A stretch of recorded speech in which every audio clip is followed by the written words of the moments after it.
The St. Louis Showdown's Day 3 saw its last day of classical chess. In the first round, Hikaru Nakamura put the positional grind on Fabiano Caruana. Black's position first lost a pawn and continued to deteriorate until Hikaru took the full point. The game of the day was definitely played in the last round of the classic. Veselin Topalov accurately calculated a variation that culminated with a surprising backward move that ended Hikaru Nakamura's position. Vishy and Topalov share the lead. The games will heat up as we shorten the time control. The rapid portion is coming up next.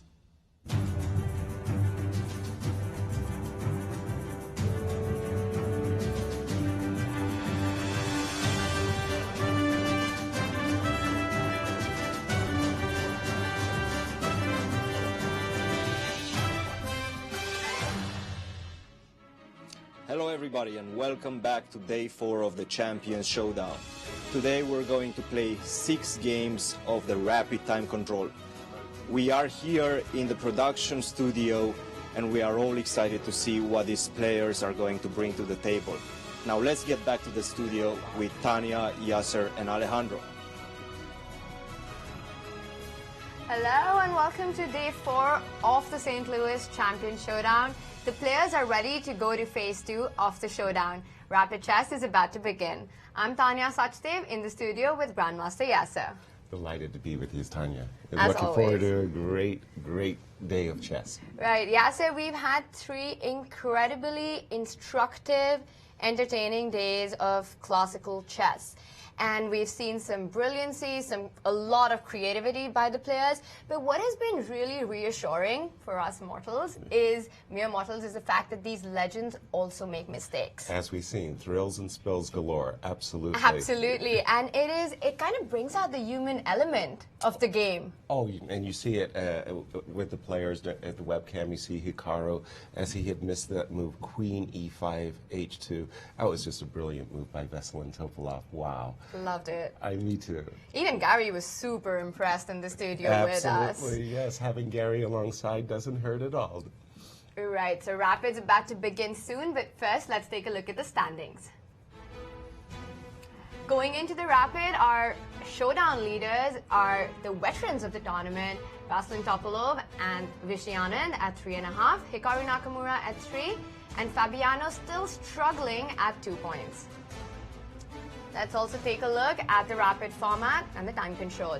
It's 2 round robins of Rapid, which is 3 games each, and game in 15 minutes with a 5-second delay. So 6 points up for grabs for each player in this phase of the event.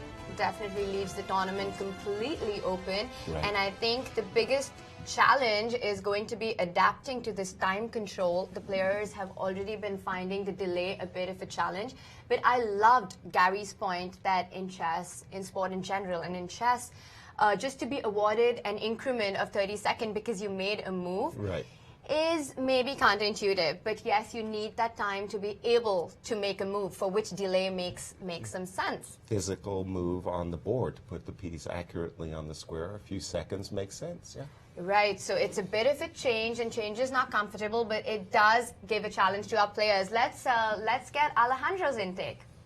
It's going to be all about this new time format that they're facing. We saw that in the classical chess, especially in the first round, the players seemed a little dizzy. What is this delay? How do I manage my time? They got too low on the clock. Fabiano Caruana wasted a couple of good opportunities, especially against Hikaru Nakamura in that first round robin, that really can only be attributed to the way that he managed his time. Now, this rapid format is very strange. 15 minutes plus 5-second delay, not something that is used anywhere else in the world. It's something that is new, something that's exciting, but something that the players were going to have to be very, very careful of. I know that in normal rapid chess, you can sometimes afford to go down to 2 minutes. You play a couple fast moves, you added another half minute, and you're okay. No such thing here. As we take a look at who's exactly playing in this rapid tournament, let's take a look at their world rankings. It's Hikaru Nakamura that is the 2nd in the world, just behind world champion Magnus Carlsen. Definitely a favorite and a fan favorite for rapid time controls and blitz time controls. In 6th place in the world is Viswanathan Anand. He's been a monster in rapid chess his entire career. I'm excited to see him play, as he hasn't played a lot of rapid in the last few years, but this one has been quite busy for him, as he did awesome in both Paris and Leuven, only Leuven, and he did really well in the Corsica Rapids. We already have Hikaru Nakamura on the board, arriving a little bit early. You don't want to lose even a minute of your time in rapid chess. Of course, Veselin Topalov and Fabiano Caruana are very strong rapid players themselves, but they haven't established themselves with such a mark the way that Viswanathan and Hikaru have done. So they're quite honestly the underdogs in this portion of the tournament. Can they make up the difference with this new time format we're going to have to see? Well, and that we will. We can also see Fabiano Caruana has come to the playing hall. And what's also interesting, and what the viewers are not aware, that there was a very interesting rapid tournament, Blitz tournament held last night at the club, one of the many initiatives that the St. Louis Chess Club takes for its locals. And the young players an opportunity to play against grandmasters. And leading that was none other than world number 2, Fabiano Caruana. Which is a big surprise. Let's turn that back over to Alejandro to explain how the tournament came about and who were all the contestants. Alejandro. Well, guys, this is something that I'm really proud of. One of the new initiatives of the Chess Club to have a regular rapid tournament on Saturdays. We're calling it the Saturday Night Special. Very nice prizes. It's going to be $500 to the first prize, several category prizes, second, third prize, and the biggest upset. So in total, we're giving about $2,000 of prizes every Saturday that we hold this event. And it's attracted a lot of players. Fabiano Caruana himself played, but he was not the only grandmasters. He had a really tough job winning the tournament yesterday. The St. Louis University chess team was all there. That's another 3 grandmasters, including the winner of the Millionaire Chess, Dariusz Wirtz. I was playing myself. It was a tough competition, and I think that the ability for local players to participate in tournaments against these top grandmasters, learn from their mistakes, improve their game, is going to make the chess level in the entire region much stronger. I expect this to attract many more players in the near future. We're going to have the next event December 3rd here at the club. Absolutely, Alejandro. And we see the players getting some refreshments because it's going to be a long day and there's not going to be much time between the games. Right. So the first 3 games will move right along before they do get their midday break. Stamina is going to play a key role. Hikaru on the board as usual, the first one to arrive, the first one to sit and take his place. Also, another reason why Fabiano might have played last night is it's going to be, I mean, he's had a tough time in the classical format. It's also going to be a great practice for him before the Rapid and Blitz start, because if anybody has to score heavy now, it's him. Right. Let's take a look at the pairings for our first game. It's Veselin Topalov versus Fabiano Caruana, and Viswanathan is going to play Hikaru Nakamura. I'll just take a quick poll of our panel. Tanya, for the rapid portion of this showdown in St. Louis, who's your pick? Wow, okay, well, if it's really interesting because I feel like my heart is with Viswanathan. Of course. But my mind says Hikaru Nakamura. I mean, just considering what domination he's shown in fast play, and especially with no increment, this really seems to be, you know, his and game. He's the favorite in the field with a rating of number 2 in the world. I'm actually going to go with the player who's actually fared very poorly in the classical portion. I think Fabiano is ready for a comeback, and I think he's going to prove himself today. Alejandro, your top pick for this rapid? I'm going to go with the man that has been attacking like a monster, Veselin Topalov. He's only 37th in the world right now in rapid. He's being very humble about his abilities in fast time controls. He said over and over again, this is not my favorite type of chess. This is not my strongest. I like playing it, but I don't display the best kind of chess. But hey, come on. He's got to have at least one good tournament in rapid format. It's going to be this one. Wow, look at this. I mean, imagine, I'm thinking to myself, here we have a field of players and a 5-time world champion, Viswanathan Anand. Nobody on our panel has chosen him. That goes to the strength of this event. Wow. Absolutely, but also it is, I mean, Veselin has really impressed us with his play in the classical. If I had to pick up the man of the classical event, for me, it would be Topalov. Wow. No, he's been really bringing it to the table. We see the handshakes. The players are taking their seats. The games are about to begin. What to say? I mean, a tense moment. You can feel the tension. Yeah, you get the butterflies in the stomach at the start, and then you just... once you get going, once you start playing, it all goes away. But now let's go to Tony Rich, our chief arbiter, to explain the rapid chess rules. And welcome back for the Rapid Day. We just have a few announcements for the players before we begin. First of all, a reminder that the time control is game in 15 minutes with a 5-second delay throughout the entire game. For the first 3 rounds, we'll have short breaks in between, just 5 or 10 minutes, and we'll have a little longer break after the 3rd round today. A reminder that penalties for an illegal move or an invalid claim in Rapid is 2 minutes added to your opponent's clock. So if you make an invalid claim or an illegal move, 2 minutes will be added to your opponent's clock. For spectators, please remember there's no talking in the room. Flash photography is allowed for the first 5 minutes. After that, you can still take photos, just no flash, please, so we don't disturb the players. And that's the extent of my announcements. I have 1 o'clock. I wish the players the best of luck, and you may begin.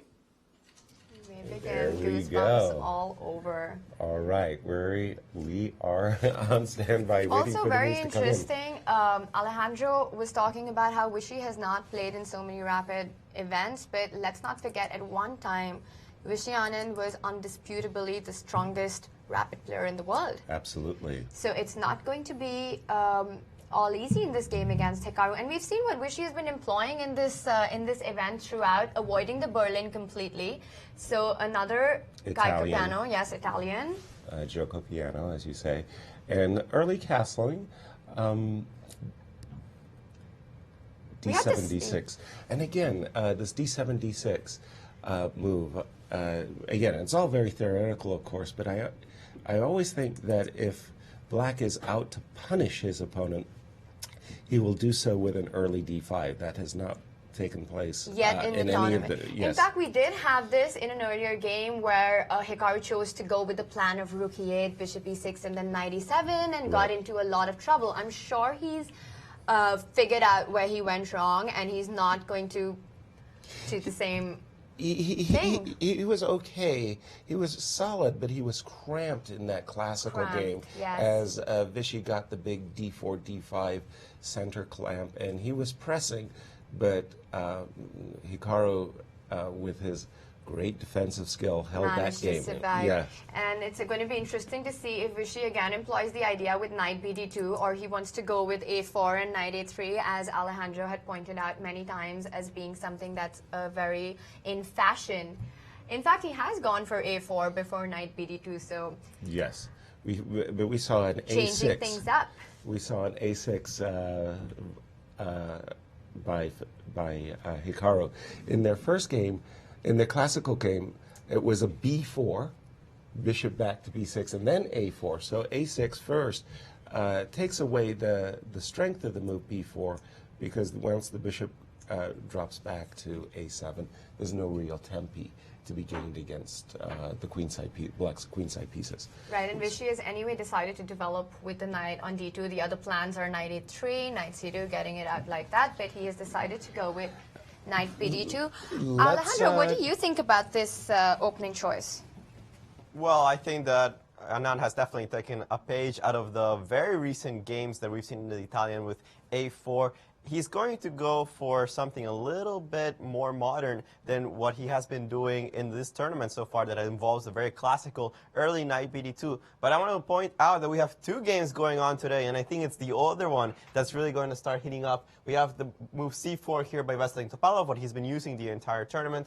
And here, instead of E5, which has been used against him a couple of times, Fabiano decided to use C6, saying, well, here you have white the option of going E4 for some type of Caro-Kann position, pan of Botvinnik attack after D5, or go for D4 and accept a Slav type of structure. Now, this player's played into a very topical line here after E3, Bishop F5, Knight C3, E6. White's main way of getting an advantage in this structure involves trapping this bishop on H5. Without getting the pair of bishops, it's very difficult to prove that White has anything. Knight H4 is the choice here, and Bishop E4, one of the sharper moves here in this position. It provokes the move F3, as now the bishop has to retreat to G6, and it will be captured eventually by the knight. And now the move F3, it's been a constant struggle for theoreticians to figure out if F3 is a useful move for White or if it's a weakening move for White down the dark squares. It has its pros and cons. So a lot of people like to retreat the bishop immediately.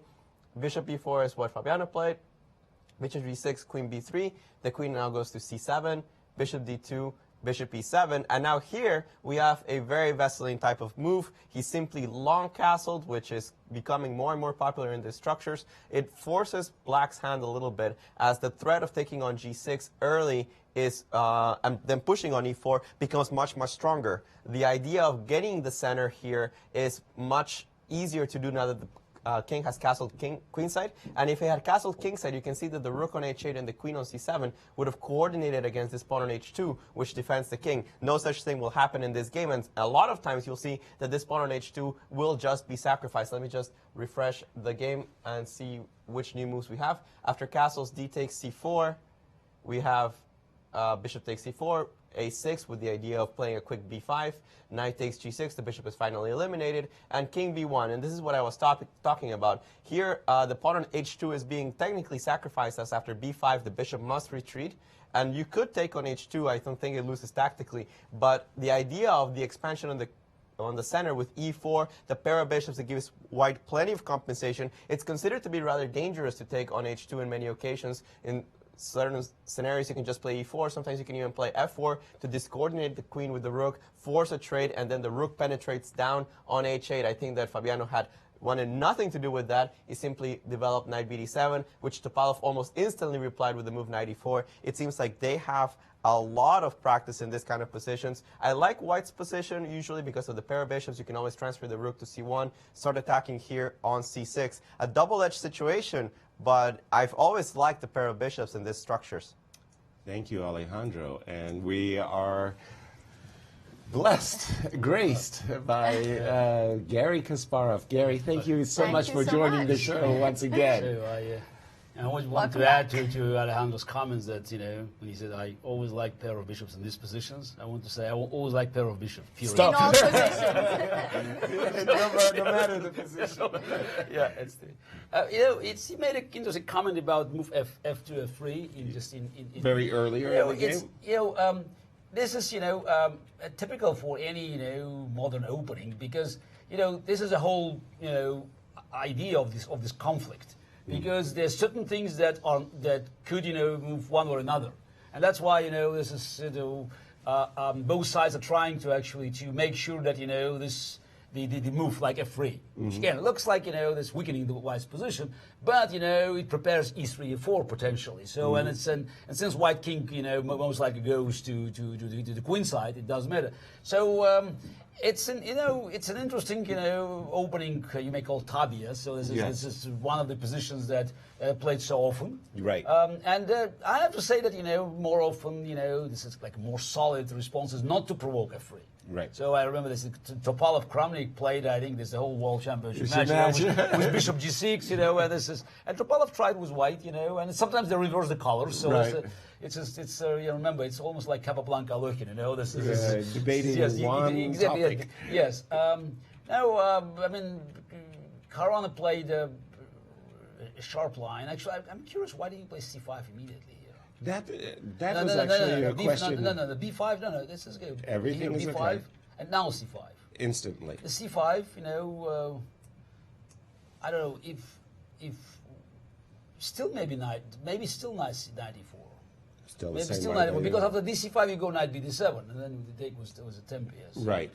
Yes, just to show what Gary says, if you capture right away, then the knight comes here and there's a tempo against the queen when the recaptured pawn. Yeah, probably. So so maybe still 94, and I frankly speaking I don't understand what black was doing. Just you have two bishops and then Black king is still in the center, and you're not sure where it's going. No, it can go only, if to it G8. does, yes. Yes, right. It has to eventually. Yes. Maybe it could stay on F8, because rook on H8 is semi-developed. Developed already. Yeah, but because if it goes to G8, after a short castle, then H4, H5, this comes, very, very quickly. Exactly. So when in the game, he took on, he played knight b8, D7, 94, and he took on I E4. like white. Oh yeah, but this is, and now he took on E4. But for me, this move knight e4 is a little bit confounding. You like the move? No, I like the move. Use the center, e3, e4, c5, perhaps. Yes, but C5 maybe E5. Yes. That was the point of E4, was to gain space in the center. Yeah, well, Not his choice. But can I take on D4 in that D4, position? yes. Yes, In that position that's after the question. E4, C5. E5. You remember in our day they used to have these positions with knight takes B5 And knight B5. But no, here, no. what is happening here, Gary? I'll take this guy. I take. You'll the take knight. this guy. I'll take this guy. Take on G7. Well, your king's now not going to G8. Yeah, but maybe C2. Oh, interesting. Maybe it's the okay. It's worse, of course, for black. Two bishops. Yes, two bishops. Yeah. Yes, take on C2 and At then least rook I won't get G8. mated though. Yeah, Anytime soon. yeah, but And rook it's not G8. rook G8. Okay, but this is play for white. I Okay, mean, maybe H4, H4, G4, H5. it's play. Yeah. Okay, that was very one tricky. idea. But the move knight e4, the reason I was kind of thrown back by it because of the double pawns. It's not 100% But then sure. the pawn goes on E5. Again, the same question is still in open. What will happen with the black's king? Right. It cannot go coincide. It's just position is compromised. Mm-hmm. So it cannot stay in the center. I mean, it will be odd. Okay, he played E5, but Yes. And then it's always this question, are these double pawns on E4 and E5, E3 and E4 somehow a compensation? The thing that I am attracted to with the move knight E4 is now you can use the C file a bit. You can play rook maybe you're right. C1. Maybe E4 was even just as the. It felt more And natural. now he'll try to sort of to block pressure on F5. Probably he puts bishop on F6. Yes. Probably bishop on F6. So rook coming to the F file doesn't seem to have any attraction after bishop F6. Yeah, it's just Well, there's bishop B4. and bishop B4. Still, black's opening issues aren't fully solved by this move E5. No, this is. Too promising. The one thing that the black's structure does not support is a queenside castling. So in a sense, white knows the king is one day going kingside. What about H4 here?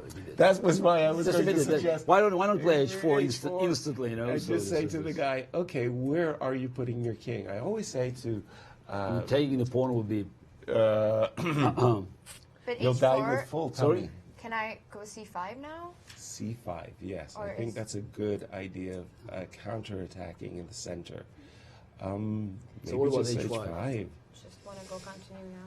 I always tell C4 students of the game that in the opening you're trying to achieve three things. Your fair share of the control of the center, good development for your pieces, and a safe king. Yeah. White's king is relatively safe. Yeah, of course it's- Black still has Yeah, issues. but they should play C4, but it's because you Yes. have to push white's queen C2. We Queen do have a C2. move by Fabiano. We do, and what was that move? We On bishop D6. after E5, how did Veselin respond to E5? Bishop C3. Bishop C3. Bishop C3. Okay, that and Bishop D6. You said. Oh, I think it's just he wants to put knight on F6. Yeah. Knight on F6, and he thinks it's solid. And And also he knight just from holds. F6 attack pawn on E4. Yes.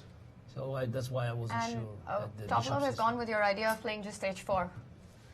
H4. Yeah. Yes. Yes, but then Spank then, that on the then, board. then I don't think that bishop C3 was a Was just- required. Yeah, was required because now probably knight F6 makes more sense. Right. Knight F6. Definitely holding back the break H4, H5, and like you said, Gary, Attack C4. attack C4. White's queen on B3. Bishop F3 probably. Bishop F3. It feels more defensive than anything. Bishop F3. Yeah, but still, it's just, what's your next move? G4. G4, yes. C5 or A5? Maybe A5. A5. Maybe you can That's try. a different approach. Yeah, okay, but you just try A4, B4. So I just you also have the king. Yeah, that you said something about black king being, white king being safe. A little bit vulnerable. Okay, very good. Alejandro, bring us up to date with the other game between Vichy and Hikaru. Well, guys, the pawn structure is pretty much everything we have to talk about in this game. Yes, Hikaru is still not in a completely lost position, but the more I see and analyze this kind of situation, the less I like it. And I like this move c4 that Vichy just played. It really puts some pressure, added pressure on the queen side. And it seems like black is losing the battleground on both sides. Here he has to be careful about how to defend the e-pawns, a permanent weakness. He would like to start some kind of counterplay with knight f4, but you always have to be worried about the e5 pawn simply hanging. White's queen is at some point going to go to queen b3, attacking the e6 pawn. The b5 pawn is going to be hanging, and it's just very obvious how to play with white, where the pieces go, what you're attacking. Black's consistently in the defensive. I love Vichy's position. I think he has a clear advantage here against Hikaru Nakamura. The time situation is about even, so it seems it's White's game right now. Thank you, Alejandro. We took a poll before the start of the show who we thought might win the rapid portion of this event, and funnily enough, none of our choices matched. Of the 4 players, you get to choose one. Who's going to win the rapid today? Maybe you could break a tie.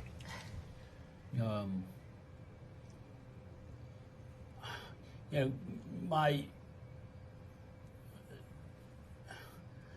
intention was to say Hikaru, but after listening to very convincing commentaries about Alejandro, and I agree that Hikaru position looks not so nicely. Yeah, smells. It's not good. So I'm less inclined I still think he is a favorite, but if he starts poorly, it still is. It's a long game. But if he starts poorly, it could affect him. So of course, but give me as a player. I still take Hikaru. Okay, you broke the tie. I was really hoping you would say Vichy, because if you had said Vichy, then everybody on the panel would have made one player, one vote.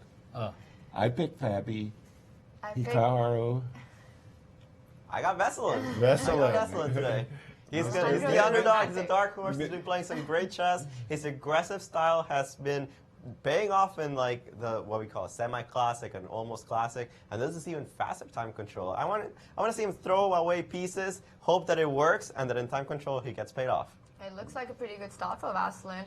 And yesterday at dinner, Gary, you were telling us some really amazing stories about how earlier tournaments would start in November and finish in March and go on for months. In September. It's a tournament. It was only one match in history, so but it was a long one. A very long one, and now here we are where time controls are getting shorter. Players have to play multiple games in a day. Look, but it's this, when I began my match with Karpov in September 1984, there's this. There was no internet, there was just the beginning of cable TV. Right. So, it was a very different world, just 32 years ago, very different world. And I remember when we first time played with Nigel Short, rapid chess, in London. The Intel. In February. No. February 87. February 87, we played in London, in the club, Hippodrome, So right. it was this, stage, just going up and down, and we played in tuxedos, black and white tuxedos, 6 games, 25 minutes. That was kind of, the special format for TV, because each game was 1 hour, so they had enough time for commentaries and advertising. Right. When we played the match, no draws. So this is I won 4 games, he won 2 games. So it's just a lot of blood spilled on the stage. So I remember we came back from there. We went to Brussels. It was one of the first meetings of Grandmaster Association. Exactly. Yes. You were there. Yes, I was a founding member alongside you. Yeah, but you remember, when I showed the tape. Yeah, it was fantastic. Yes, but you remember reaction. I remember T-Man, Vesselcock, it was so unusual. I was mesmerized. I thought it was great. But they were quite, concerned. Well, what's going to happen with chess? So again, you don't blame them, because it is so unusual. 25 minutes. Right. Come on, this is just. But Philip was still there, That was where I first met my uncle Von Vinny. Yes. So and now we play different kind of chess. But I think this is a secret of the success of the game of chess over centuries, because it could always adjust. Yes. So this is it moved from one country to another. It always absorbed some kind of cultural, social traditions. That's why chess in Japan called shogi is so different from the European game. Adapting. Right. So right. And I think this is the power of adaptation. That's what makes the game of chess so unique. It's the only game that played us all, throughout centuries. Right. Yeah. And now it's different, but I'm always I'm always annoyed to hear all this complaint. It's over, it's over. No, it's not over. No. So that's it. Chess will find its way out. And I've always admired chess in the sense whenever there's been a technological innovation, radio, telephone, space travel, chess has been at the forefront. You have space versus Earth in a chess game, or you'd have a telegraph where they would play chess by cable. And chess has always been at the forefront in technology. Anyway, let's get back to the games. It was just a fantastic dinner last night, though, just to hear the stories. I just wanted to share one thing, though. In that 6-month match, we had this image of a player checking out after 6 months and getting the hotel bill, right? Pages and pages and pages, and then you're looking and saying, on November 13th, I didn't touch the mini bar. Take that charge off my bill, please. Well, let's take a look at what is happening on November 13th right now here. So, Alejandro, get us up to date. Now, it's nice to have a positional advantage in a game, but always that conversion into something permanent is really key if you're going to exploit the structural weaknesses of your opponent. And I think here, after the move Rook D3, Viswanathan has finally done this against Hikaru Nakamura. It seems that the queen has a lot of places to choose from where to go, but I can't actually find one that saves the pawns. For example, if you go queen B7, then you have to be worried about Rook D6 in this position, attacking this pawn, and it seems like everything is collapsing on the center. If you, for example, put the queen on E8, defending this pawn and defending B5, then after pawn takes B5, an eventual trade here on A8 will cost you a pawn. If you go queen C7 instead, which is what Hikaru seems to have done, then importantly, after pawn takes B5, pawn takes B5, queen takes E6, it seems like you have this trick, knight F4, forking the queen and the rook. But because of the specific position of the queen, I have the resource, queen D6, attacking your queen, defending basically because you don't have the ability to take my rook this turn. And if you trade, then the rook is now out of D3. White emerges up a full pawn and still retains quite a good position. So if Vishy wants to go greedy, he can actually already capture on B5 once and then take on E6. Nice. Okay. You're seeing a very impressive conversion here of the structure. I've never personally been attracted to E5, E6, but I know a lot of players, including Levon Aronian, have embraced that structure themselves.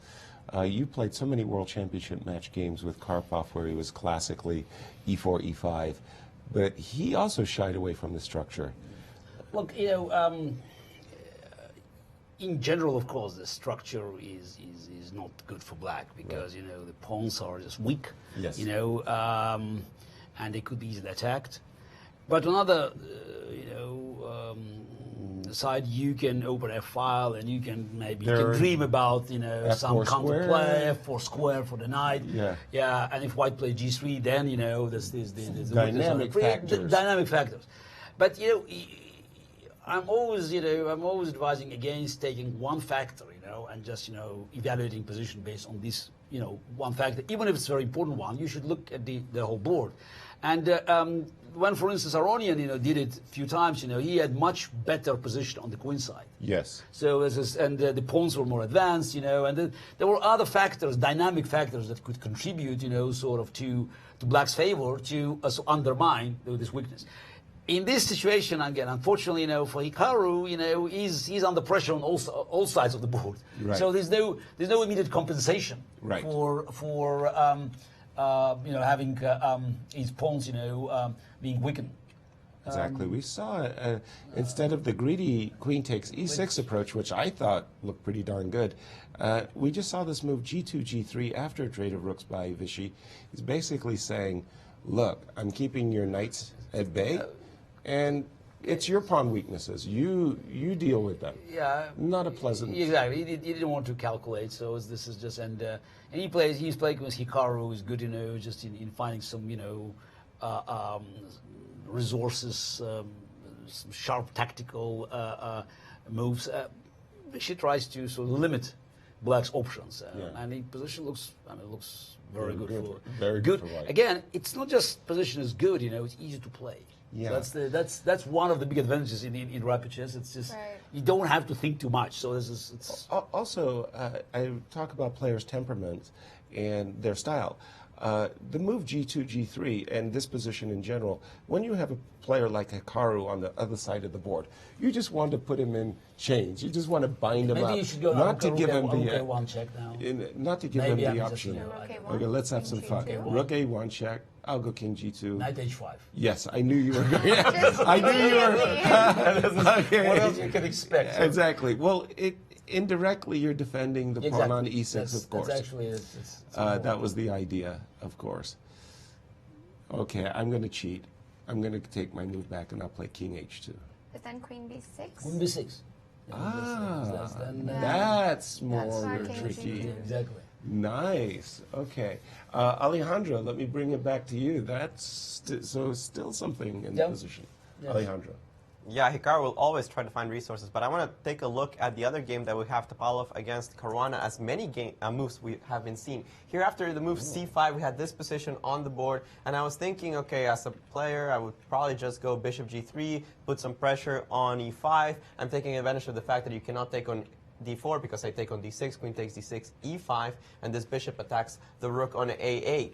But Veselin decided to take on C5, a very surprising decision for me, but the computer loves it. Apparently there are some specific problems that he has to solve, and we can see as the game progresses very quickly that after knight takes c5, rook d5, there's already a lot of problems with black defending against the simple bishop g3, even queen h2 in certain scenarios to attack the e5 pawn. Black would love to castle, but that just runs into immediate checkmate after h5. He doesn't have a good way of coordinating his rooks, which is dangerous after what he did. Rook c8, bishop g3, and you can see that this rook is already not very happy about the fact that it's not being linked to the other one. Let me just refresh the board as we do have more moves.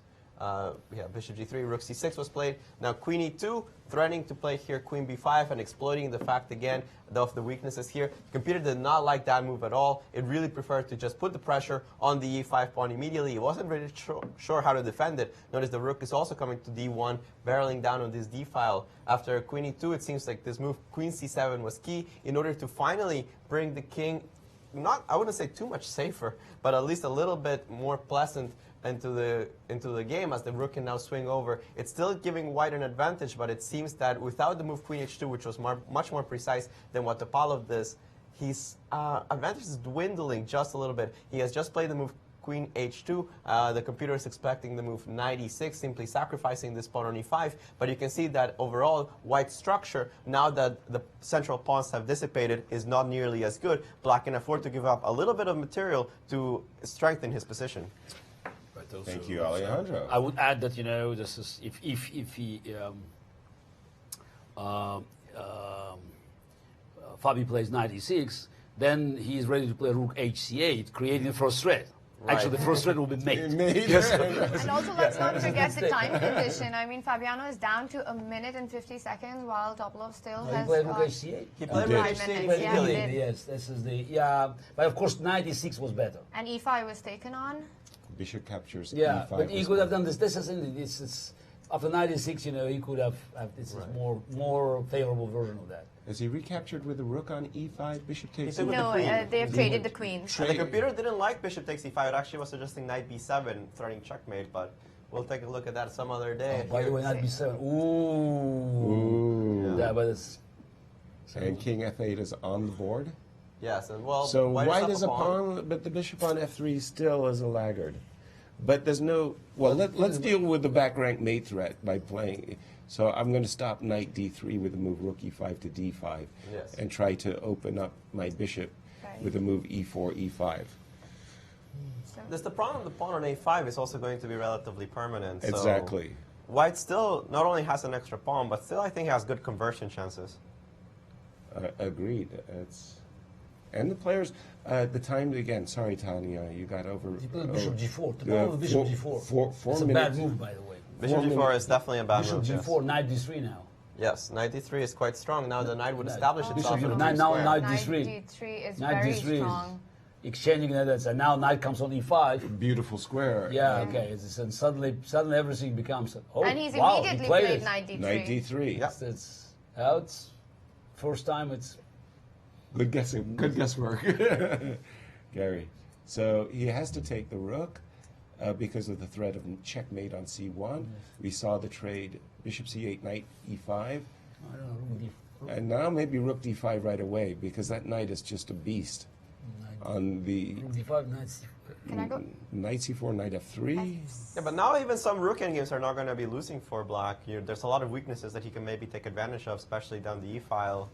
Well, they may not be losing for black, but I was afraid that Bishop white could B7. become Bishop seriously B7. worse. Bishop b7, rook Bishop c7, keeping the attack B7. on the bishop. Wow, he just closes. Rook c7, bishop d5. Well, it's a much better bishop than it was when it was sitting on f3. But this knight on e5 is a monster as well. But it's much better knight. Yes, Yes.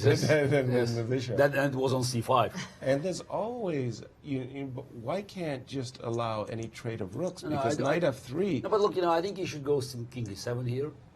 King e7 and f6. and he has played it. King e7. Yes, It's a very natural move. exactly. So, and it's what it's how white is going to improve. No, the king on b1, I think that... By the way, this was- this is the idea for black, but there's rook c8, rook h8. Oh, nice. Yes. Yeah, this is, h4 pawn. But is then- a key target. Yeah, exactly. Yes, Yeah. And the players are he moving goes on quickly. bishop b3. He played bishop They b3. don't have much of an option because they're down to a minute with And the Rook before. c5. Have you played rook c5? Okay, yes. He was afraid of rook Correct, yes. dropping up here on the d5 square. So rook c5. And white can't really ever exchange the rooks now because Knight knight f3 f3. at the end of any line will work out very favorably for black. Yeah. I would say. No, I mean, like, black's a pawn down, but it's so much easier to play with black. I think it's... F6, rook f1, f6, yes. This has been Yeah, this F6. happened. Rook f1, f6. Did the players trade on f6? They Yes, did, and they they're did. moving very quickly. The- Black is not worse. black is no. not worse, yeah. I actually don't like white's king. I'd White, probably white be king is tempted. cut. Yes, Yes, now is the. I'd probably be tempted to. Now rook c8, rook h8 becomes, it's real because now if h4 pawn is lost, then g pawn is just attack. Okay, now rook c8. Bishop d5. I bet has you been rook played. c8 now. A bet. Yeah, rook Throwing, c8. throwing rook down the c8. gauntlet. Rook c8. This should Fabiano should play rook c8. And he's not. Yeah, of course he sees the attack. Because it's a real rook h8, rook Yeah. h1, then rook h5 and g5. The pawn is lost. These guys are good, huh? Exactly. Black is actually better here. I prefer black because of the king Again, position. easy to play now. So And he has to find a way to actually protect the pawn. Maybe rook f. Funny, we've been talking about double D pawns in the other game. And white is suffering Now, with what is that. what is The white's extra advantage? pawn, yes. Also, psychologically, it's difficult to play because Topalov was on the winning side. He had more time. Fabiano, bishops initially. you looked. Fabi was on the ropes, and now suddenly, the roles reversed, Absolutely. Yeah. and you don't have time to recover. So that's why rook h1. Already. check. Well, be careful. You may be allowing the king to come out. Knight f3. Knight f3. Yes, He I doesn't want- kind he of doesn't want the king to. escape. Exactly. So knight And the f3. players are playing very quickly. So I was curious, my he my just- board's he- not being updated. I don't like him just to. So H. Look at them go. And rook gotta takes go e3. H5 now, yeah. H5. Yes, he's. Okay. I Oh, think Veselin's now. done very well to just trade off a lot Yes, of he pawns did. and try to But wouldn't just it make have a been draw. better for black to have gone for the h4 pawn with rook h8 instead of like trying No, to... but I Did he have time After for rook that? c8? I don't Is know. it rook c3? No, but A4, just after BA3, white king, The white take b3 just immediately like rook h8. And now it's fine for white, yeah. No, it's a draw now. Yeah. Okay, but. And the Very odd times? move. Rook f5 now. It's under a minute versus 2 minutes for Veselin Alejandro, what's going on? in the other game. Well, And, yes. this one seems like Topalov has defended pretty well, but after many, many moves, we have this endgame between Viswanathan and Hikaru Nakamura. We see that, not surprisingly, Hikaru did end up losing a pawn. He ended up losing it on the queen side, though. We have this position on the board. This passed pawn on b5 is the trump card that Vichy has right now. Notice that Hikaru has put a rook on h5 very aggressively, targeting this h3 pawn. His last move, knight a5, removes the knight from the threat of b takes c6, and also threatens knight c4 check, attacking both the Rook king b4. and the rook. We have b4? The rook b4 is okay. The computer's liking the immediate king c3, and after rook takes h3, just pushing the pawn. It's still a difficult defensive task here for black, even though the material is technically equal. Obviously, this pawn is worth much more. He would like to trade this last pawn that white has on f4, but it doesn't seem like there's an easy way for him to do that. Here it seems like Vishy has slowed down just a little bit. He finally did play the move king c3, if I'm looking at this correctly. Right, so ideally if you have to defend with black, you try to trade off that pawn, give the knight for the other pawn, and just hope and pray that you get a position. Whoa, we have a lot of moves, and something just happened, guys. What on earth? Here, after he decided to just go for the pawn push, b6, knight c4 check, king c2, knight takes b2, and knight e5, cutting out the rook from the ability. A brilliant move, or is it? Unfortunately, it doesn't quite it a work. blunder? It doesn't quite work. There is one saving resource here. Knight d3. Yes, knight d3 because is knight the goes only on d4 move. is knight d3. Oh, check, knight b4 and knight a6. Yes. Oh no! Knight d3. Oh. This is absolutely Is the he only going to way. find it? Oh, knight And c4. knight c4. Knight c4 actually loses. Here he can simply play. Oh my god. Yeah, knight d3 was a saving resource. Here b7. Was knight d3 winning? No, it was just a draw after king takes d3.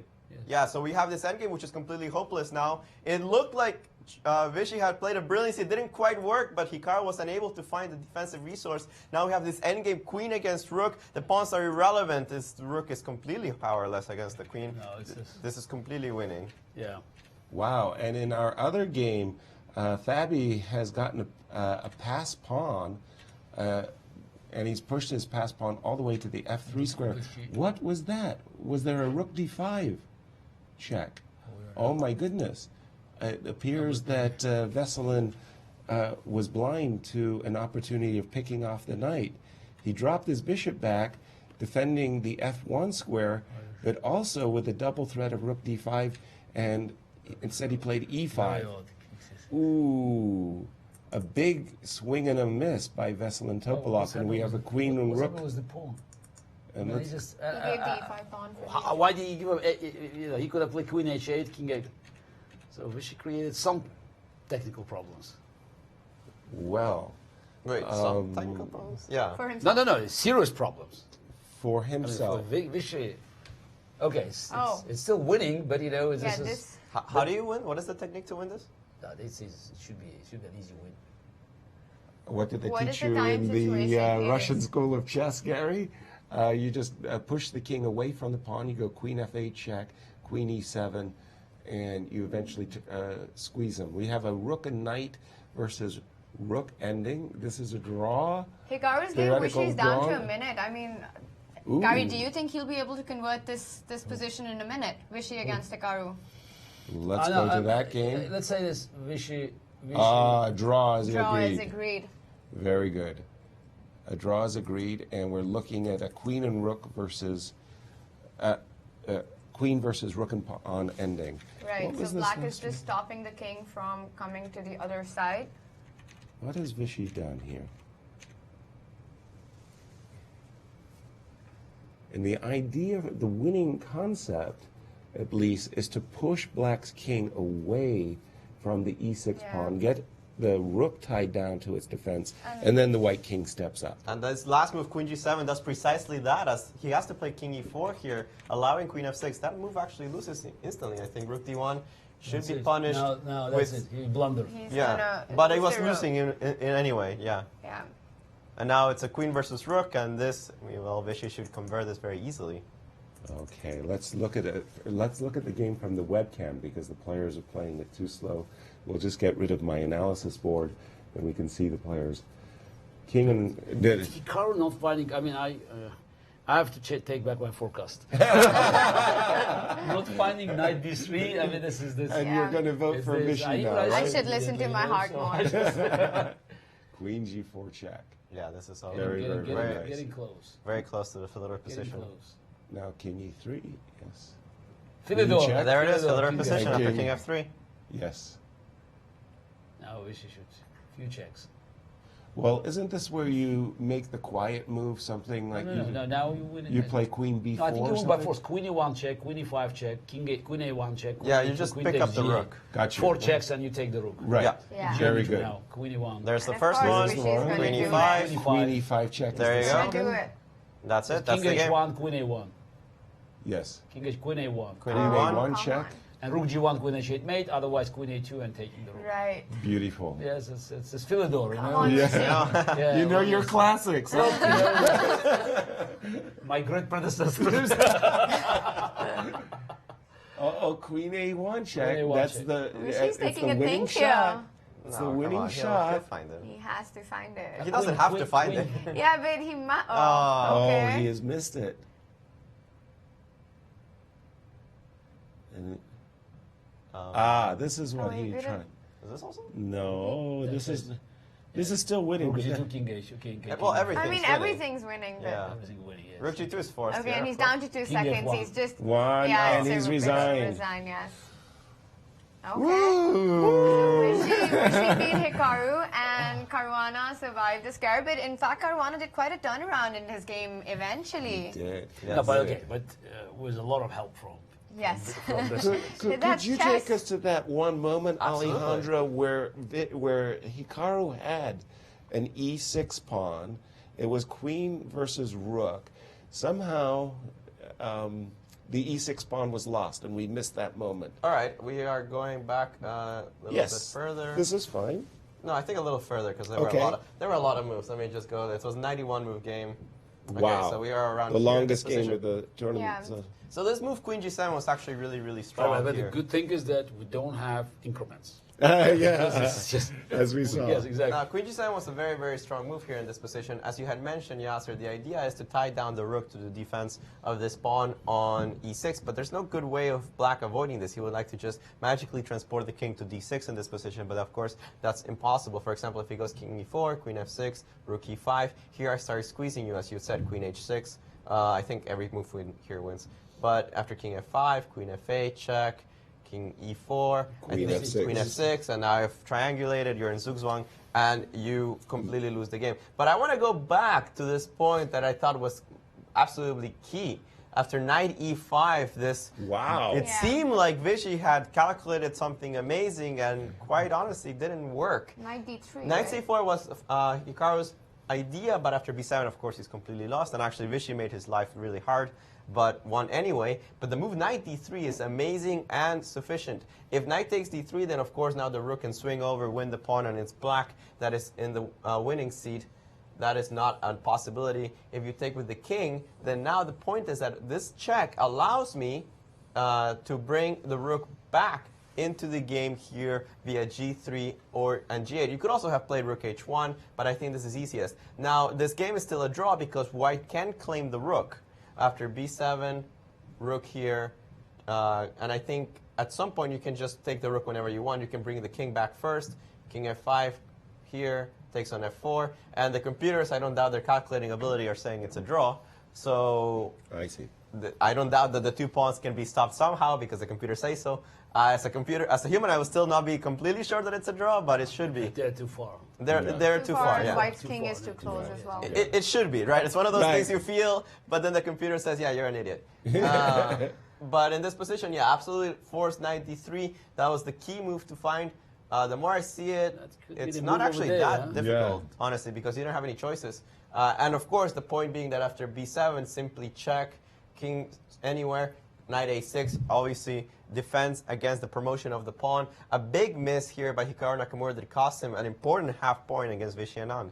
Wow. Right. And Tanya, how does that affect our tournament standings? That Well- was two big games to spoon pipe. Yeah, and a big win for Rishi. I mean, that's a huge confidence boost as well. Well, our Right. players, it's going to come up really soon, and our players are about to get ready for the second game that starts soon. But before that, we've got a feature for you on the amazing Rap Blitz event that we had last night at the club.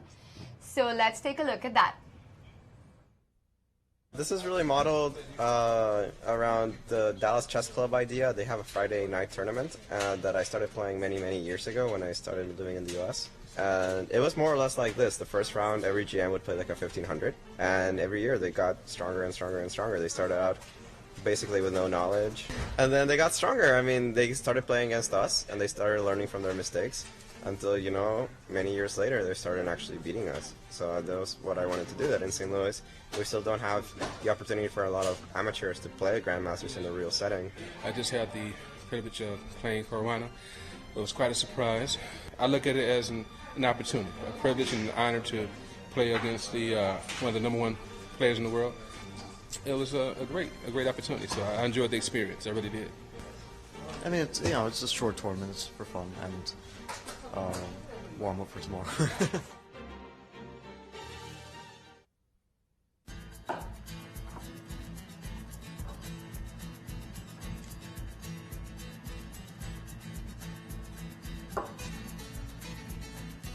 I'm Mike Matheny, manager of the Cardinals and chess fanatic.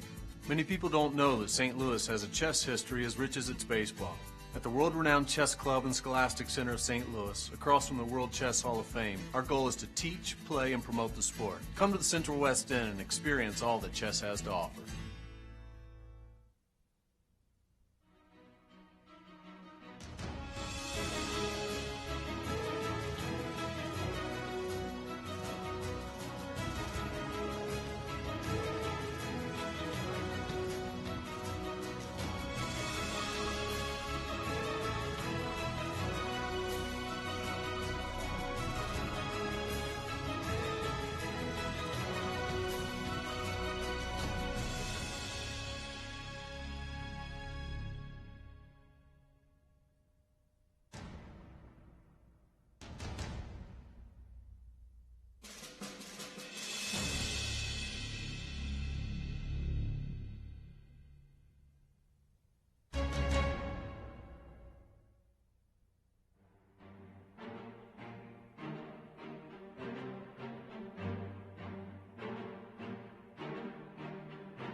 And we're back. Game 2 is about to begin. The players have taken their places.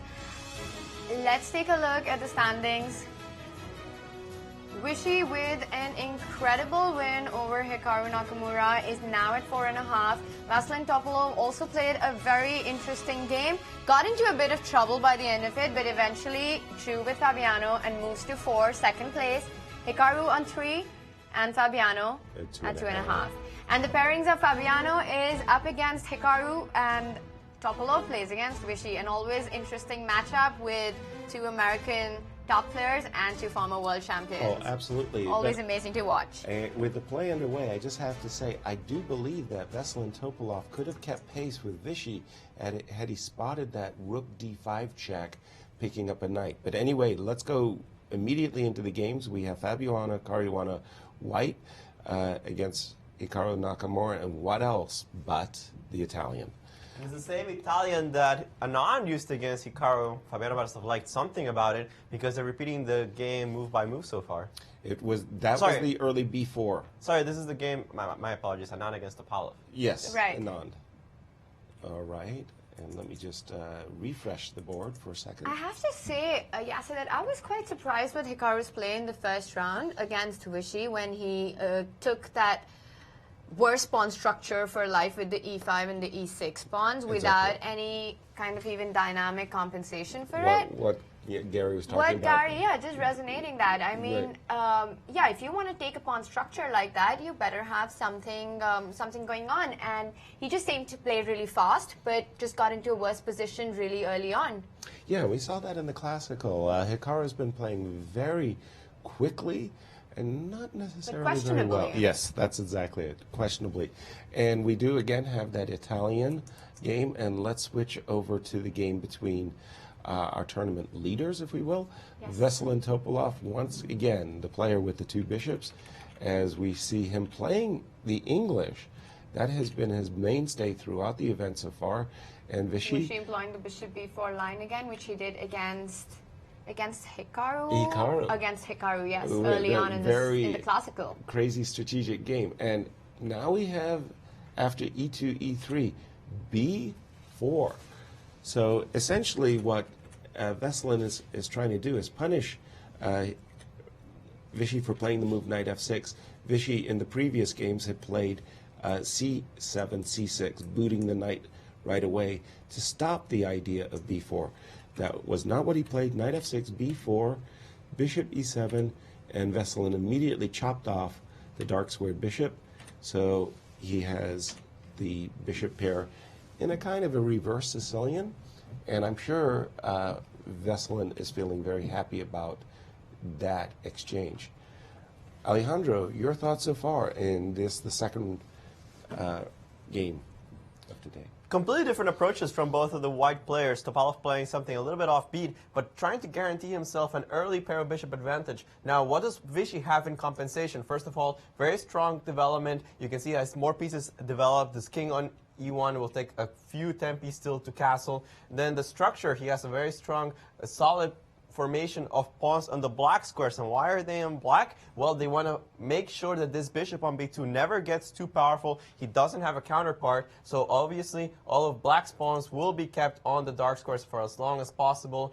It seems that black's position is very solid. The thing will be for him to try to come up with a plan to make progress from here. White, on the other hand, he's playing on the long term, putting a knight on c3, developing the bishop, castling, saying I have the pair of bishops, I have a more flexible pawn structure because I can put them in different colors without affecting my bishops, and that gives him a little bit more of a pleasant way of playing. Probably about equal, but this is the kind of positions that I enjoy more as white than as black. In the other game, we have a little bit of a novelty, as in this position after knight c4, bishop c7, rook e1, we saw Topalov play against Anand the move rook e8, bishop g5, h6, b6, that led into this crazy position with the bishop buried down on b8, but the pawn on b6 being quite weak.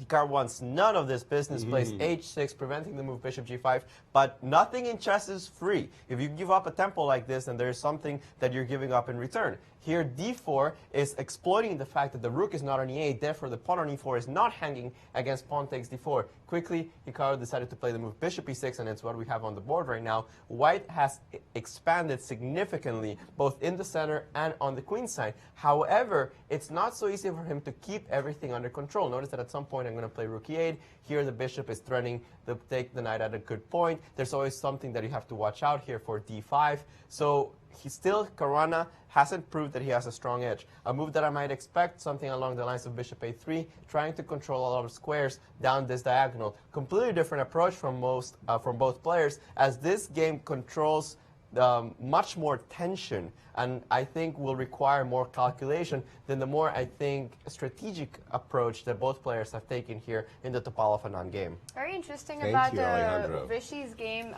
We've been talking a lot about double bishop and bishop pairs, but Vishy is actually known to love knights. Exactly, as did Bent Larsen. Yes, he enjoys his knights. So it's not something that he's concerned about early on to just give up the bishop. Right.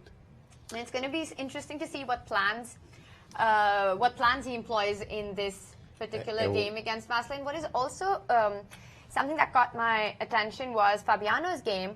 He's played a line that Vishy played, I think, yesterday against Topalov. Exactly. And this kind of brings us to how all these top players are actually constantly keeping their eyes open to whatever is happening around them. Not just around them, but in the chess world in general.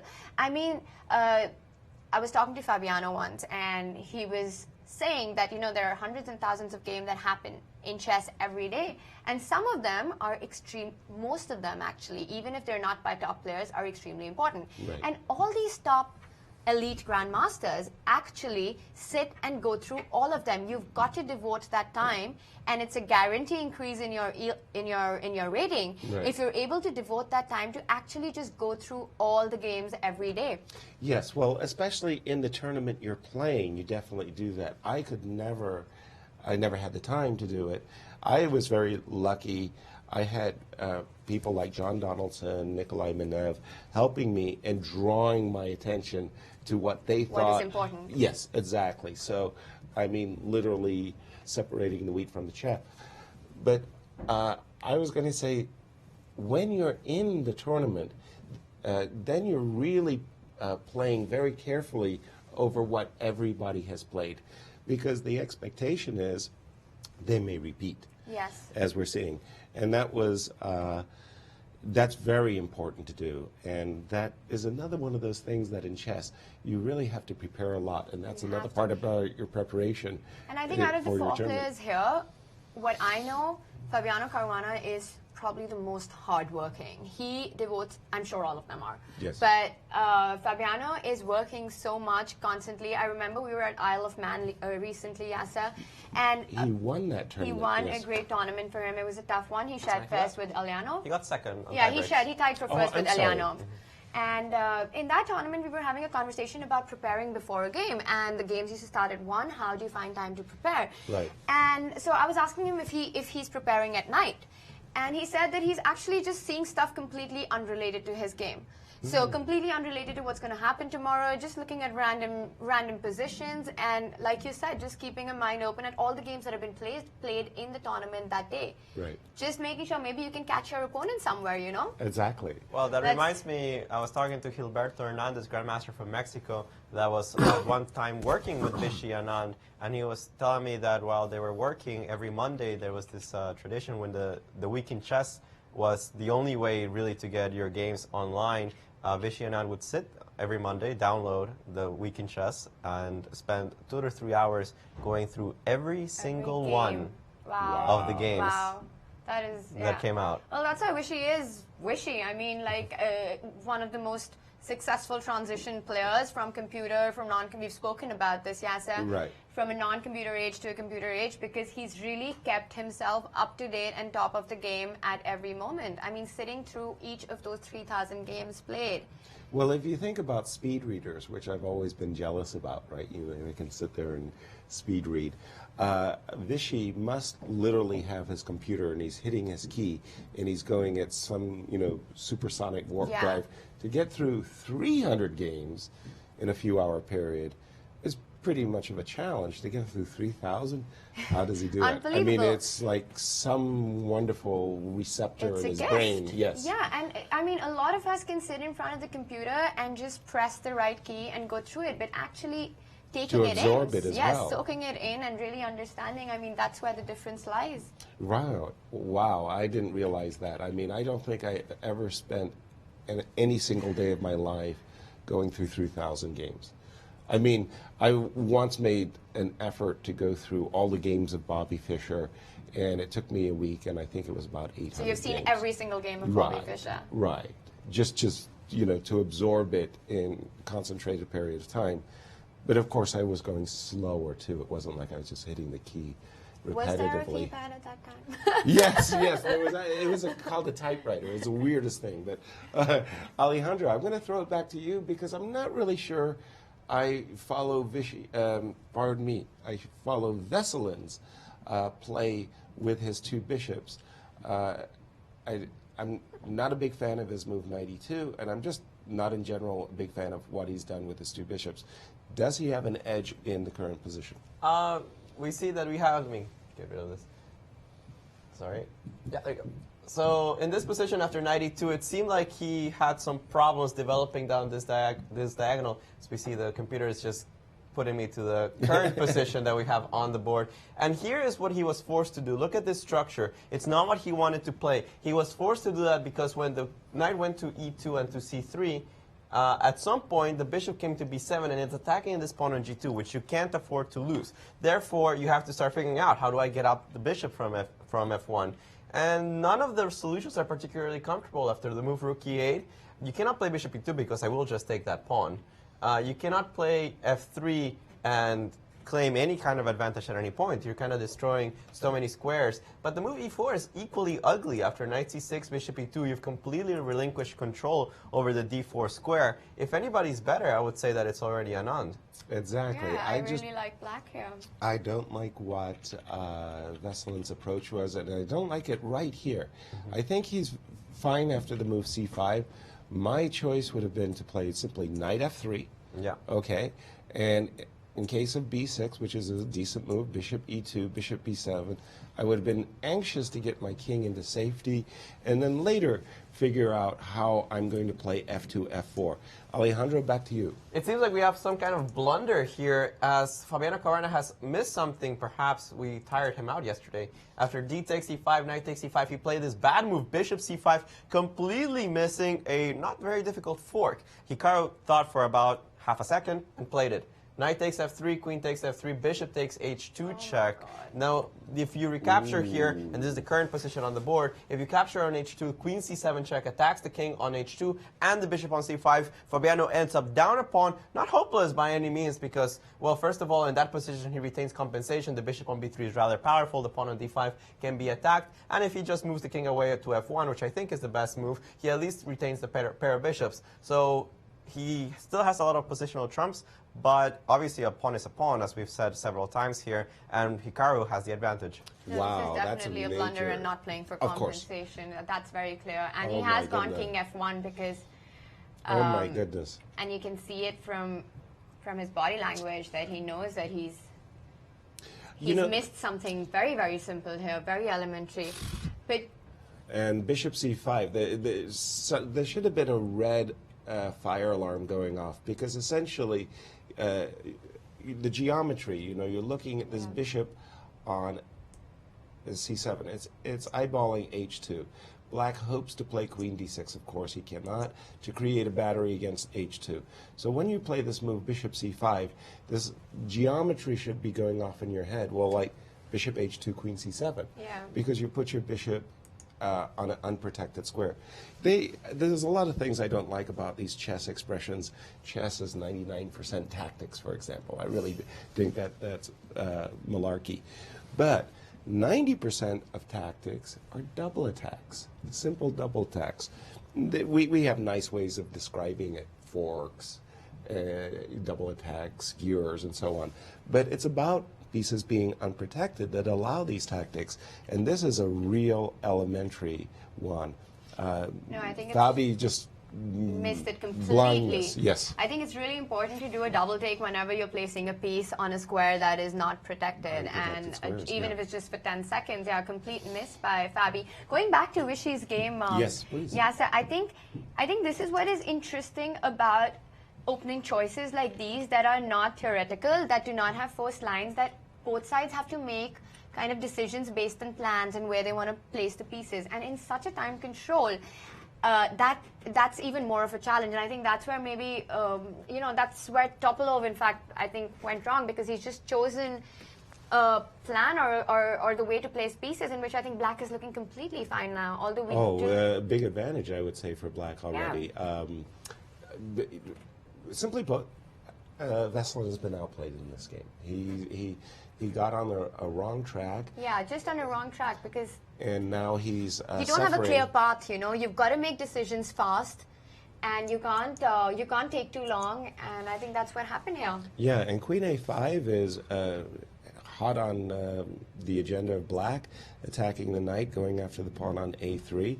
And one of the things that has happened with this, we like to call it the Botvinnik pawn triangle setup, is that this bishop on E2, if you notice the bishop on E2, really is not partaking in the game. It's a very passive bishop, whereas Black's pieces, the knight on F6 is an excellent defender, knight on D4, obviously. Bishop on C6 is controlling some good squares. The only open file is the B file, and White's rooks are not yet connected. So I really think that White is in a lot of trouble. it might not, from the computer's point of view, the computer might say, oh, you can do this and this. In a human game, all of the momentum is with Vishy. And by the way, should he win this game, that's really looking good. But what I have to give credit to Topalov is that he doesn't just sit and wait. He immediately went for the idea of F4, which he must. He must try to create something and do something and not just defend passively. You know, without wasting time, he's found some way to put some pressure. Yes, yes and no. I mean, I understand that you know sometimes you want to play actively, you want to defend actively, and you hear a lot of coaches telling their charges to do that. Always try to defend actively, and there are some times when you just need to sit and hold the position, unless. There's some brilliant rook takes f6 followed by a perpetual check. He has opened the position to such possibilities, though. Yeah, I don't know if immediately, maybe not, but it is. He's essentially lost. He's lost on the queen side. I mean, rook b2 is just coming, black's pawn. It looks awful. Yes. So if you don't have a bailout tactic like rook f6, and at this point, he's burned his bridges. There's just nothing else to discuss. He's got to get lucky with a shot. Alejandro, tell us, does White have anything in this position? Looking at this position from my eyes, this is just lamentable. I mean, look at this. Is so bad. The knight on d4, queen on a3. Computer says, it's okay for White. It's not a really big deal. No way. Yeah, it likes playing the knight on d5, forcing you to trade somehow. Bishop takes d5, c takes d5, and it just kind of chills. It puts the rook on f2, the bishop back on f1, starts trying to attack your weaknesses on c5 and a7. I'm shocked. It doesn't actually see a great way for black to make progress. No, don't get me wrong. It does say black's better. Okay. Of course, you're up a pawn, you have those knights, but it doesn't think that White is lost by any means. It thinks that there's still quite a bit of hope in this game. It actually doesn't think that the move rook takes f6 is all that bad. After pawn takes f6, bishop h5, or even queen e1, queen e1 it could also have been played at this point, trying to prepare the move rook takes f6. It does think that White has some resources, definitely not out of the game. And you will not believe it, we actually have rook f6 on the board. Well, I believe it. I believe You believe me only because it's Veselin. Boy, he's been doing this throughout the whole classical phase, sacrificing material to create a complex of weak squares around his opponent's king. I think Vishy is more than happy to take the loot in this case, and he's just played this move, rook e6. I think rook e6 is pretty much why nothing here works, because once I play f5 and I transfer the rook to g6, it's very clear that black's king is very safe. Right, with rook standing in guard in front of the king on the g6 square. I think you even have to play bishop h5 here. I'm thinking that the move bishop h6 was not... It was premature. Endorsed by the computer there. I thought that bishop h5, and I liked your idea of queen e1. In this particular case, the rook on e6 is doing fantastic defensive job. I really like rook e6. I mean, Vishy is really on his A game here, just threatening f5 now. Yes. Not taking time to think about how he can, now that he's exchanged up, how to defend. He just immediately blitzed out rook e6. Yeah, he's very natural. And you look at the time situation, Yasser. Yes. Topalov is at 4 minutes, close to 4 minutes, and Vishy is way ahead. Yes. With almost 10 minutes on his clock. Double, almost triple time. Right. As Veselin's clock is ticking down, let's go back to the All-American clash. Has Fabi managed to get something for the pawn that he blundered? That it was that move, bishop takes h2, that we left king f1, bishop dropped back, and no, he's just a pawn down. Nothing to be said. I'm just picking up here. But now, after queen e5, well,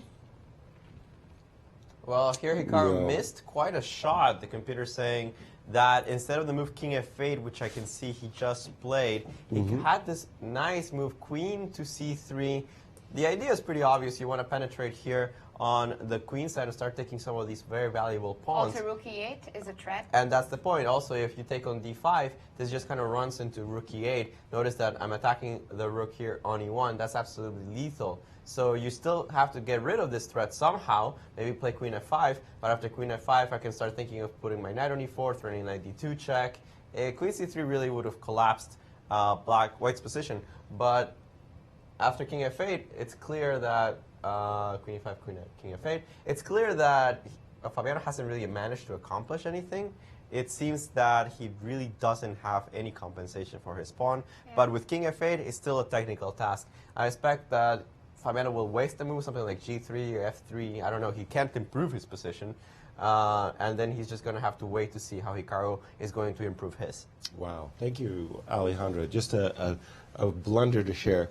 I was looking at that move that Alejandro was sharing, queen c3. Yeah. You're seeing this move, rook e8, in the back of your mind, and you're thinking, all I got to do is bring my queen down the file. Hence, why don't I play the move queen c2? Queen c2 attacks the bishop, attacks the pawn, and you've got this beautiful trap of rook e8 in mind. So, of course, you force the guy to take your pawn, and now you go rook e8, and you think, okay, you know, the game's queen all mine. Moves, I've got queen d3, but having put the queen on c2, you're the victim of a tactic instead of the victor, thanks to bishop e4 check. But that was just a cute one, because he played the Alejandro was playing the move queen c3, and I'm thinking, why doesn't Alejandro play queen c2? Yeah. And there you have the reason. And these things, I mean, you'd be surprised how many times this actually happens in practical play. Absolutely. That's why it's so important to be alert at all points. Now let's go back to the game between Veselin and Vichy, and we after this move rook e6. That was played on the board. After bishop h6, rook e6, right? Our guest of honor is returning, so we're just going to be making a little adjustments for him. After rook e6, bishop h5, and Vichy hasn't plunked down f5 at once. Why not, Alejandro? I don't know. f5 is by far the most obvious and best move in this position, and besides f5, he only has one other move that doesn't lose instantly, which is king h8. Otherwise, I mean, you're running into queen g4. Yeah, no, he's going to play f5. But king h8 giving up the f7 pawn is a little bit creative, to put it mildly. No. I'm expecting f5. I don't know if he's worried about something right now, but since I'm taking the bishop on h6, it really has to retreat. I can always play king h8 the next move. I'm not entirely sure what he's thinking. Right. Gary, welcome back on... I'm also not sure what he's thinking. Yeah. Also, because obviously you're doing it with a gain of tempo, and if you're forcing the bishop back, you can keep it closed on the king side with f4, or you can take on the pawn on e4. It looks great for Vichy. No, it's if worse comes to worse, you can also play rook g6. You know, right, giving back the exchange when necessary. Exactly, yes. To close the g file. He did play f5, and the bishop instantly retreated to e3. Yes, so we've got update on the position. This is an important game between our tournament leader. Yeah, yes.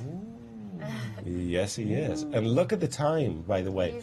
A minute and 37 seconds for Veselin versus, 8 minutes, almost a 4-to-1 time advantage. Now here Vichy missed a little bit of a chance here. He could have taken on e4 twice. Computer says that's actually playable. But I like f4. I mean, why not? Well, taking on e4 twice is really, really nice. First of all, because I'm a pawn grubber.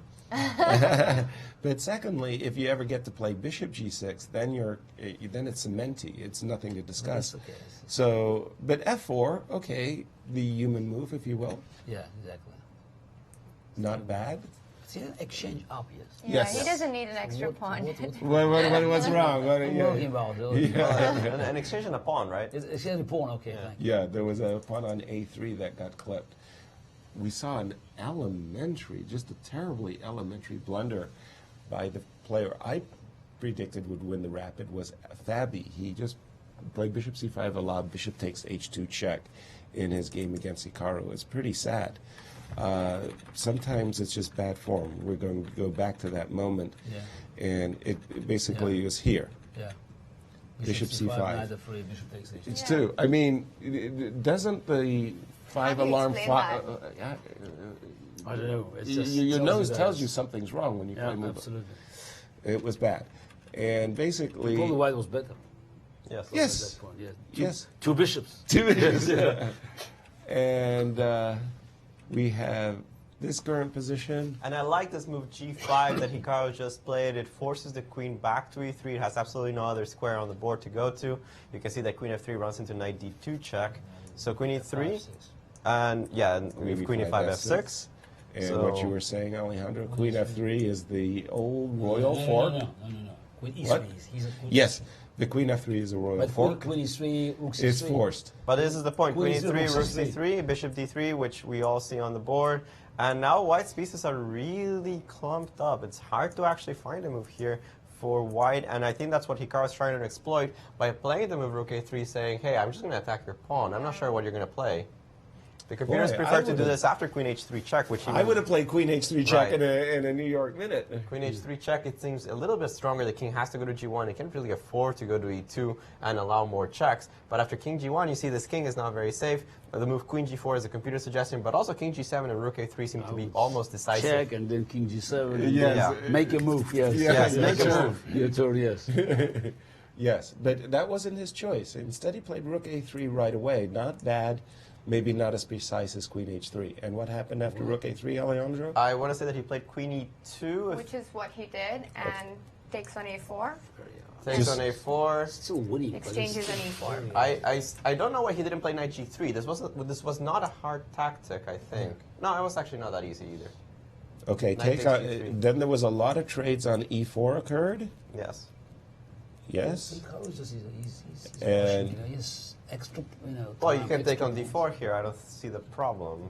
Uh-huh. Yeah. Well, that's very nice as well, of course. Just take with the queen. I think you're relatively safe. Queen H7, I have Queen F6. And take with the rook. Taking with the Queen rook, E5. Queen E5 is King a little... G8, Queen B8. Yes. Yeah, some disturbance in the force. Yeah. You can also Still, just it's take on a B5 really- and go King G7. I mean, that Yes. also looks really easy. Let me update my board. Just going quickly, looking at the other You game. know, That's Hikaru just- hopeless. He made a move, and then after he's thinking. I mean, it's you get plenty of time to find so the winning move, and now just he played Rook A3 quickly, took on A4 quickly, and then And he's reaching for the pawn. Yes, I know what you're saying. You just He's expect, taken and with he's the taken queen. with the queen. Queen takes D4. The nice part about this powerful queen on the board, a centralized queen, is it yeah, protects your two- king. It's two extra pawns, Queen takes Yeah. D4. two Queen extra H8. pawns, Can I go dominance. with Rook E8? He has to go to Rook E8 to No. stay in the game. Right. No threats. And What let's just about- switch over to the other what game. about This looks winning A2? for Topalov down to 30 seconds. If I've got 30 the seconds time. and a terrible Ooh, position. 19. Yeah. Okay, but And his it's- position is just time was- looking time was terrible. less as relevant well. Yeah, than- Yeah, and then the position He's itself. made a move, Bishop D4. Yeah, the position is awful. The time situation is really bad. Yeah, there's zero compensation for the material. He's down. Yes. C5 takes D4, simply recapturing the bishop, knight D5. And it's all one-way traffic now. Yeah. This is terrible. Take the horsey. You're up so much material. Just simplify. Take the horsey. Yeah. Definitely. So it looks like 2 victories. This time control is really producing blood. I mean, what did you say? 4-2 against Nigel Short? No draws. No draws. But The hippodrome. the first time we played. Oh, 4 he's minutes giving to back. 11 seconds. But he's not He's, giving back he's giving back the exchange What do you with 97 No, check. Queen 7. Oh, No threat. I give you nothing. I think Look this at is that clock. Oh over. my God. Is he going to It's even? over. It's over. He's It's lost. over. It's done. It's Yes, game over.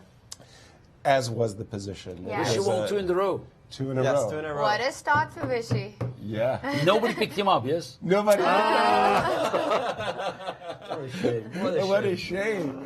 I was saying, wait a minute. How can you have a field, which the field must be so strong when a 5-time world champion Viswanathan Anand is not chosen by our panelists I to win? did. I want to I was understand gonna talk about it. about your I said heart. I I would was go with hesitant. Vichy. Okay, this between Vichy and Hikaru, but I mean, it's- A But he's doing billion great. Indian citizens couldn't believe it, Tanya. You turned I traitor. You said turned Vichy. traitor. Well, let's go to this game because White is down to 30 seconds now, and Yes. also a really tough position to defend.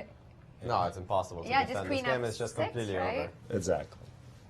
Yeah, that beautiful dominant queen in the middle of the F6, board. Queen Oh, F6 now immediately. Queen F6 is resigns, yeah. Yes. Yes. F6 There's nothing to right analyze. Yeah. If Queen E3, Rook takes F2 check. Takes it, yes. And of course, Hikaru is going to see Rook F2 check. I would hope so. Is equally good. I would say Rook takes B5. And he's gone for it. Rook takes F2 check. Rook C7. Just gives opportunity for Queen B6. So I'm like, I don't want to give my opponent even a smidgen of a chance. Queen E5 now. Queen E5. Queen E5 dominating. Queen E5. You're forcing Queen C1. Yes. Right. And then Rook C5. Yes, that's it. Yes. Queen That's E5. it. Of course, you're right. Yeah, I know And you if you've got handshakes, Fabiano Wow. Caruana resigns. So Fabi's bad form or bad results Yeah. are continuing to plague him even in this format. Something you is won not yesterday. right. You won the Amateurs Blitz, yes? Well, Okay. that's a nice way of putting it. We had Alejandro who was Yes, sixth he did. seed. He won. So but he won it. It was rapid. Rapid. Okay. So he was trying to get some practice in, and But it seems he lost some energy too. yeah, but also He got drained. Hey, we the tried. category of the players, just slightly improved. Yes. He had a tough time. I know that he was lost in round 3, and round 4 was very, very complicated. So, I mean, he didn't have an easy time at all yesterday. Wow. But Gary, talking about this time format, I mean, a lot of players argue that as chess gets shorter, you lose the beauty and creativity. So you've got beauty and creativity over pro spectator. What side are you on with chess? Should it, in today's time, what is better? No, look, I think it's very important that you keep the balance. It's sort of like in the music, you still have, opera and this classical music, which probably represents, 5% of the music or less percentage of played, or if you start counting every form of music. But it's very important, it's not just a heritage, but it's also very important just to keep the beauty, the quality. So, same in chess, as long as we keep, a small portion of classical chess, and to guarantee that, this is the top players, will always compete, having enough time. I think the rest should be, more entertaining because it's a demand of time. For me, it's not an either or equation.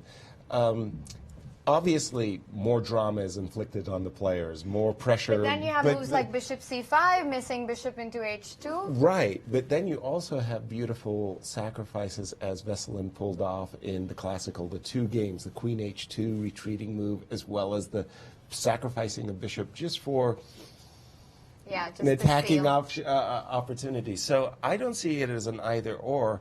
I definitely think there's a lot more drama, a lot more errors. But I think the players are so strong that they can create some real lasting marks of beauty as well. Right. Well, we've got our 3rd game starting really soon. Let's take a look at the current standings.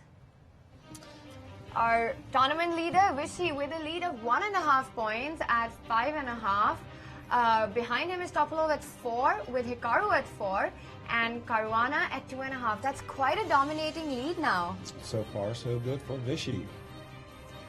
Alejandro, what do you have to say about this amazing performance by Vishy today? Man, Vishy has been playing amazing, but it's very sad to see Fabiano there with less than half the points that Vishy has. Well, still plenty of tournament to go, so let's see if Vishy can keep his shape and if Fabiano can actually try to recover in this tough tournament. Let's take a break and we'll be right back with you guys.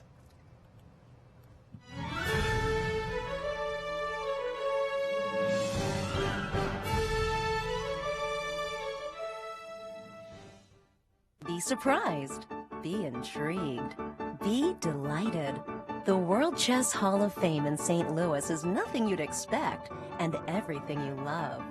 3 galleries highlight the history, culture, and creativity behind the game. Explore chess in ways you never imagined. It's a one-of-a-kind cultural institution where rare artifacts and world-class art play together. The World Chess Hall of Fame. Mind, art, experience.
And we're back. It's round 3 about to begin. We see Vishy, who just crushed Topalov in the previous round, up against Caruana, who's having a very, very tough time here.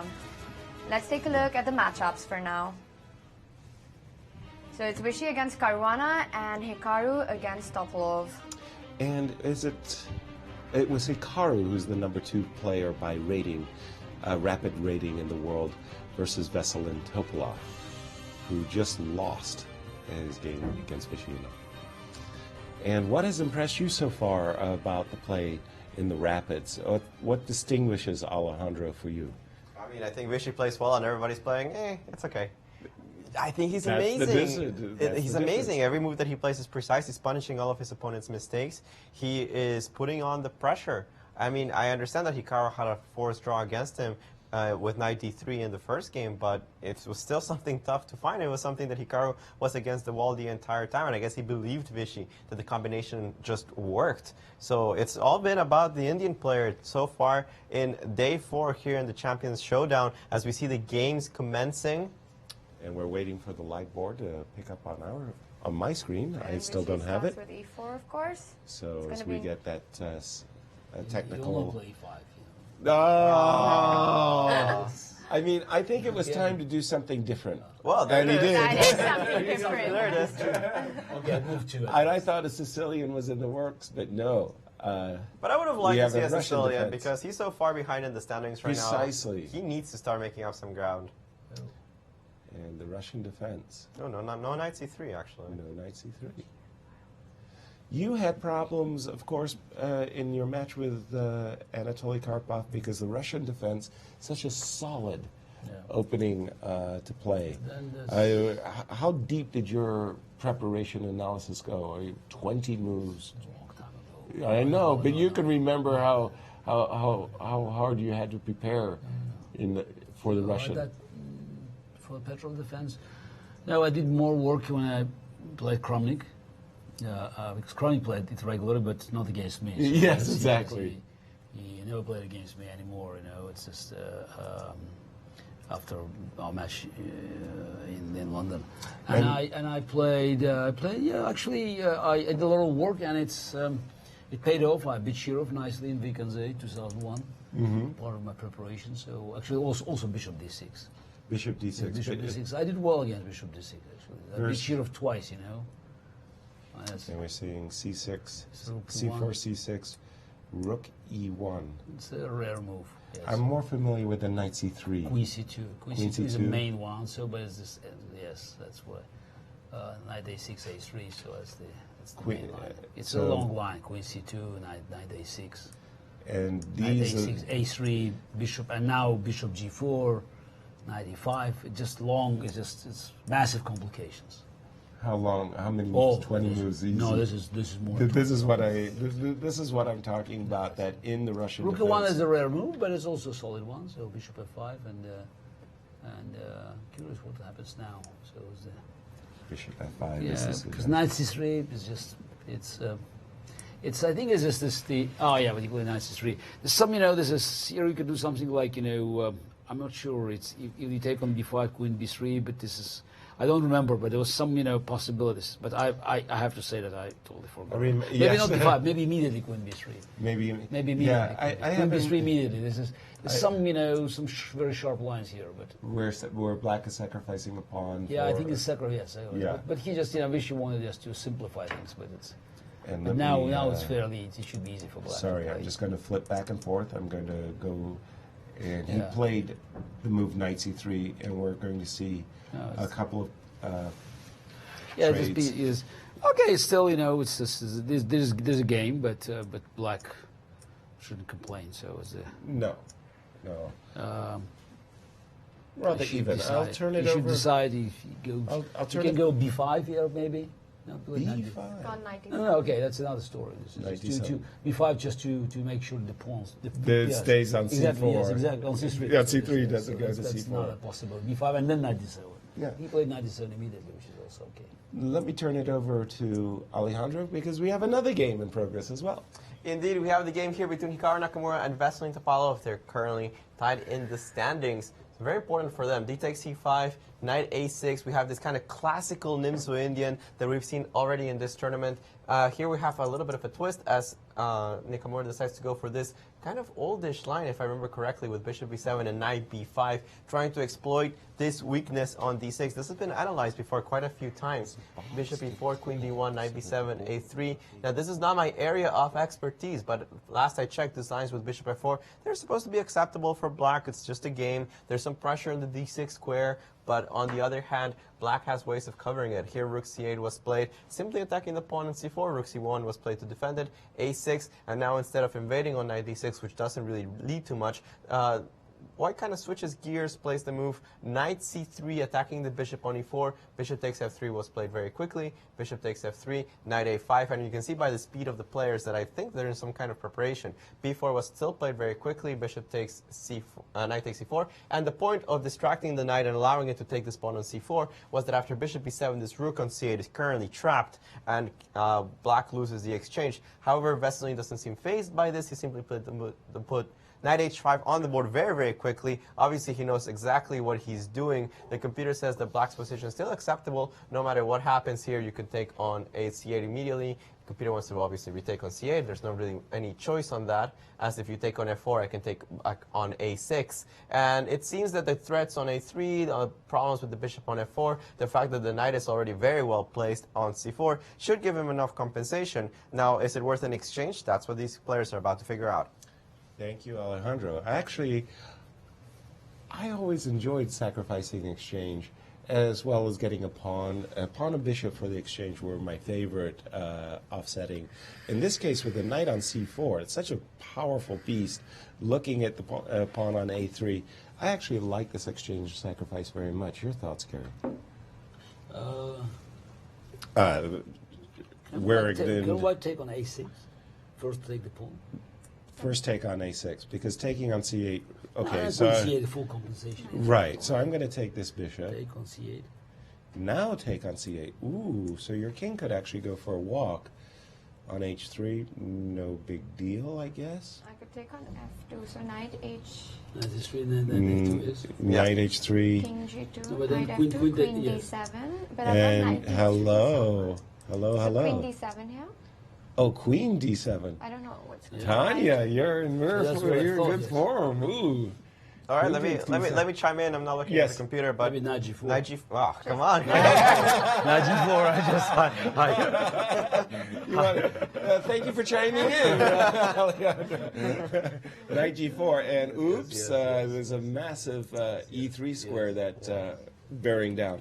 So the desirable bishop takes a6 may have an issue with this knight h3. He's gone to bishop c8. Yeah, he has got what? Oh, No, immediately. No, sorry, I'll have to refresh my board on the other board to get the updated position.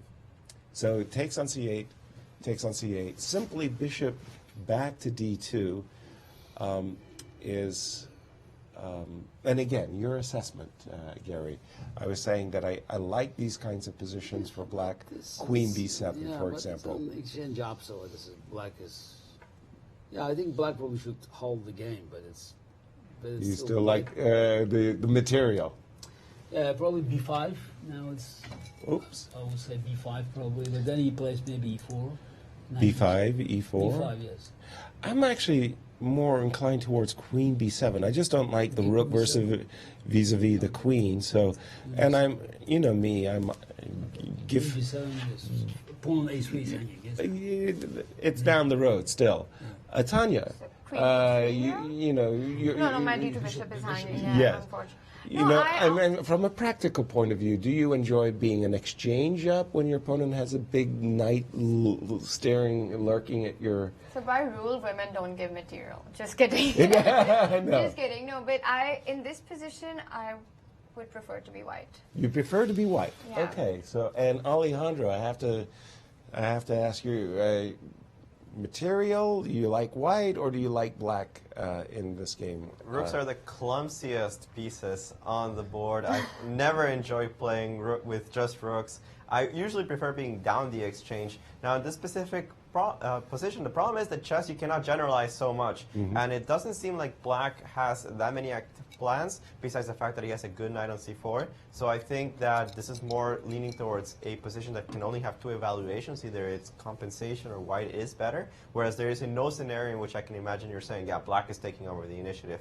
So I do prefer the white pieces here. And I think that after e4, white is the one that's pushing for a little bit of an advantage. That being said, I mean, it's probably a little easier to play with black just from a practical point of view. Objectively, I think white has the edge.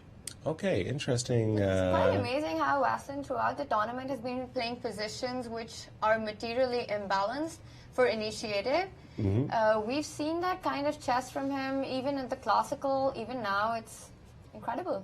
No, he is a player that loves imbalances. Many moves were made there. Yes, actually, he didn't play Queen B7. He played. Let's go back. He did play the move, not Queen B7. He played your move, B6, B5, just cementing the knight on C4. E4 came, attacking the knight on H5. The knight dropped back. Bishop G5, H6. Take A4. Take A4. And this is our current position.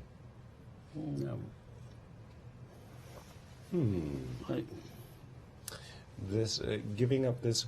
Somehow I like this bishop when it was sitting on the E7 square because it was eyeballing this pawn on B4. Also, I like the fact that this bishop was passive on D2. So I would say the last few moves have been favorable for white. He's made it more. He's clarified the position, and the exchange now is beginning to feel a little bit better. Having said that, with Queen B7. Queen B7 still. You've got that's what ideas of capturing. Yeah, I'm not sure, but it's one possibility. Yeah, but first, Queen B7 simply fortifying this pawn on B5. Queen E2 here? And we've got a result on the other game Oh my already, goodness, so what has happened? Because that happened very quickly. Alejandro, we'll turn to you and guide us through. Draw. Well, yeah, the game was a draw as after d takes d4, queen takes d4. We left the game here in this position. And here, Fabiano Caruana managed to trade these two pawns for these two, simplifying the situation and forcing a draw, really. Queen c7, queen b3, b5. Now, Anand decided to play c4, try to get some kind of advantage. But after simply takes, c5, he couldn't find anything. He could maybe try bishop a3, but after knight b6, c4, it seems like he doesn't really have anything. Decided, okay, I'm in the lead. D takes c5, and he offered a draw. It doesn't matter what black recaptures here. He can even play rook a8 if he felt like it. The symmetrical pawn structure gives white absolutely nothing. Might as well just take the draw and prepare for the second round robin. Thank you very much. Well, and this has always been the problem, I think, for E4 players when facing the Russian defense, that there are so many lines where black can equalize and have a free day, as we would call it. But as I said, playing knight c3, just it's not testing. Equals draw offering. So it's easy for black exchange, and white even didn't have time to put pawn on c4. At least with pawns on c4 and d4. Yeah, at least might have something in that case. Okay, turning our attention back to the game between Veselin Topalov and Hikaru Nakamura. Again, a key game as both these players are chasing Vichy, and they have the same score. They're tied. So whoever wins this game will be in second place, essentially. And we've just seen this move, bishop g5. Attacks the rook. Yes, trying to disrupt some coordination. Nice. Where is the rook? Rook c2 runs into knight h3. Yeah, exactly. So, thanks to this rook on c8. You wouldn't want to go f4 because it's really strange and weakening. And we've got to move. He's gone rook b1. Yes, rook. Oops, excuse me. I'll go. Sorry, I just have to flip from one board to another to update the board. He played the move rook b1. Bishop f6 back. And bishop back to f6, attacking this knight on c3. Is knight e3 a move? Pardon me? Knight e3. Does knight e3 pick up a pawn? No, not quite, right? Oh, yeah. A tactical eye, the ever-gifted Alejandro. Because I want to think, all right, you know what, I have an engine. Why am I not asking an engine? I think it's rook knight d3. b5 here? Knight b5, I think the idea is running into knight this. b6? and then we've got knight c3. And you've got knight c3. No, but no, immediately I've got queen f3 probably, right? No, I don't. Okay. No, I don't have queen f3. You don't have queen f3. Why not? Well, because if I just move the queen anywhere... Yeah, just anywhere, right? I mean, you're taking on f7 with check, but that's it, right? But that's about it, right? Yeah, you're still losing here. So knight e3 is interesting. Knight e3 is interesting. It wasn't played, though. But I thought there was rook d3. If there was rook d3, I wanted to play. Rook takes here. We go just back. Queen takes e4. Rook takes e3. Take on c3 and queen e4 and mate on g2. And knight e3, rook d3, rook takes here, rook takes, queen takes e4. Oh, that's pretty. And attacking on g2. That was kind of my point.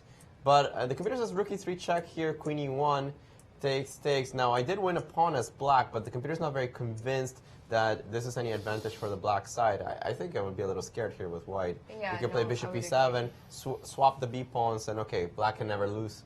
After bishop f6, we have to move rook b3, g6 was played, and now this knight b1, probably not the most comfortable move to play, but at least white is getting out of this range of the bishop. Quickly, Topalov played the move h5. Always the idea of h4 might be hanging at some point. It seems like Topalov has full compensation here for his exchange. Notice how awkward just white's pieces are. Thank you, Alejandro. Agreed. We do have a move. We've got knight d2 on the board. And knight d2 has been played after the move h7, h5. Now it's up to Topalov to say if he wants to swap the knights and have c4 for his rook, or if he wants to keep the knights. The move that I'm attracted to is knight b2. The reason I want to play knight b2 is in case of rook d1 to b1, rook c2. I like the idea of putting white in this pin and menacing knight c4. And if e5, you're not getting mated, I guess. He played king g7, so that's the e5. Oh. But he played king g7. Oh, yeah, that's a refutation. Sorry, he played g7, knight f3. Okay, just a second. Seems as let me Hikaru from the position. So knight d2, king. Sorry. So knight d2, king g7. Knight f3 and d6. And d6. And h4. What happens when you just miss your moment? So there was a great moment for black knight e3. So and this is, you could see that it's knight e2 was very it's so fleeting too. Yeah, you just passed by. Yeah, exactly. It's now it's still A8? playable. Rook A8. It's still okay, but. It's very hard for white to make any progress. They're starting to shift. They're starting to like black a little bit more. It seems that they can't find a plan here for the white side. Well, you had mentioned Alejandro, and I actually refer to it in one of my books, The Clumsy Rook. It's sort of like, okay, this D file is so sweet, but this knight on c4 and the pawn on d6, that construction makes it very difficult for white's rooks to utilize the open d file. Knight g5. Is that inviting bishop takes g5, hd5, queen e7? He played queen e7 right away. Wow, I can't imagine Hikaru playing anything that's not retreating. The knight f4 looks horribly weakening. Right, that was my point. Was you really don't want to play f4 in this position, opening up the white king. I don't know. You like the opening of the king? No, I don't like it, but I said I don't know if he's going to play it or not. Well, f4, there's ideas like queen a7 check, and bringing. So maybe in case of f4, I would play rook a4 with the idea of queen a7 and then lead the rook into white's camp. Coming up. No, f4 just feels wrong, actually, right? After knight f3, you still can play rook a4. I mean, knight g5 was just, shot in the dark kind of thing? Yeah, shot in the dark, yes. It's the... Just a second. I'm sorry. I'm refreshing my board. An empty shot. That's a better way of putting it. Thank you. Knight g5, queen e7, and just what is the chess engine's evaluation? A little bit in white's favor? It's about equal with a little bit in black's favor. Very good. Like a tenth of a pawn. Yeah, a tenth of a pawn exactly. So after knight f3, it just wants to go rook a4. It doesn't really see any way of progressing. It just shuffles the pieces over and over again. Furthermore, I can see the engine analyzing. It seems like the game is going to go nowhere. So it's up to the players to try to find some productive type of plan. The engine isn't really suggesting very much. No, that's the beauty of human chess. It will go somewhere. It will go somewhere. We don't know exactly where, but I do like this idea of rook a4 very, very much. Whoa! I just saw a pawn move. E5. E5. Yeah, right. definitely going somewhere now. Oh, it's definitely, yes, indeed. Exactly. E5. Missed. Missed E5. Do you think this is a good move? I don't know. That's the. But So if I didn't say it's a D5, good you move. I want said to he play missed queen? it. He missed it. So D5 now, yes. So D5 Right. runs into queen E4 or what? What's the point? He's just trying to open the D file, I think. I don't think there's much. He just point to that. wants to have Immediately? rooks. But immediately, don't you run into something? No, Well, you don't. first of all, after D takes E5, another pawn is hanging. By the way, that's 2 pawns of compensation for the exchange. And And then you play B4 rook D3 and just give up, you know, this, and then Everything. rook comes on D7, and then God knows, and then you. like something Rook D7. Rook D7. At So least- you've given up 2 pawns to put a rook on the 7th rank. Is that worth it though? Wow. I'm skeptical. Give me your pawns, baby. I don't know. Rook might have to drop back. I'll temporarily Maybe not G5. Yeah, that is, you know, you sort of. rook back. You think knight G5? Well, guys, let's remember that if Topalov's thinking about something, he's not thinking, oh, He's should I taking leave it the with the pawn there? bishop. Exactly. He's Should I thinking- take with the bishop or should I take with the pawn? Taking with the bishop has its good things and its bad things. The dark squares are a little bit weakened, but now I don't have to worry about this knight ever coming into the game. So he has played bishop takes E5 and knight E5. And now we see this move, queen E2, E1, No, but I now defending the pawn on B4. now I like queen B7. This queen I don't think belongs on E7 anymore. Queen B7 with the idea of E4. And knight E5. Push your maybe. pawns, play knight E5. Yeah. No, that knight, if you ever get a construction, what you're suggesting, E5, E4, knight E5. There you go. Oh, boy. Oh, We have boy. that on the board, actually. He's gone queen E1 and queen B7 is on the board. What about Yes. rook D3? What about rook D3 now? Rook B3, D3. Yeah, Yes. but the thing is that without the knight on the board, which is what we were analyzing on the other variation, if you put the rook on D3, even on D7, like what's the follow-up? Rook D3, E4, rook D7, queen C6. I'm going to get a knight on E5, which I prevents have a your check other. on There's a check on C3. Ah, well, Check on C3 is E5. annoying. E5. Yeah, but that was a Rook square. A3. That next, was a rook, next move was rook A3. So or rook A3. E3. Yes, E3. Oh. Do I have something like rook D6 in that last He position? played rook D3, yes? No, he didn't. He hasn't Yes, played. you do, Tanya. Absolutely. That could be interesting. That variation that we just saw. Yes. We were looking at a variation. Has he played rook B3, D3 yet? No, he has not. He's But about he's to. about to do it.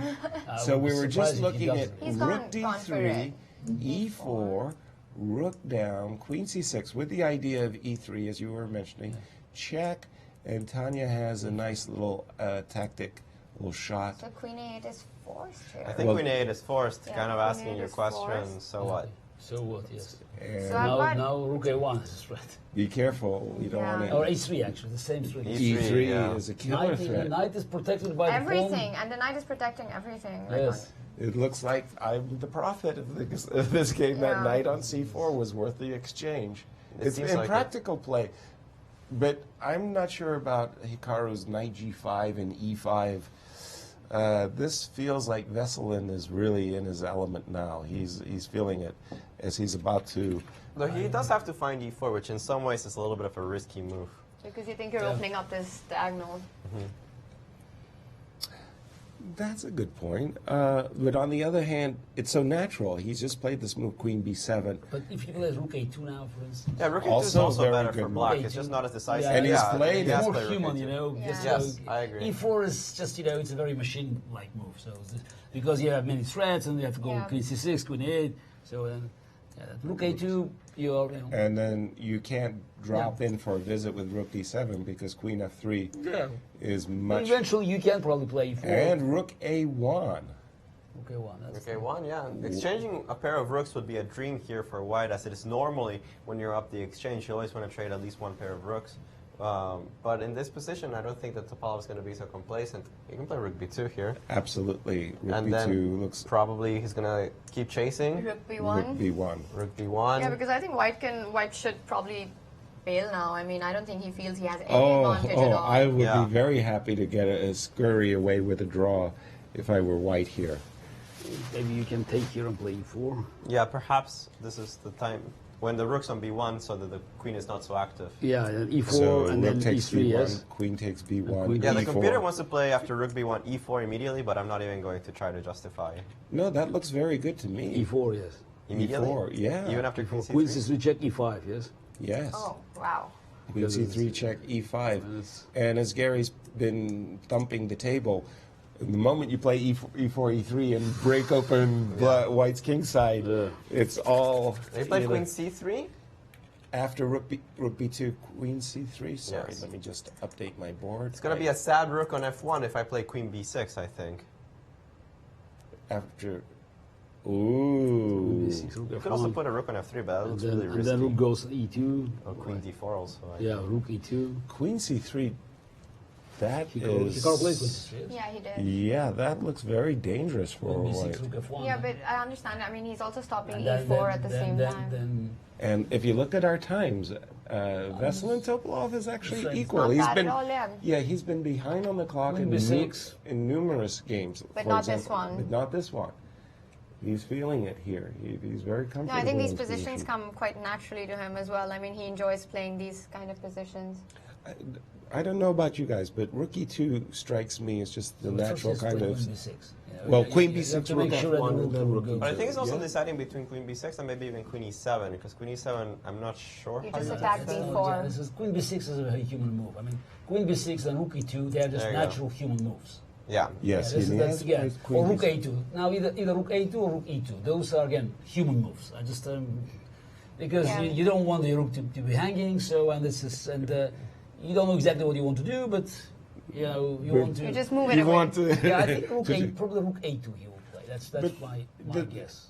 The, Educated. yes, well, it's probably a very good one because, No, because one nice part is rook because the a3 idea is that- issues. No, if white rook moves from d3, Yes. the rook a3 and rook takes d3. Yes, that's the tactic. That's a trick. That's why So- rook a2 is very natural again. So Very just to human move. show our viewers, so in case after rook a2, rook d7, rook a3, surprise, rook takes g3, check is coming.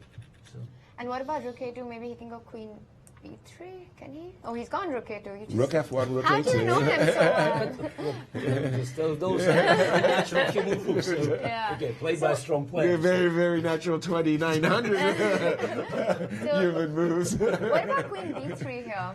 Can I just attack your rook and ask you where you're going? What? You can always, you're running to e4, right? Queen b3, maybe e4 now. Maybe Yeah. now e4. All right. Maybe this is the moment.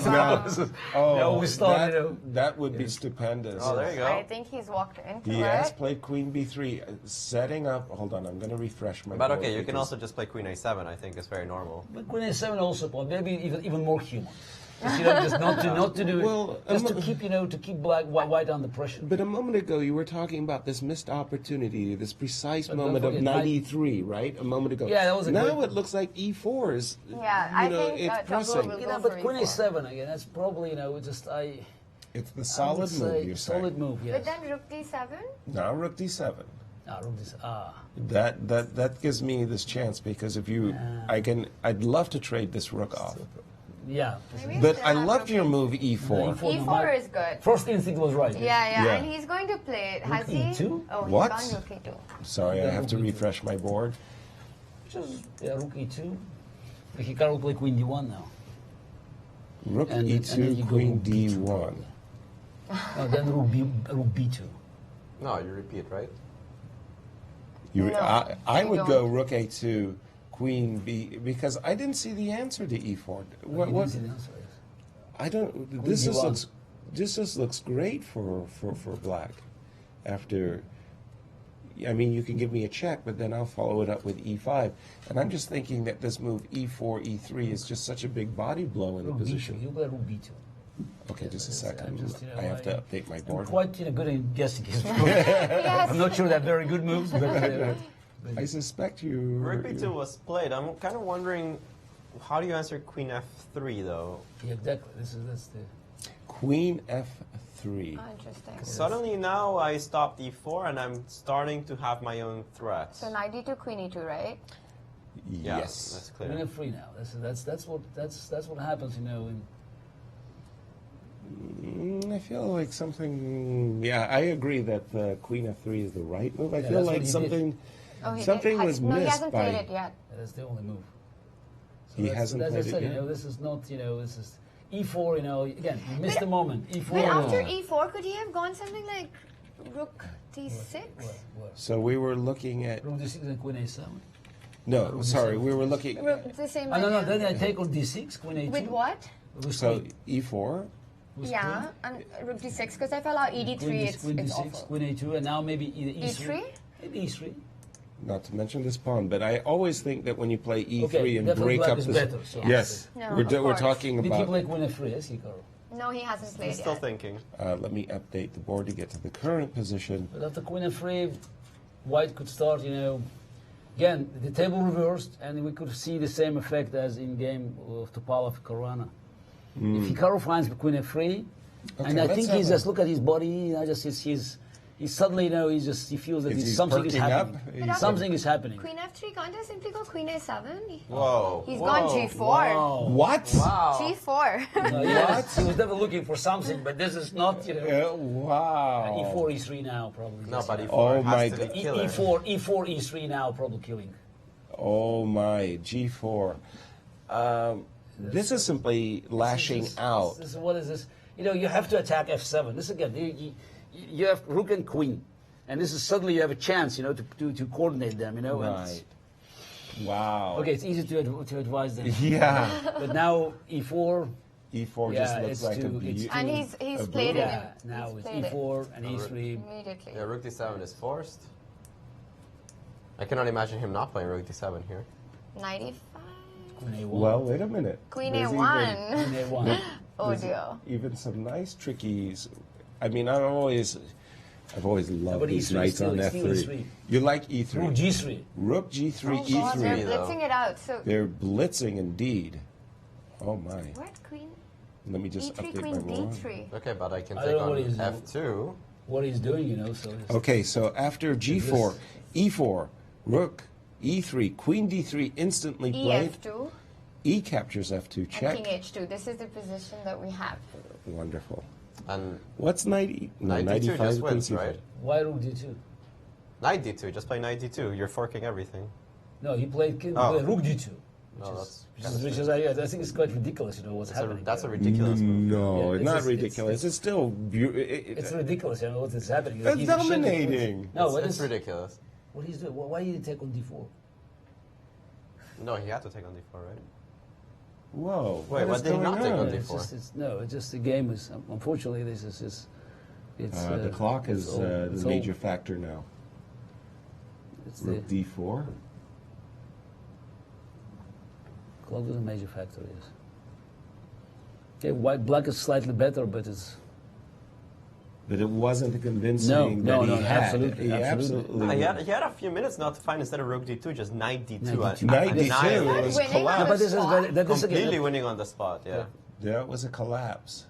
We'll stay with the players. We'll review that moment after the play has been Still, completed. black is It's better because most likely they win B pawn, and then we'll end up probably with a position where they just with. Okay, he plays now something like. Well, Knight- he's trying to fish Something around like to knight, find. knight B6 now. I would like knight to come on D5. Yes. It's now a new strong position. New Actually, stronghold, yes. Knight E5. Okay, knight F5. Also. Knight on F5. F5. That's even probably better. The natural French player in me, always like the knight on F5. But It's ironic that Topalov, who's been low on time in every game against the fastest player, one of the fastest players in the world, he's actually ahead. Yeah, but Well, miracles that never cease. Take the pawn. And knight Take the pawn. H6. Knight H6 always. Beautiful. Yes, And knight again, H6. you're seeing what happens when you have a versatile knight that's supported. Knights love supported So squares. now the king comes out. And now it's three pawn. I mean, okay, it's four, but white is a favorite to pick up the B pawn. But then he'd probably exchange the rooks and that. Guys, I have to just to make sure I'm not missing my plane. You're not missing your own. You cannot miss this. Yeah, that's this. Oh, thank you for coming. Thank you, Gary. Gary, rook g4 check Rook by G4 the check. and knight f5, and that should be all. What? Wow. Trading rooks. Yeah, rook g4, knight f5. Oh my goodness, that is really. But Oh. it's still, I mean, black is still going to. Two connected pass pawns and knight versus I rook think is it's a draw. yes. Three connected okay, if the pawn was on g5, it'd be a win. On h5, I think the chances of draw are much higher. think it's But draw. that was a My guess is remarkable draw. decision to My trade guess is rooks. draw. It's remarkable. Bad. Remarkably bad. Remarkably Remarkably bad. bad. I mean, just two exchanges, something's wrong. Yeah. I mean, you don't even have to consider that. Yes. Yeah. Oh my goodness. Yeah, that's the. Okay. Gary, thank you so fine. much. Okay. Thank you, Gary. Gratitude. Thank you. Okay. Get yourself disconnected, and we'll turn it over to Alejandro, as Gary Kasparov, unfortunately, has to catch a flight home and say hello to his family. How is the computer evaluating Well, this? I'm waiting for Gary to leave the building to say that the computer thinks that it was better to trade rooks. Than No to keep way. them. Okay, the computer doesn't know anything. Sure. Okay, let's go with that. But it seems like there's no good way of making progress already in this position here after rook g8 check, because if you go king h7, I played the rook down on the g file. You can see king h7, rook g1 just cuts your king completely, and that's, I think, impossible to win already. I don't see a good plan. But if you go, let me just... If you go king f7, then just rook h8, right? Right, exactly. Let me refresh that. If you go king f7, then rook h8, again, this attack on the h5 pawn, and as Yasser mentioned, 2 pawns, connected pawns and a knight against the rook is just a draw. I'm surprised that Hikaru put the rook on a8 instead of cutting the king off. It seems like they're playing a little too fast. Yeah, They're in time pressure, but they're not In crazy time flagging. pressure. Yeah, they're not Yeah. flagging. They have time to think just a little bit. But it's interesting, Alejandro, if the rooks are on the board, like, do you keep the rooks on the board? Does that give more chances for black in such an endgame? In my opinion, absolutely stone cold yes. The computer disagrees. The computer But actually already I don't know, finds... That's a these positions controversial- we can believe Okay. the computer much. Fair enough. That's a controversial point. We'll come back to it.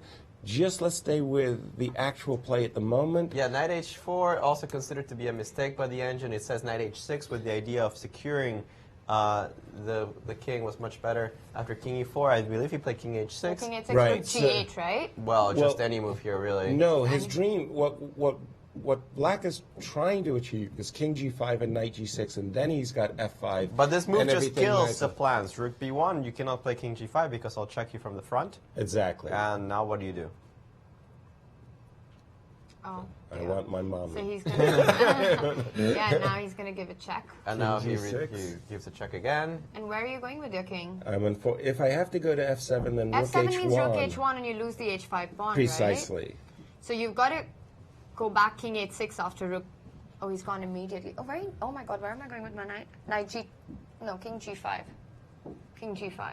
Is forced, check, and now rook back to h1, I suppose. What about Or rook g3? rook h1, you can play rook b1, which is the same position. Rook h1 is what he's done. Yeah. So in that position, what about rook g3? What is black's move? Well, this is much simpler, I think. Now, this is already a forced draw. No, I get it, but after rook g3, I'm just trying to understand what is your move, because I might be winning the h1. Winning one of the pawns. Maybe, I mean, maybe it doesn't matter, but just for the sake of... I understand, rook but you are g3 winning one of the pawns right now. Rook h1 wins a pawn. Oh, okay. Or forces, a draw. Yeah, he's gone rook h1 and Yeah, it's a there draw. you And the go. players have made a draw. Very, very interesting Well, game. there you saw why having an extra rook on the board for both sides is better for the black player. But sorry, Tanya, you were about to say something. No, I was just going to say that, Veselin with his normal play of trying to fight for initiative, and in the beginning it looked like the compensation was not enough, but again he was able to create a lot out of what seemed to be nothing. Well, in this particular case, I think Hikaru basically fell into some kind of a desperate mode, and he lashed out with knight g5. That was a shot to nowhere, and as well with this e5. Now, this is the controversial move where both Gary and I were completely shocked by the trade of rooks, that occurred. You know, I would have also taken, I would have also exchanged the rook in this position, just thinking that practically if I'm low on time, I just give white like no opportunity to do anything. And I'm just playing for 2 results then. Maybe this position as well.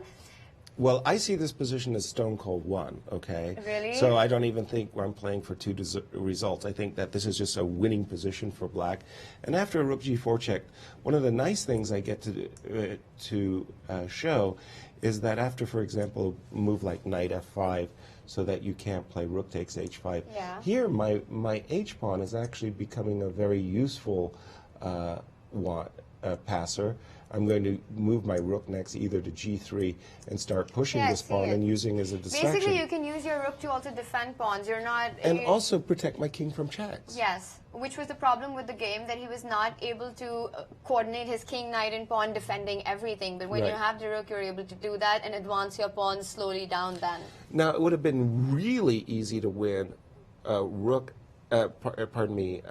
and 3 pawns versus rook if the h5 pawn were on g6, or shift everything over and you have h5, g6, f7. So 3 connected pawns. Right. 2 connected pawns is a draw. But this was, for me, a shocking miss by Veselin, and especially that rook trade. Yeah. Alejandro, your thoughts on this crazy helter-skelter game? Like Yasser, I agree with you. I would have just say rook g4 check, knight f5, keep the rooks on the board, especially from a practical point of view with both players low on time. I think that having 2 rooks makes more forking opportunities for my knight. So that's what I would have done. I don't know if it's stone cold winning. The computer just is not impressed at all with your evaluation. It says it's slightly better for black, but no real problems. It says it can maneuver the rooks around and you cannot make progress. I'm not going to argue with that. But I do agree that rook g4 check is what I would have played. But it's the big miss earlier in the game. Let me see if I can find it here, right here in this position, that Topalov completely destroyed his chances. Because, okay, we'll analyze knight d2, but it's not the only winning move. You can just even take on g4. Here you can play e5. You can play any series of moves. Knight d2 is just the most direct. The knight attacks the rook. That doesn't take a lot of effort to figure out. If the rook moves anywhere, well, not there, anywhere, d1, then knight f3 check or f1. Oh, I thought you just queen. Doesn't matter. The point is that the king is going to be mated very, very soon. So both queening here and knight f3 check are just completely lost. Just trying to understand. I don't know, like knight d2, queen c3 was probably the only thing he saw, but knight f1 is also a fork. I mean, it's right here after queen c3 check, after any king move, doesn't matter. If you take on b2, then after knight takes f1, I'm going to take your rook on the next move. Oh, this was completely winning. But it's not like he was in time pressure. Let's not say he was in time pressure. That's what I was going to say. He had 4 or 5 minutes to find that out. At this point. Wow. So that was a moment just to stop and think. But even without the move knight d2, which is just a stone cold win, there was something else that happened as well, right? I mean, he had other opportunities. Well, I think this was the clearest. I think he did have other opportunities. The only good thing about this game is it makes me feel better about my games yesterday. This was just very easy. Knight d2, just completely winning. Exactly. So, yeah, this just echoes our point of how there are mistakes at every level. Exactly. Well, we're going to go into a short break, but before that, let's take a look at the standings. So, Viswanathan still with a dominating lead of 1.5 points. He's at 6. Topalov and Hikaru with an exciting game, but ended in a draw, so they're at 4.5. And Fabiano Caruana still at 3. Wow. We're going to see you on the other side of this short break.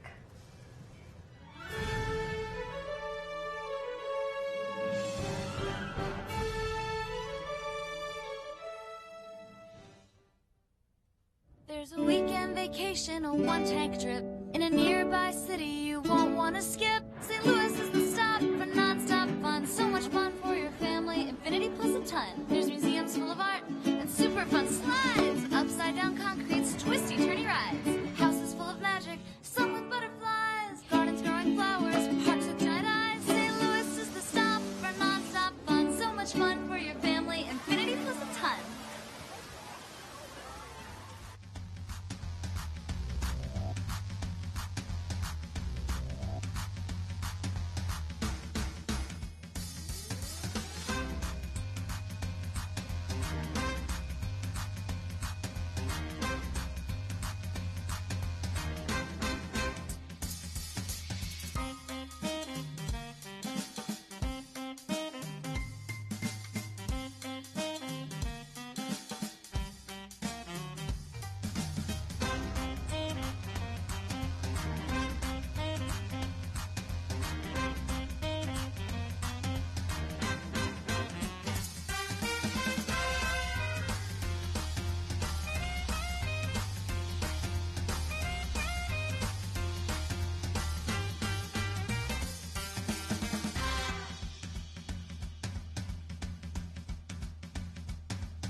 Hello and welcome back to the Rapid Day at the Champions Showdown. We're into the second round of our Rapid Round Robin.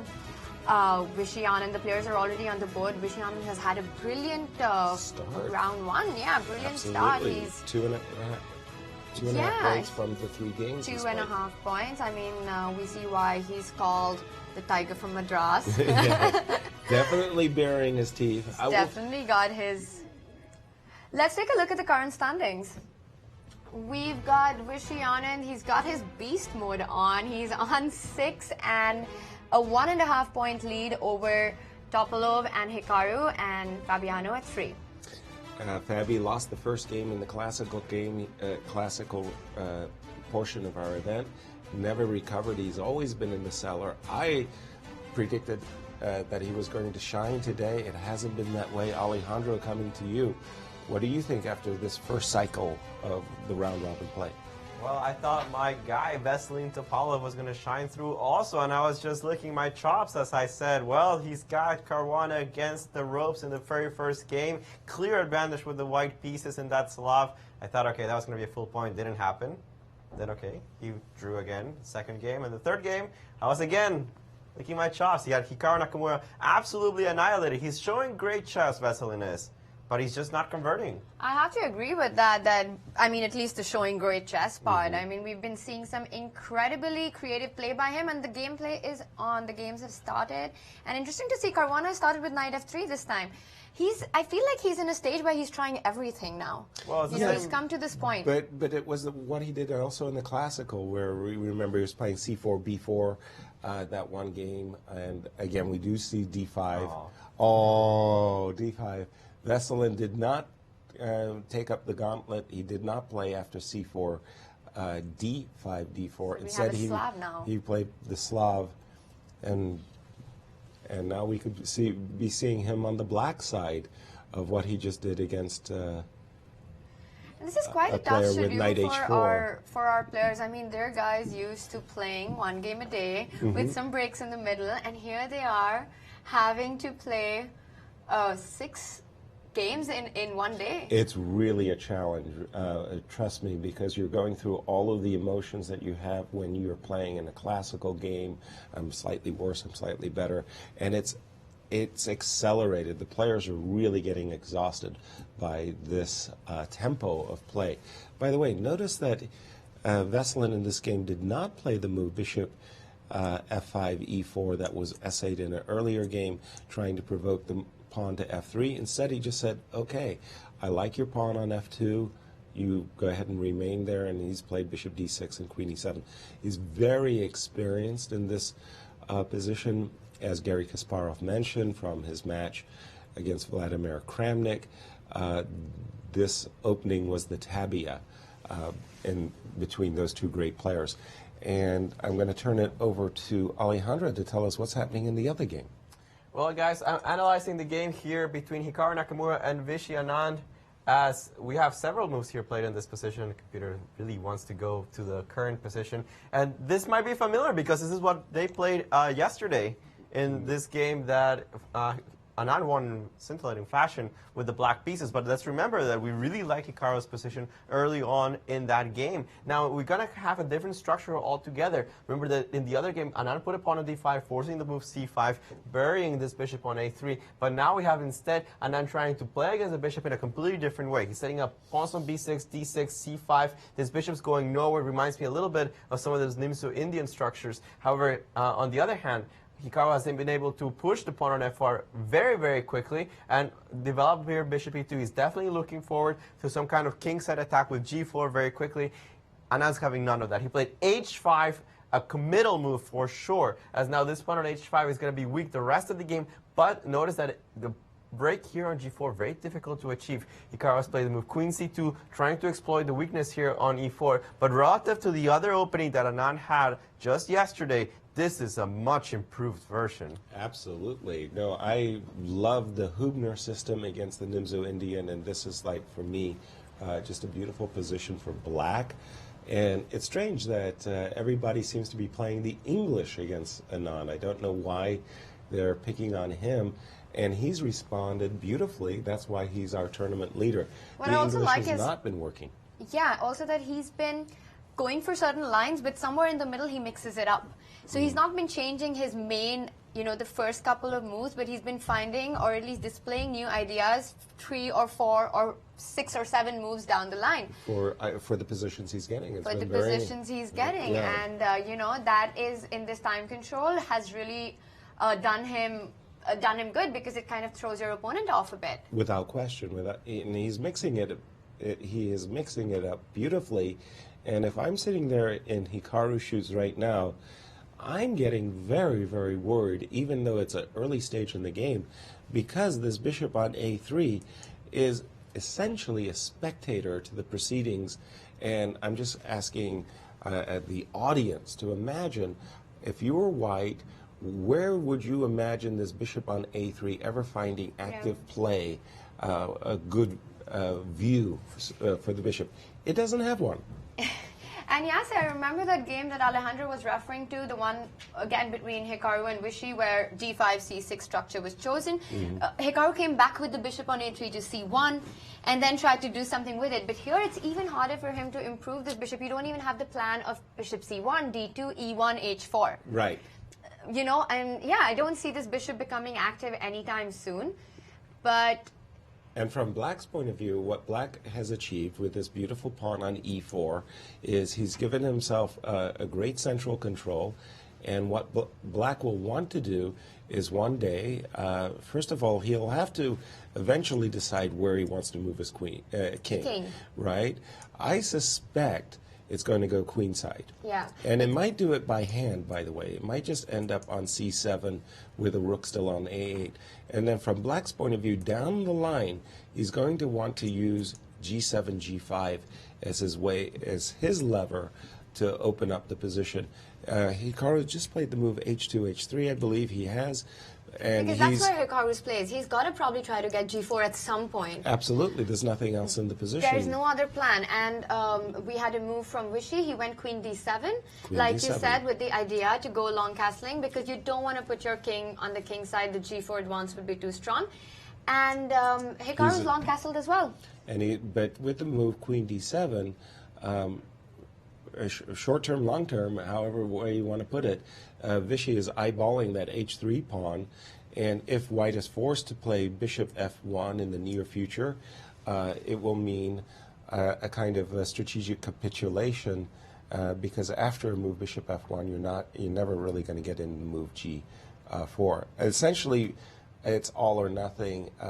Hikaru is going to have to play the move g4 very shortly. I'm just wondering if he can do it immediately.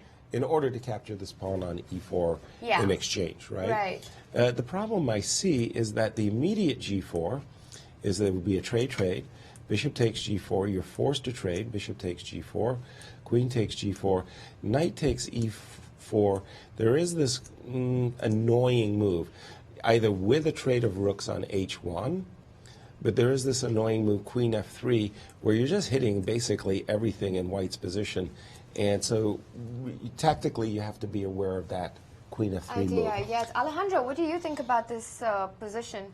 I hate Hikaru's position. But it's so bad. He just played knight b3. The thing is, it's perhaps, okay, not that bad. But from a practical point of view, playing with the double pawn structure and such a terrible bishop, it's so miserable, really. He has no plan. The problem with g4, among other things, is that after pawn takes, bishop takes, you were mentioning the move queen takes. Let's not forget, you can also take with the knight. And this pawn on e3 is simply dead. Sensitive. So that's completely losing. Knight f2 and d3 also a threat. So this is just game over. After castles, Hikaru decided to put the knight on b3. And I think Vishy played queen c7. Let's try to understand that in a little bit.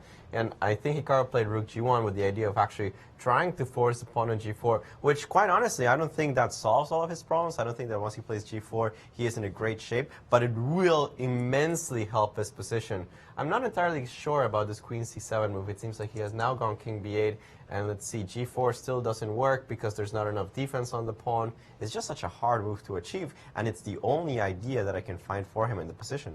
The thing I really like about this move, king b8, is not only you're tucking your king away, which is always a nice thing to do, put it closer to the pawn shield, but you're giving yourself the square c8 for your queen.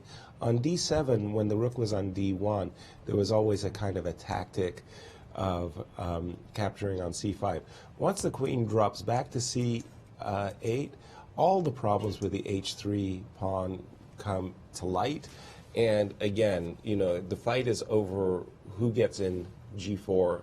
And one day, Vishy is going to put his rook on g8 and play g5, and it's game over. I think it's basically now White's only chance of saving the game is to commit a sacrifice against the pawn on c5 for a minor piece and just hope you have enough play. It's very unlikely it's going to work. It's that bad. It's a miserable position. Very impressive how Vishy with black against Topalov and against Hikaru so early on has managed to get a more than comfortable position. Absolutely. Yeah, White is on the backhand. It was the same case in the earlier game. Exactly. And also talking about this position, I mean, this pawn structure with c3 and c4, it is for life. And, you know, even if everything is okay, like any endgame is better for black here. Absolutely. Even, like you said, ideas along the c file sometimes, and you want to... d4, d5. At some point, it probably had to be... Yeah, that's death. Actually, I'm not sure, because this bishop on a3 now is... That's really so bad, strategically speaking, because I was just mentioning that a sacrifice against the c5 pawn may have to occur down the road. After you've played the move d4, d5, essentially with these two pawns on d6 and b6 supporting the pawn on c5, that's a stone-cold brick wall. There is no more sacrifices. Okay, maybe one day you get lucky and you get to play knight d4, some kind of desperado shot, but this is strategically all in one direction. Again, I'm expecting that in a very near future, rook g8 and g5 is the lever that black is going to employ. Now black has to play rook g8 and g5 because it seems like it's the only plan because a queen side is shut. But I think White has the opportunity now to try to do something with this bishop on e3. He's got to transfer this bishop. But where does it going to go? Bishop cc1, it makes sense, but e1. I mean, yeah. And somewhere you've got to try to get this g4 as well, and. But you can imagine in a horrible universe where rook g8, g5, and that knight on e7 eventually comes to the f5 square. Yeah, it looks terrible. Juicy. And I know, Alejandro, you're over there saying, I hate the position, I hate the position. I hate the position. Well, I disagree with Tanya, actually, with the fact that you have to play rook g8, g5. I think black's position is so pleasant. You can actually just shuffle around for a while and try to improve certain pieces before you play that. I'm actually starting to think, where do I want all of my pieces once I achieve this g5 break? As you mentioned, Yasser, the bishop is now on f1, so I never have to worry about g4 coming at any point. Perhaps this bishop has a better place on a4. Perhaps I want to put the knight on f5 first. He has started with the move rook g8. It doesn't mean he's going to play g5 immediately, but it does hint at it. So black has all the time in the world, and that's what makes White's position so annoying, is that usually if one side is better, they still have to keep up the initiative, they still have to keep up threats, maybe a slip here, and the advantage is gone. But the advantages here are so permanent that it's such a difficult position to play here. Queen f2 was played, which was the computer's choice. G5.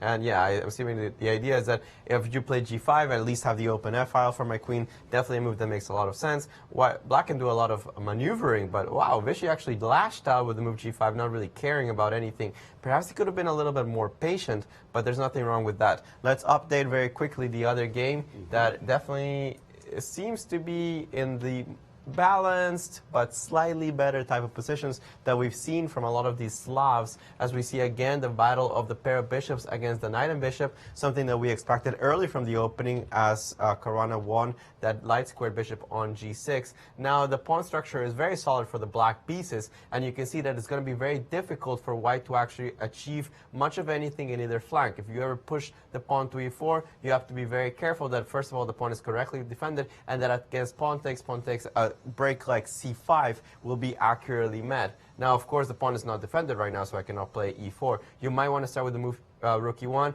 but then partially we see the reason that Topalov has played here b6. He might lash out with c5 first, threatening, of course, a fork on c4, but also trying to ask White, how are you going to solve the problems in the center? If you ever take on c5, taking on c5, this is an absolutely fantastic version of the hanging pawn-pawn structure, as we see that the piece activity and the weakness of the king might become an issue in the very near future. I don't think that Topalov has necessarily equalized fully. Again, the pair of bishops might prove that they're strong in the later sense, but for now, Caruana doesn't have an immediate plan to punish the fact that he has a better central control than his opponent and that the bishops are in play. He has just played rook e1, so I expect Topalov to reply with c5. It happened, c5, c4. The players have followed your suggestion. And now, in this position, when the queen drops back to c2, especially thanks to these double pawns on the g-file, it would be really nice to play g5, g4 in a go. One of the things I really like to do when I'm black in such positions is to play the move c5, c4, forcing the bishop to drop back, and then playing g5, g4 to undermine White's intention of playing e4. But he played rook e8, bishop b5 came very quickly by Fabi, rook went to d8, and now bishop c3. So in a sense, this move c5 has forced White to forego any intentions of playing e4. But on the other hand, now that you've played bishop c5, this bishop on d2, which was a bit passive, has come to c3 along the long diagonal, and I like the two bishops in this position. Yeah, I think that maybe a missed opportunity there for Veselin Topalov to see something on the queen side. Coming back to you, Alejandro. Yes, sir, I want to ask you a question. In this position here, we have black to move. You have a choice. You can keep the tension with something like rook g7, not really do anything. You can take on f4, or you can go for the committal g4. Now, there's always a danger in playing such a move, that after h4 you might run out of ways of penetrating your opponent's position. That being said, you would establish a knight on f5 that's tremendous, attacking e3 and g3. You really exploit the fact that this bishop is dead. Do you think you would consider going for a close position here and saying, maybe I still have enough breaks on the queen side to win the game? You know, no, I wouldn't. I am just fearful that after g5, g4, the position is too locked, and despite the fact there's so many pieces on the board, I'm just fearful that White will have enough to hold. So as black, I would seek to open up the position. And that's exactly what Viswanathan has done, so he agrees with you completely. He took on f4 with the idea that, hey, I'm opening up the files here, and it's not going to be so easy for you to incorporate the bishop. Hikaru said this bishop needs to come back. After g takes f4, pawn takes a4. No, it's not the logical solution usually. You would like to take with the g-pawn, but he needs this position on e3 either for the bishop or for the knight. The computers are hating this decision, by the way. They suggest taking with the queen in order to transfer some of the power down to the f-file. After rook g6, bishop c1, rook dg8, very logical moves here from Anand. Bishop e3, bishop d7. You already have a decisive threat after knight f5. I don't see how you defend this pawn on g3, and once g3 falls, everything collapses. White's bishops are absolutely atrocious. Oh, what did Gary say? I always like the pair of bishops. Well, exceptions to every rule. Here they are absolute trash. After f5, which was played in the game, I believe that knight takes f5 was played, bishop f4, and Vishy's still playing quite fast. I think he played something like king a8. Yeah, king a8, bishop e2, and this is the current position you have on the board. Black has picked up a pawn. The bishop on f4 has significantly improved, but it comes at a great cost. Absolutely, that extra pawn and the knight. Both players have done good transfer, good maneuvering, I want to say. The bishop on f4 is a much, much better, far improved piece than it was on a3. However, the knight at the cost of pawn, and black hasn't dithered either. He's put his knight on a beautiful square, this f5 square. Now, the question is, how is black going to increase his advantage? I'm not going to say it's winning. It still takes a good hand, but at a certain moment, the move e4, e3 is coming, followed by knight e4. I actually like the idea that the queen on c8 has done its job. Its job had been to control the g4, h3, g4 diagonal, and to stop white, from playing g4. Now it's time to find a good square for the queen. I like the idea of queen e8 with the idea of moving the pawn forward, bringing the queen into the game. Which he does agree with you. And he played queen e8, queen e1. And now I'm really, looking at that move e3. Yeah, and he's done it immediately. And he's playing it very, very quickly. He's playing it really impressive. Very impressive chess, yeah. Yeah, Vishy is just in, I like tremendous that, beast mode. I like it. Beast mode it is for Vishy Anand, and it's clear why he's the tournament leader, as he's just been smashing his opponents left and right. A lot of people around the world feel that the older lot here, the veterans, the former world champions, Vishy Anand and Veselin Topalov, stamina and shorter time play, maybe they're tiring out. But I mean, it's very clear that these two guys are the ones who are ruling the field here. Exactly. Because, I mean, they've been honed by decades of experience at the highest levels. They know, they have a great feel for the game, first and foremost. And it really is a question of energy and stamina. Now, we're going to be coming to the Blitz tomorrow, and that's going to just, light up. I mean, and points are going to be flowing freely. But so far, I think Vishy is going to be so pleased with what he's done. And it's not just about his points. I feel like his quality of play has been very impressive. I mean, if you think about it, Hikaru was actually gifted 2 points. The Topalov game, right, where Fabiano, he won in a dozen moves. In 14 moves. Yeah. Fabiano blundering a pawn against him, a simple elementary tactic with bishop c5 and bishop h2. Right. So, there's been a lot of unlucky and lucky chess going on, but I feel Vishy's quality of play has been just dominating throughout. And he's deserving of his points, and you're kind of saying a little bit undeserving for Hikaru. It happens, but absolutely his play, that is to say, Vishy's play has been stellar. And I really like this move very much by Vishy, bishop c8. Alejandro mentioned that these static weaknesses, these double pawns, are a feature that does not change.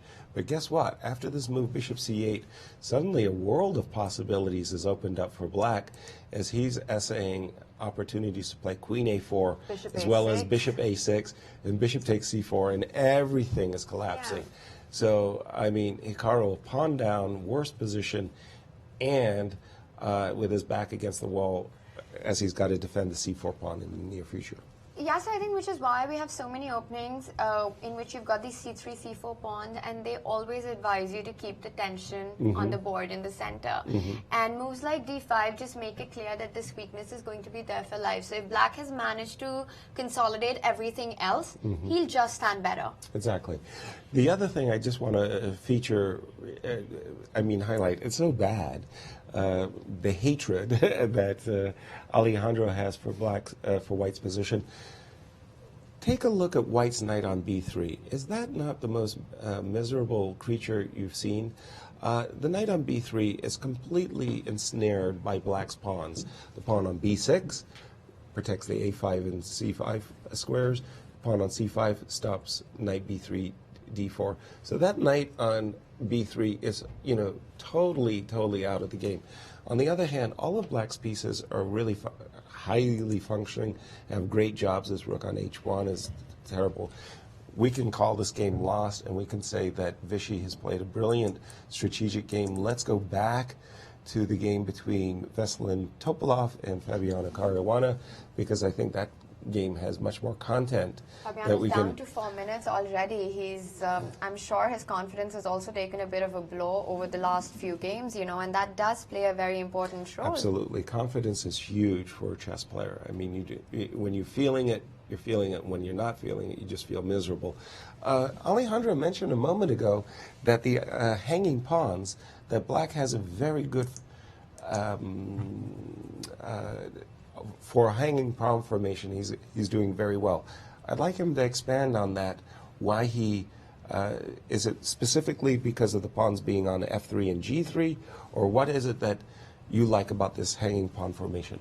Well, the hanging pawn formation that I liked some moves ago involved the activity of the pieces, specifically a weakness that white had on b2, and the possibility of a very fast c4 latching onto some weaknesses, specifically e3. However, with the way that both players have played, at the moment the pawn on b3 is just very solid, preventing this c4 idea, and I think things have turned around completely. I think this hanging pawn structure, even though by no means it's losing, actually favors white a lot, because now the pair of bishops are in really good places, and black's structure, even though it's not collapsing at any point, will be weak for a very long time. Specifically, I like what Fabiano has done. After bishop takes f6, pawn takes f6, now we have an opposite color bishop situation, which can be easily exploited. After queen f1, I also like the immediate e4. There's going to be a lot of weaknesses for black on the light squares, whereas this bishop on d6 is going to soon run out of targets. I liked e4 immediately. Queen f1 also looks good. It seems like Veselin has played the move queen b6, taking advantage of the fact that after bishop takes a6, rook a8 recovers the pawn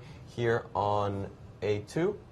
So still, I like the move e4 immediately, and if I can get you to play this move, you can see how... No. Then we're back in Bobby Fischer versus Boris Spassky 1972 territory, That's where the right, bishop comes to c4. But what else can you do, really? I mean, you got to sacrifice a pawn. You got to go c4. You got to play c4, and this is the position that we have on the board after e4. But c4, pawn takes c4. It doesn't seem to me that you have full compensation here. I'm not. Definitely, I do not have compensation. But at least after c4 takes on e4, bishop takes e4, f5. Yeah. Put your bishop on d5. At least you have a great bishop on d5, but I'll have a bishop on c5, which will be a good blockading bishop. And white's king, both kings are a little bit vulnerable, but I definitely will not play d5, d4, keeping the material balance, because it's just bad. This is the position we have on the board, as you were saying. He did take on e4, which at least is much more reasonable than playing d4. But still, the structure here on the queen side, this powerful bishop on e4, by no means is white winning, but for the first time in a while, Caruana has the edge. Wow, it's always nice when you do have an advantage, and even if you're having a bad tournament, it's great. I'm worried about Caruana's clock situation. I mean, he's really down to just a little less than 3 minutes. And near 2-to-1 time advantage in favor of Veselin. You're right. Oh, we're going to see how this game turns out. Let's take a look on the other board. Right. Our tournament leader, Viswanathan Anand, playing supremely confident. Let's go back a few moves. We left it just after this part with bishop c8, rook h2. Bishop came to a6, gift me the pawn on c4. Hikaru dealt with that by protecting the pawn, but that weakened white's control, as nebulous as it was, on the e4 square. Queen e4. Again, black's piece is just taking up, They're dominating the entire board. Yes, they on are. all sides. Queen had to drop back after this move, queen f1, because there was this annoying bishop d3 driving back. But Vishy's improved his queen, brought it to the e7 square. Bishop d3. Whoa, things just went really fast there. I'll turn it back over to Alejandro to tell us what just happened. Things went very quickly after queen e7. Well, the position has certainly sharpened. We see this is the position on the board right now. Vishy has just put the knight on e4. There's some tactical tension as the knights are holding each other. The rooks are in contention here on the g-file. So if Hikaru could achieve anything, it's probably as good as this, because now there's at least a possibility of tricking your opponent. Perhaps he'll blunder something. But it seems like still everything under control here for Vishy. After queen takes e3, he has two choices. The human, I think, is f5, simply defending the knight on e4. There is no tactical problems with this move. Or h4, which he played, also defending in here. Although I don't like this one so much, because after bishop takes e4, I'm forced to take with the knight. If you take with the queen, there is this nice little tactical detail. The rook takes g3, eliminates the knight and defends the queen. Can't do that. But after knight takes e4, then maybe rook g6, rook g6, rook e2. It seems like white has considerably improved his position. There is still problems with the c4 pawn, but after f5, maybe I can play knight d2, and things are not so easy anymore. I think that Vishy has really given Hikaru a chance, but Hikaru didn't take it. After h4, I see that he played, I think, knight d2. f5 and rook g2, which also keeps some tension. It forces black to be a little bit careful. Queen f6 was played targeting the c3 pawn. It's very likely that here Vishy will soon lose a pawn, but since he is currently ahead on material count, it's still okay. Not the most precise, I think, here by Vishy. It seems like he let things away from control a slimmer too fast. I just take on g6 now, right? So there has been a trade. Bishop takes e4. Knight on g3 takes rook e4. g6 is Rook forced. g6. Rook g6. I take everything on g. Yeah, you take everything on g6. Take everything on g6. Rook takes g6. Rook takes g6, and so on. So black, a pawn to the good, but you think this extra pawn that black won comes as a relief. Yeah, I think that this is as good as it gets for Hikaru in this kind of positions, because now he has some chances of perpetuating if you're not careful. Pawn on d6 is under attack. Oops, there. There wasn't a rook. He moved the rook away, in fact. He moved Interesting. I'm skeptical. A little skeptical about this. Rook. Wow, rook g1, c1. In Seattle, we describe this as seizing the defensive, because this rook on the open g file looks just so much superior to the rook on c1. You don't want to seize the defensive. And after queen e7, it's interesting because crazy. Vishy went queen e7 and rook e1, and now he's just asking him how he's going to defend this pawn on e4. I mean, after the trade of the knights. Well, presumably, Okay, he had his answer. The answer was he was ready to play queen g7 once again. And if I go rook c1, okay, but it's he 92, probably wants to play d2. rook c1 And then again, maybe knight d2, queen d2, rook g2. There's I'd like to take the pawn on c4, actually. If rook c1, knight takes d2, rook takes d2. You know me, I'm a pawn grubber, Tanya. Give me your pawns, baby. Wait, what are you guys analyzing? We're analyzing rook c1, which is not working at all. No, rook c1 is of course working. What is the problem with this? It is working. It's what happened on the board as well. Yeah. What are you trying to play here? I was going to take on d2 and take on c4. Take on d2. Please take on d2. Oh no! No, wait, queen e8 check. And queen c6, and right? Queen c6 And white's winning. Yes, of course. Yes, No. Oh. And white's winning, like rook e1 after? No, what? No, knight d2. Oh, d6 pawn is going to go. Okay, of You course. would check. Yeah. Yes. Right. No, you cannot allow my queen into the game. So this is where the problems come. He should probably return. I don't know. It's I'm predicting a repetition here. No, he's not going to repeat in this particular position. He can at the very least play bishop c8 and give up the pawn and just play that endgame. But things have become really hard. Well, he's down to 2 minutes as well, so... Well, Vishy's time just... He's gone queen e7. I'm still standing by my prediction, guys. No, I don't think that Vishy's going to repeat this at all. Maybe bishop there is queen a bishop. g7. Oh, my goodness. And it's a handshake. Well, what can Tanya, you know your countrymen very well. No, I mean, again, Vishy has played great chess, but there's a couple of positions in this event that he's let slip. And remember, he came very annoyed into the studio, disappointed with himself. And he has to be very disappointed by the result of this game. I agree, but I don't think it's this position. I think he missed his golden opportunity much before. I feel like this particular position was already, white was getting, I think it's already slipped up. Okay. Well, I'll take it over to Alejandro, because for sure the computer must have felt after the move bishop e2 that black was in control. Where did Vishy miss it? Missed the opportunity. Well, yeah, so it thinks that taking on g3 was a little bit too early. Queen e4 was still okay. Queen f1, queen e7, we saw all this, bishop d3. But the idea that you have to take on g3 here so early because of your maneuvers, it was not super thrilled about it. It actually liked playing the move knight e4 a little bit more, putting pressure on g3. Perhaps that actually transposes, but you have the option of taking with the other knight.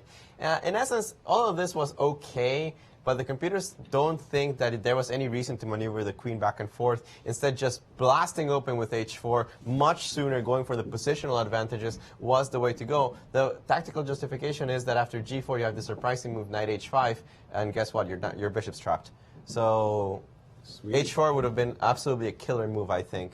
That was the specific moment that Vichy missed as far as an immediate win.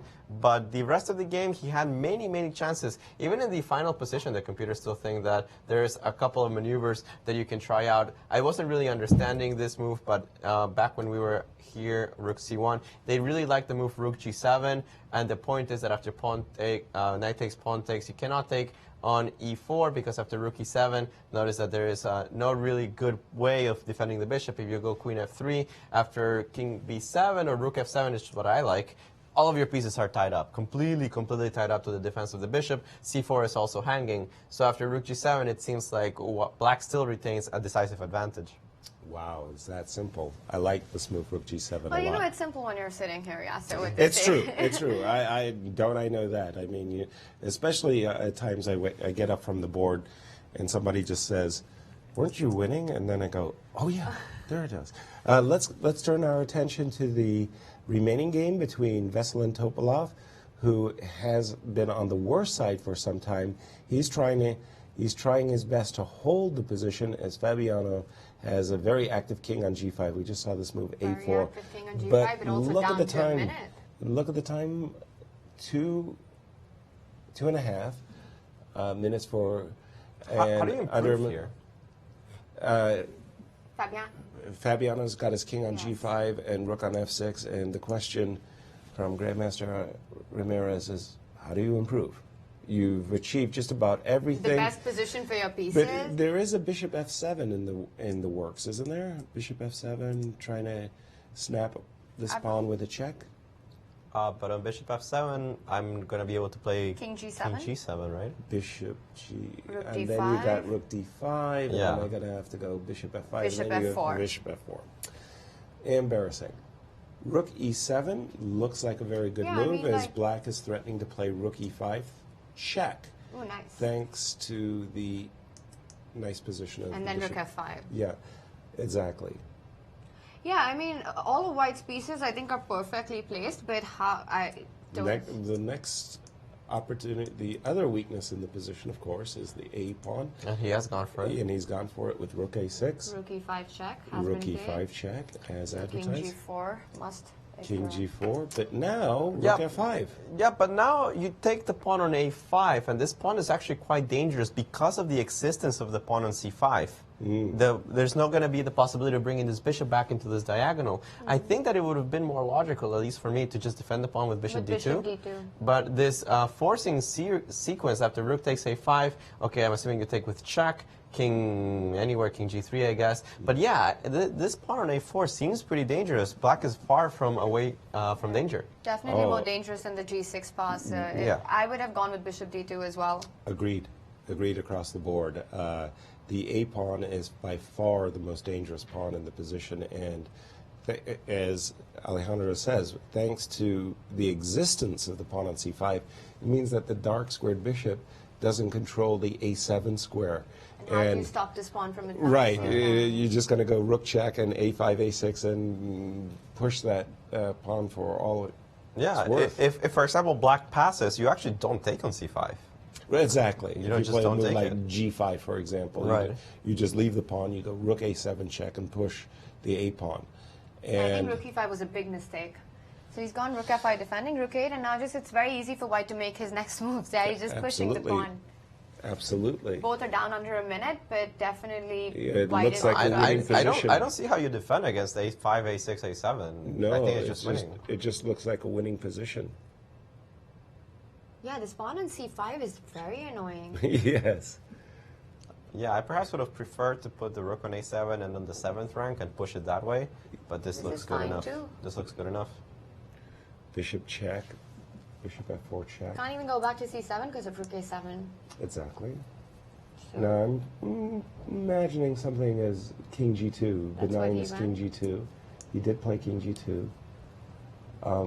And now, as Black, you want to play Bishop E3 so you can put your rook at least on the A file. Rooks belong behind pass pawns and all of that good stuff. But look at that pass pawn go. A5, rook F2 check, King G3, So rook A2. rook A2, and now just A6.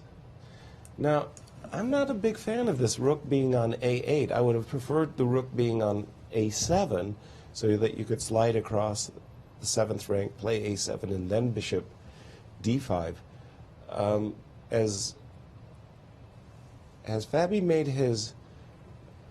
Well, he can always go rook A7, right? I mean, he's not in a rush. True. He can play rook A7, rook B7. Ooh, G5. I mean, what else? Well, so I thought he was going to play king to G5 and just kind of hang about. But I think the king is just entering king D5, king C6, king B7.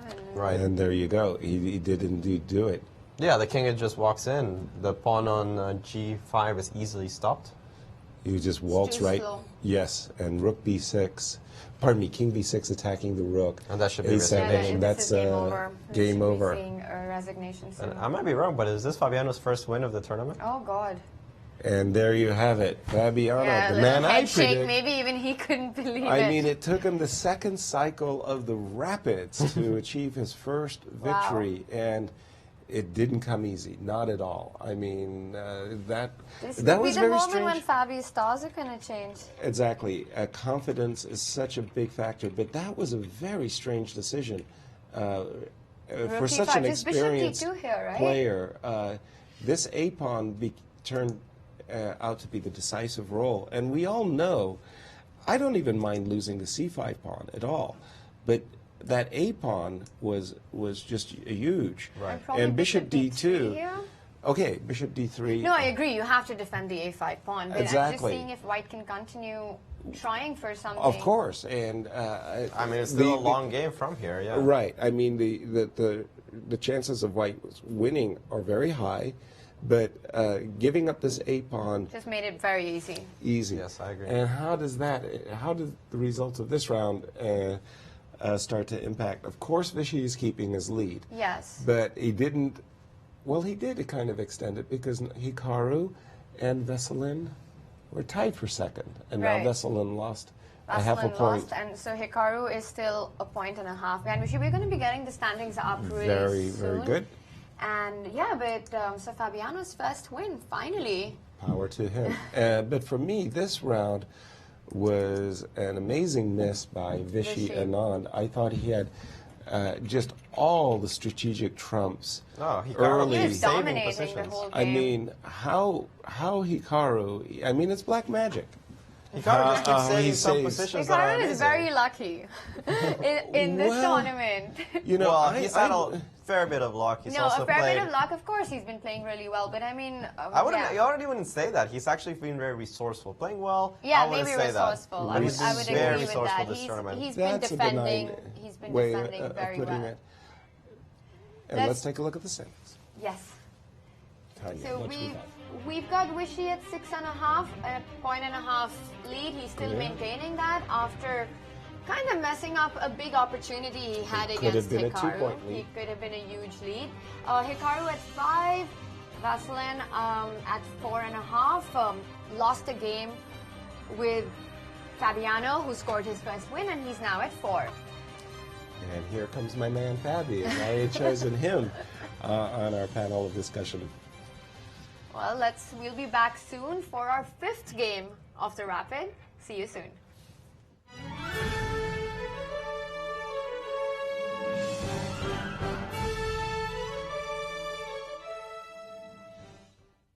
I'm Mike Matheny, manager of the Cardinals and chess fanatic.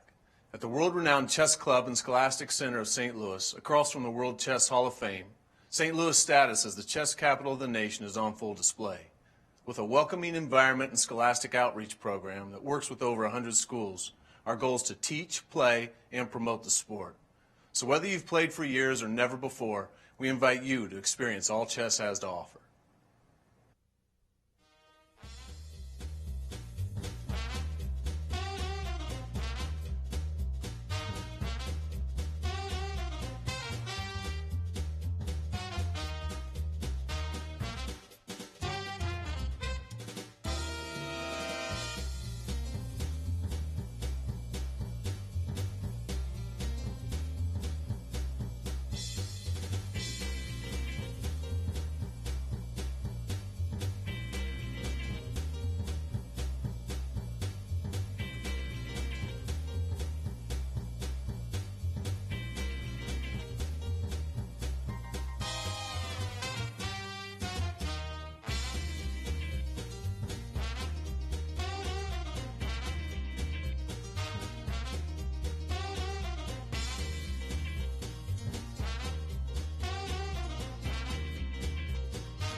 Hello.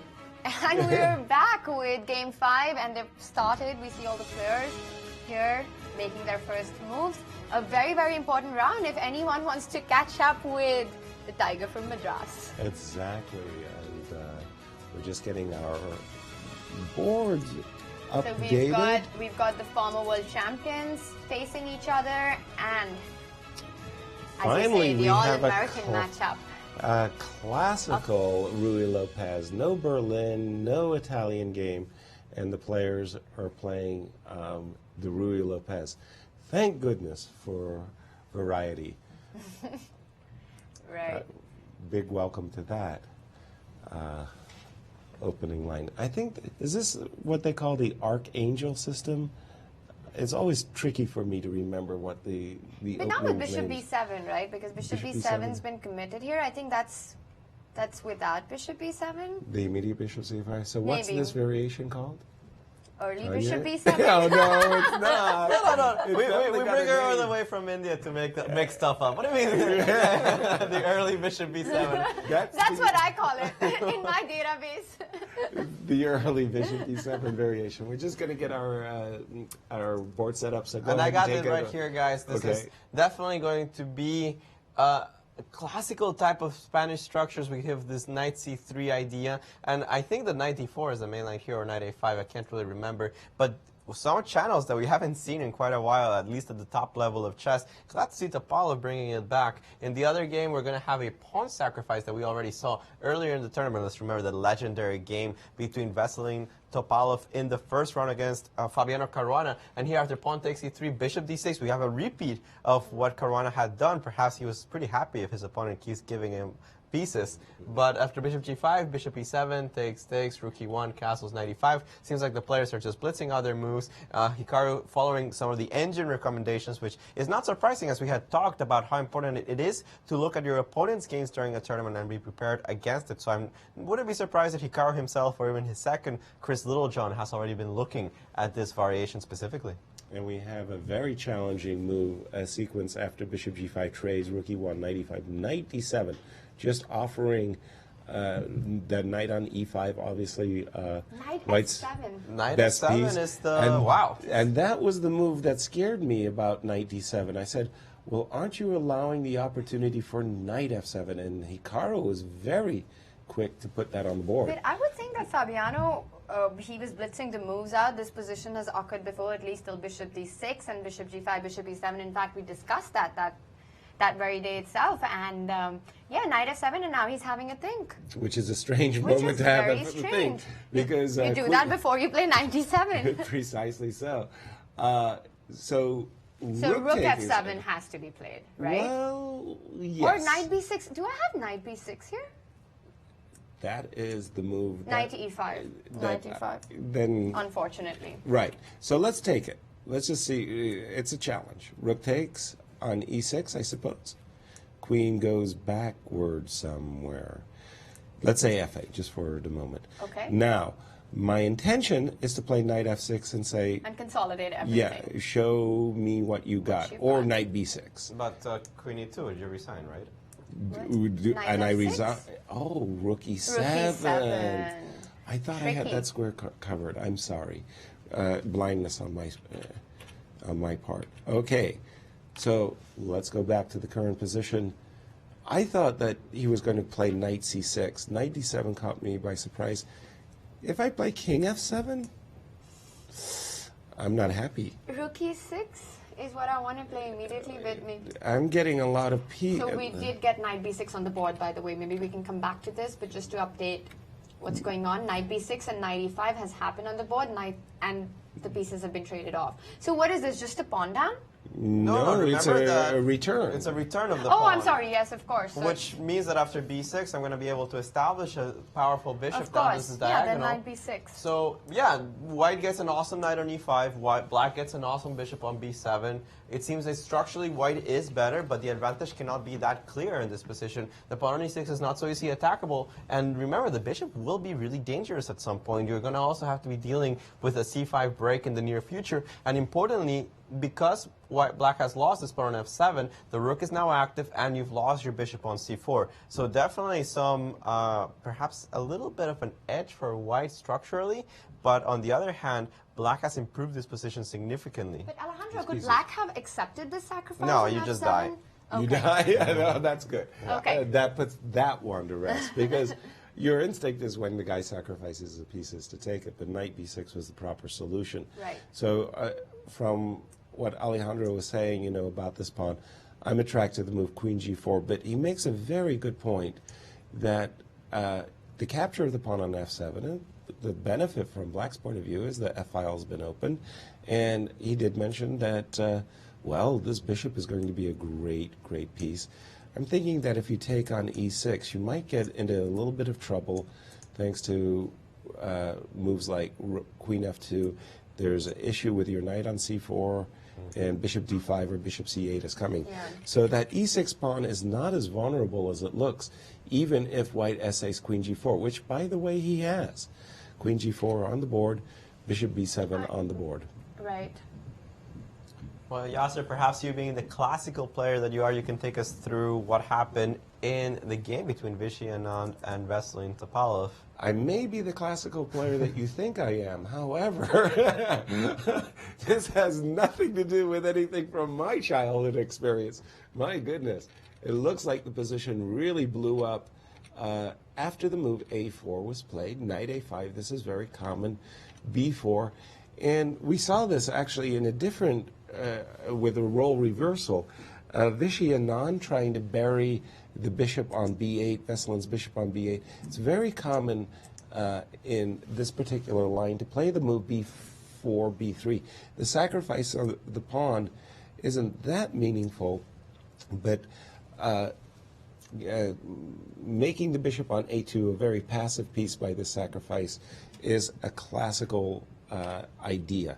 d5, with the bishop developed on the b7 square, Black often plays for the move d5 in order to soften up the e4 pawn, especially when the rook's not already on e1. Knight takes e5, takes on e4.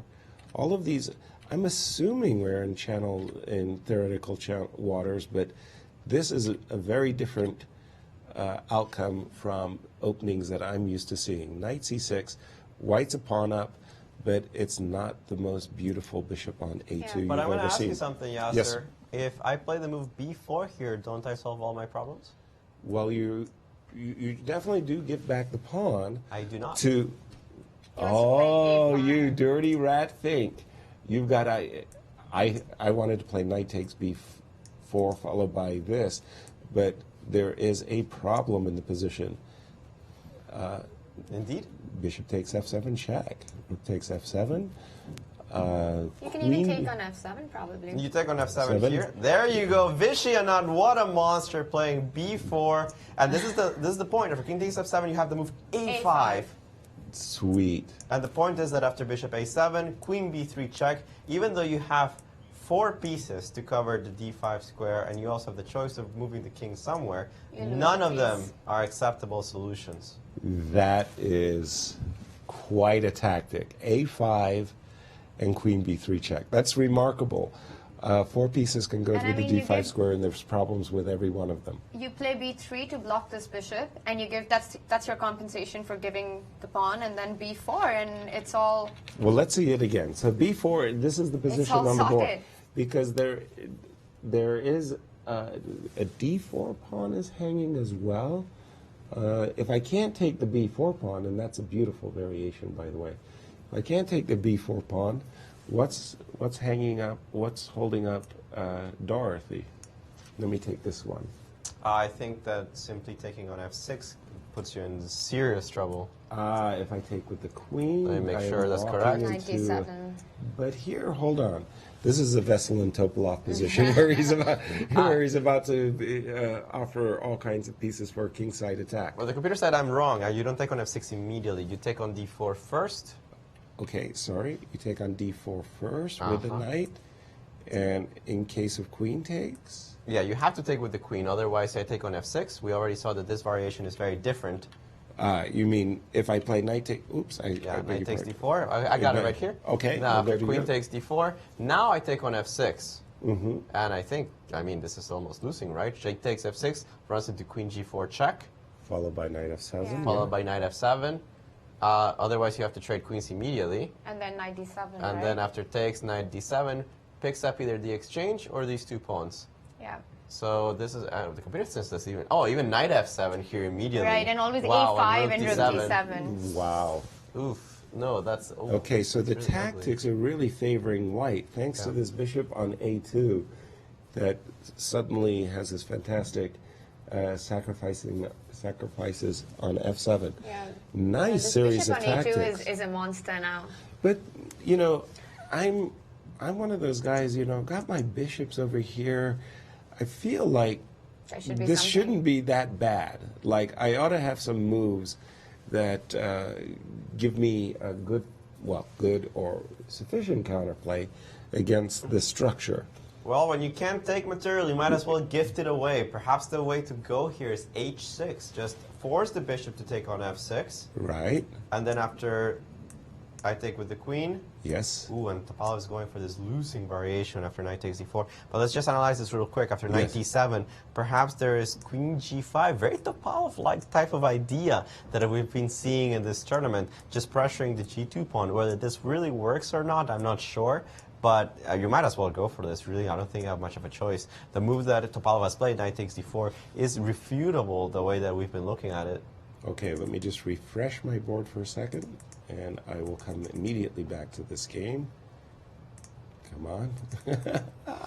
There it is. There you go. He played knight d4, but we didn't like this. No, we liked because knight takes d4. We thought it was just completely winning here. There you go. Knight takes d4. That's actually not very missing anything. It's also, this one is not very difficult to find. It's not about that. There have been a lot of moves that seem really simple for everyone, but people have been making, all of them have been making a lot of mistakes and missing simple stuff, but I think he's playing brilliant. And I'm not saying that because I'm biased. In those moments where, it's time to produce the result, as we saw in the previous game against Hikaru. Hikaru amazingly saved. He's very resourceful. We know that. But Vishy was winning, but he didn't win the game. Yeah. So and he has played queen takes d4. Now bishop takes f6 is the most accurate. I think that one is a move that you make instantly. And you were mentioning a moment ago, if you respond with recapturing gf6, queen g4 check, was there any trickies here after king h8, knight f7, rook f7, bishop f7? No. No. It's just a full exchange and a pawn up. And he did capture on d1. Yeah, he has to. Well, then, after the capture on oops. It's going to be interesting to see if Vishy chooses knight d7, or he's going to go for this line with taking on f7. I think taking on f7 is just much more straightforward. Right. I'm taking on f7, and I'm also dominating the d8 square. Actually, the computers really didn't like you taking with the a rook. I'm trying to figure out if there's a real difference or the computers are just crazy. And he has taken on f7. How big a difference it makes. There is an e3 move in the position that maybe would not have existed if the bishop, if the rook on f1 were on a1. He played rook takes f7, which I find kind of strange because after rook d7, okay, the game is just completely over, right? After rook f8, a5. Yeah, a5 collects everything. A5 is a killer shot. Bishop a7 is forced. I go rook c1, and rook c1 is just lethal. That's it. More lethal than rook c7. No, rook c7 actually I have king g7. I don't think that's so easy. So just rook d1? Rook c1. Rook c1, okay. Yeah. Rook c1 is just wins everything. Right, rook c1. I can't go bishop. Oh, you gotta go bishop b8. It's so bishop horrible. I don't even want to say it, but yeah, it looks like the only you have to go bishop b8, but the simplest is rook c3. Rook to c3, and so that you have rook check. He's blitzing out all these moves. He's already on rook c1. This is done. This is game over. Yeah. And now it's going to win again. Wow. And this was really not much of a game. It seems like out of the opening Veselin was undone by this move B3, B4. That was all there was to it. Yes. Yeah.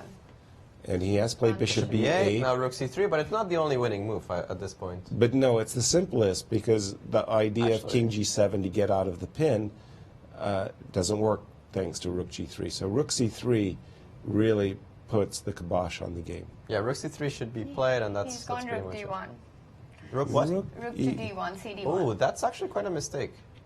Wow. Not really. I mean, now if you go King G7, I take twice on F7 and go Rook D8. And? And then you move Bishop A7, Rook D7 check, Rook C7. No. Things are not so simple here. After Bishop takes F7, Rook takes F7, Rook D8. There's still a very important detail in this position that you guys have to be very careful of. This is obviously what Vishy missed. If we go back to this position that Tania was mentioning here, or you can put it on the board, we go to Rook D8. The very, very subtle and important thing here is E3. Yeah, he has to play it. Oh, immediately now, yeah? Yeah, and after Rook takes B8, E2, the pawn is unstoppable. So, you have to King take. F1? You can go King F1 if you're trying to. Oh, but you've got Bishop G2 somewhere. Yeah, Bishop takes G2 immediately. Right. Yeah. So after pawn takes E3, Bishop A7. The point is that after check here, Rook takes, Bishop E3 is going to come with the check, saving one of the bishops. That changes the valuation of the position entirely. Absolutely. No, if I can't win this bishop. No, Rook C3 was killer, Rook And CD1. that's what we have on the not- board. I think he has missed E3. Yeah, he's still winning, but now it takes a lot of work. Now it's a messy win versus a very clean, messy win. He's very gone for Rook clean D8. win Now, of Rook C3. is Veselin going to find E3 or not? Yeah, Immediately. instantly E3, of course. I mean, once you get to this position, it's obvious, I think. Well, Otherwise, it's lost. Yes, yeah, otherwise it's it's completely lost. Yeah. But it's also one of those things, if you give the players of these level just a tiny window of escape, Yes. they'll find it. No, but They'll I'm find surprised he didn't play Rook C3. Yes, of course. Rook C3 was instantly winning. I'm sure when Vishy played the move Rook D1, he had missed E3. Yeah, because otherwise this is also winning, and then if you miss a move like E3, what can you say? I mean, Exactly. it happens, yeah? Indeed. No, he has I think it's very easy to miss a move like E3 when you're calculating, and without it's question. a forced line. Now, the good thing for Vishy fans is that after taking on E3, Bishop A7, King F2, I mean, the endgame is still really bad for I mean, there's a Right. lot of pawns. There's a lot of pawns. I mean, two bishops are very, very strong against a rook, but when you're adding up the pawns, it's a And lot. he's probably going to lose another one. Either... H7 or C7. or- yeah, maybe. And by the way, after E6. King F2 against Bishop A7, it's not like this dark square bishop is the cat's meow. Yeah. That's not a beauty that you're looking at on the A7 diagonal. So King E6 or something here, right? King E6 looks... Yes. He has to be very precise to hold the endgame because even a minor inaccuracy Vishy here will knows cost you a pawn. he's missed something big already. Of course. But Rook C3 wasn't even an intuitive move to play because you're just thinking about Rook G3 check. Check. It's got an immediate threat. Yeah. I mean, when I start looking at threats, I mean, checks are the ones that I look at, or the ability to create a check. And he's just reached for his king, and he's played the move King Yeah. F2. Yeah, he has to. Alejandro, bring us up to date on the other game. What's going on with the All-Americans? Well, to cut the story kind of short, Fabiano did end up losing the E6 pawn, and we have this endgame in which white is up a pawn, but winning seems very difficult. There is a lot of technical details. The first is that the pawn on d5 is very weak. Second, this rook on c2 is quite active, and the pawn on a2 will be a permanent weakness. He has to put the rook on e2, which is what he did, and after rook c5, again, we're trying to exploit the fact that this pawn is a little bit on the weakened side. He played d6, threatening rook e7 check. I'm expecting either king f6 to move out of it, or rook d7, which is even perhaps more logical, to cover the 7th rank. And after rook d7, white's the one pressing. Obviously, Hikaru has an extra pawn, but converting it is going to be a tough technical matter. All right. So we went from a tactical melee to a technical game, and after king f2, we saw the move king e7. Right, and rook g8. And rook g8, and the Bishop bishop, this bishop's a beauty, bishop e4, taking up a residence in the center of the board, protecting this pawn. Yeah, but that costs a pawn, right? Because It's after rook still a g7 pawn, right? check. Yes, exactly. Rook g7, whoa, g4 came very quickly. But also G4. The thing is that Rook the G7 bishop on A7 is so bad yes. that I don't think you can improve it. Even though Vishy didn't annihilate Topalov with Rook C3, I think the setting game might still just be winning. No question about it. But you were pointing out, or about to point out, Alejandro, that instead of the move G4, which was played, Rook G7 check would have picked up another pawn. Yeah, but I think G4 is even stronger. I think the Really? pawn's just not going away. It's just not going away. This bishop on A7 is so bad. And we're seeing the now move Rook G7 now. King D7 by Veselin Topalov after G4. Yeah, and I'm assuming H4. And he's just gone H4. And he has, and he's... Why not? Vishy's playing very quickly. And Vishy's just looking at a future opportunity of picking up this pawn on F6. And that bishop on A7 is so just bad. terrible. And what did he play? He played King He can't E7. even play C5 because of Rook G7 always. That's the thing. He can't do anything. He can't do anything, which is why he's repeating. So he's gone King E7 and he's just playing H5. King D7. I mean, it's a completely depressing position. And now that the pawns are so advanced, even the break F5 sometimes runs into G5. Even if you get in F4, I can just push my pawns forward. Not saying that's necessary, because after F5, I can capture your pawn also. Completely winning position. I think that Topalov is still nearly dead. King D7, I think, was played, and now Rook G7 check. Should finally pick up this pawn, either on F6 or C7, depending on what you want to give up. And that should be it. So we're looking at Rook G7 check, King D6. What else? Rook F7. Rook yes. F7, and you can't keep everything. He has played. He has gone for the pawn finally. Rook G7 check. And what you were saying, Alejandro, was that after F5, sure you can take it, but perhaps much stronger is just to play G5. Push the pawn. And push the pawn. And Either way, it's completely winning. Hesitation now by Veselin as he's recognizing that this bishop on A7, he avoided the worst, but it was still losing. Yeah, perhaps it's better to give up the C7 pawn, because at least when C7 disappears, I can maybe bring On the a good bishop day. back. So to you're E5. thinking King D7 to E6 as a possible suggestion. Rook takes But then you also C7. lose the A6. No, you don't lose it immediately. If I lost it immediately, then that would be resigns. But I don't see Yeah. how you're losing it immediately. At least in this case. Ooh. Wow, that was not a move I expected. Yeah, What I was it? prefer your suggestion of King E6 and giving up the C7 pawn. Veselin chose to play King to C7, King to C6, pardon me. And just Rook F7 now, yeah? Yeah, Rook Rook F7. F7. I mean, the thing is, you're so far away from creating a passed pawn. Even if you take B4 and you take A5, you're still not creating a passed pawn, whereas White's very soon going to create something on the king side. Well, even in this case, after King B5, yeah. Yeah, but now you can, yeah. I'm eyeballing this A6 pawn. It's going to be very hard for you. B4. And It's you have to be very careful also, because, well, King C6, Rook E7 is also an interesting move. Here, again, tough choices, really. I mean, He's he actually put gone for Rook E7. He hasn't taken the pawn. No, but that's what he did. He played Rook E7, Right. Bishop C2, and now he can go Rook F7. Now you don't have King B5. He's gone H6. Oh, H6, okay. Also winning. also winning. You know it's tough when the guy's got so many moves and also winning. H6. Yeah, why not? The thing is, anything you do here wins. Black has no moves. Black has got no moves. That's the biggest problem. He can play F5 here. Is probably his best chance, trying to play F5, F4, or at least force the G pawn off the board. I think F5 has to be played. Otherwise, you actually just lose F6 for free. GF5, right? Yes, I think F5, G5. You have some hope. I think F5, G5 probably wins, but I don't. GF5, Bishop F5. I can also just not bring my king up. Yeah, that's probably the best. F5, G5, Bishop F5. King F3, King bring F3. the king up, and G6 is never actually a permanent square for the bishop, because you always have to be worried that I'm going to sacrifice my Yeah, rook. Rook E6, Rook G6. And it's touchdown. Yeah. No, obviously the game is still completely in Vishy's Yeah, hands. so let's take a look at our other board as well. Absolutely. Well, actually, I'll turn over to Alejandro. He told us it was a technical rook and pot endgame, and not much has changed since you're. I don't really think what? anything's changed, really. There's still the problem for Hikaru that he has some weaknesses. Now he played the move G4, interesting. The rook, I think, has to retreat to f6. If you don't, there's rook f4 check, right? Right. Yeah. He has to do rook f6. Rook e7 seems completely forced to me, otherwise you lose d6.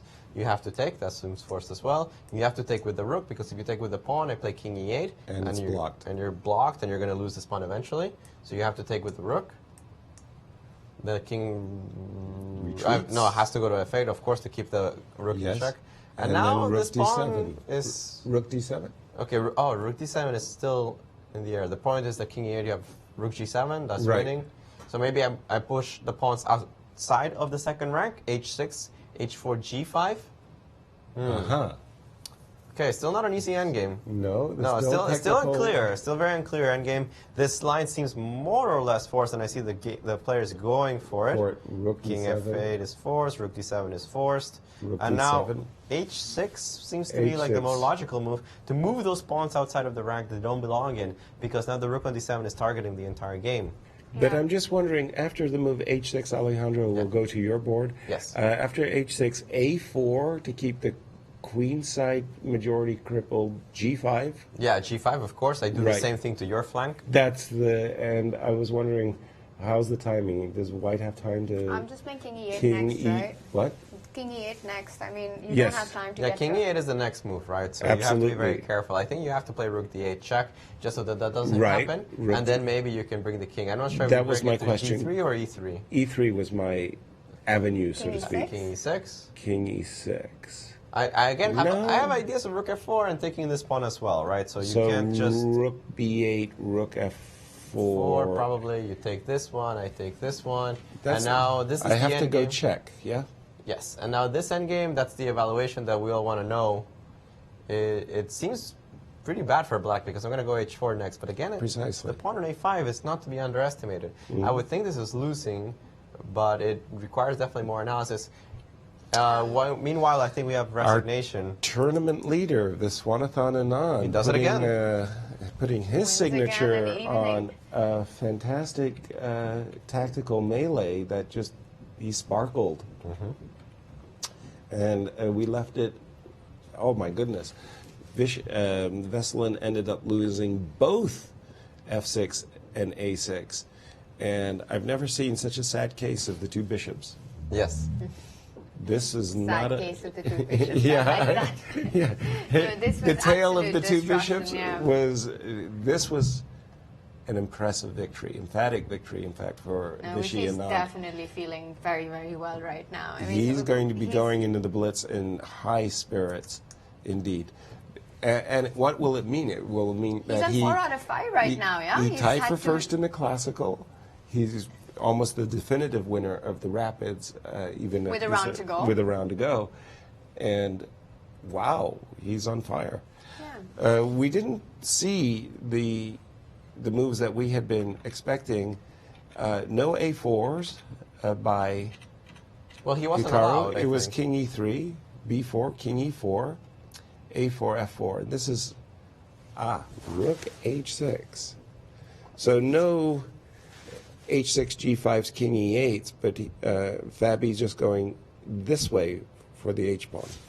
Yeah, there's a couple of cunning moves here that Hikaru can try. I particularly like the move h4 in this position. Indeed. The idea being that after rook takes h4, you have the move rook g7.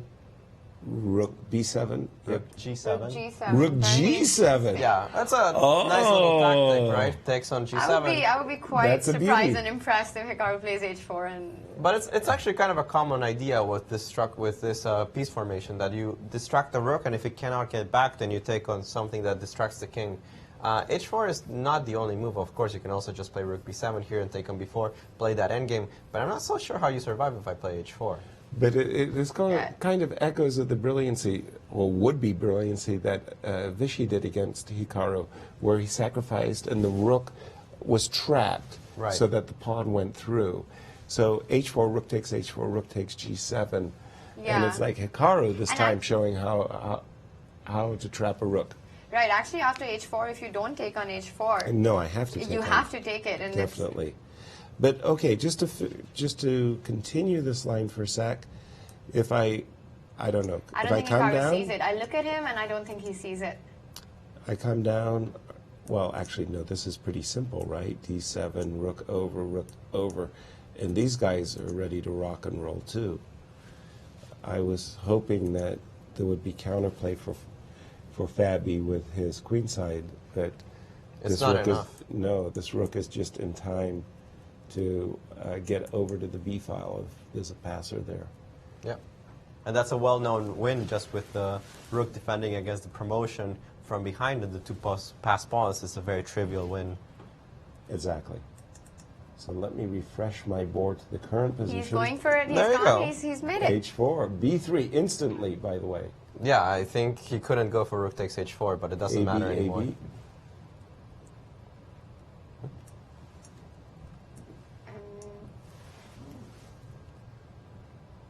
Right, I think the easiest would be here to just try to promote the pawn. You want to play king e5 in order to bring the rook over. That was where I was having trouble. King e5 or king d5. King e5 was the choice, but I would have hesitated too, because maybe king d5 was... Rook b7. So rook takes h4 is now. Rook g7 anywhere? I think in some places you're allowing a check from behind if you go king d5. I think king e5 makes more sense. Ah, yes, Now exactly. rook g7 runs into king g7 and b2, so rook b7 has to be played, yeah. Sorry, repeat I mean, yourself? sorry, after rook G- h4, you can't take rook g7 anymore because you just take and you queen it. Wait, what was wrong with rook d8 and rook b8? Wasn't that just completely winning? Well, he went for rook b7 immediately. Rook b8 check. And Rook b8? How do you stop the pawn? Good question. That's the game. That's it. That's it. That was the game. But doesn't rook b7 do the same thing, Alejandro? Rook b7, I still have king e8, which is a big difference. That is true. Because with the other setup, the king cannot cross over to the e file. Oh, yes. So no, rook d8 check was the most Very precise by important. question, no question about it. And now, with the threat of d7, But has it's he just over. thrown away the win? Or is rook b7 still doing it for white? I'm not sure. Well, I'm not sure, but there was a definitive win. Yeah, this is game over. Yes, rook d8 check was game over. Rook b7 was definitely inaccurate. Means that king So he's e8. gone king e8. Yeah. And again, we talk about that little window of opportunity, And these players will grab it. yeah, they'll sneak right through it, and they will grab it. And now rook g7, and Fabiano this should playing be very winning, but very The quickly. f-pawn as well is going to start rolling down soon. rook b7, he took on g4, takes on b2. Yeah, I don't see how you stop both pawns here. No, now this should be winning quite easily in this position. I like the way you Hikaru's say that so definitively. I'm still furious. Oh, well, the H-pawn's if it's gone two as well. pawns. Because it's 2 pawns. Yeah. If it's two pawns, pawns, no, of course, it's simple. H-pawn's gone, king Actually, b7, and now that Fabiano you- gives up, yeah. I lost this is identical endgame as Fabiano, the same ending to a guy, Vitaly Zaltzman, who was a very beloved chess coach here in the United States from the former Soviet Union. He played a really great game and won nicely. But wow, Yeah. Hikaru having a topsy-turvy tournament, as is Fabiano. Fabiano having Fabiano's just just won having a a game. terrible tournament. It's not. There's no topsy for him. Yes, he just won a game. He had hoped that he'd be on a winning streak, but he got slammed right back to earth by this devastating loss. How did the impact of this round affect our standings? We're gonna get the standings up really soon, but Okay. yeah, we've got it. I mean, Hikaru, I think he played a really, really good endgame, and we were talking about luck. I don't think this was luck at all. I think he just. Well, I actually thought that in the position there, Fabiano was a pawn down. And maybe you can take us through it, Alejandro. We were looking at a good knight versus good bishop, good knight. How did Hikaru actually snap a pawn off in this game? Because we thought he was doing pretty decently out of the opening. He always had a little bit of pressure. Let's not forget that we did say white was better, just that black had some compensation and he wasn't lost by any means. But here, this move rook f4 was probably the last straw that the pawn on e6 couldn't take anymore. He might have missed the move knight d3, because if you go back to f6 here in this position, then pawn takes makes this structure absolutely terrible. You can't really play like this, because now after knight e5, queen c4, everything comes in, everything's too weak. You really have to play bishop a6, but then after the simple check, takes on e6, we got into this set game that arose very much by force, and that Fabiano was just unable to hold. Wow, and his inability to hold is a bit surprising, because, you know, But you know, all rook and endings are drawn and all of that good stuff. Yeah, all rook endings are drawn. And just about this stage, this is where I really felt that Black's chances of drawing were better than White's chances of winning. But maybe it was just one of those things where there were too many threats in the position. Yeah, Hikaru had really good technique, and he really did. He came up with a lot of, especially finding h4, which I know you. I mean, easy or not, these guys have played 5 games today. Exactly. It's not a joke. It's tiring, and you know they've been playing the classical, and I can understand even Fabiano not being able to find his resources. He's having a really tough tournament. Psychologically, it puts you in a very tough situation as well. You know. Well, let's take a look at the standings. We've got Viswanathan Anand, 1 round to go in the rapid. He's at 7.5, so he's our rapid winner with a round to spare. Hikaru Nakamura at 6, and then Topalov at 4.5, and Fabiano at 4. Wow, 7.5. So classical was amazing for him. Rapid, we were talking about today morning how once he was the undisputed rapid world top player. Yes. And today, well, not much has changed. He's proving it 20 years later. And these are the pairings for the upcoming final round of the Rapid. It's Fabiano Caruana with Viswanathan Anand, and Veselin Topalov will face Hikaru Nakamura. Exactly. Well, I got a lot of excitement still to come in our final game. We'll take a break. Right. Before we come right back. See you soon.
Hello, everybody, and welcome to the showdown in St. Louis as we have our final round of rapid chess play underway.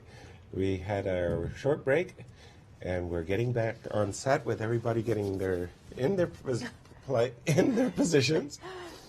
And we have Fabi with the white pieces against our tournament leader, Viswanathan Anand, who's been just played terrific thus far. Yeah, Tania. just out of 5. I mean, he's on 4 out of 5, going into round 6, a round to spare. He's already won the rapid phase of the event. And you would think, I mean, Vishy being, you know, the grown-up of our champions, the veteran, so to say, might tire out or might not be in form, but he won't have anything of it.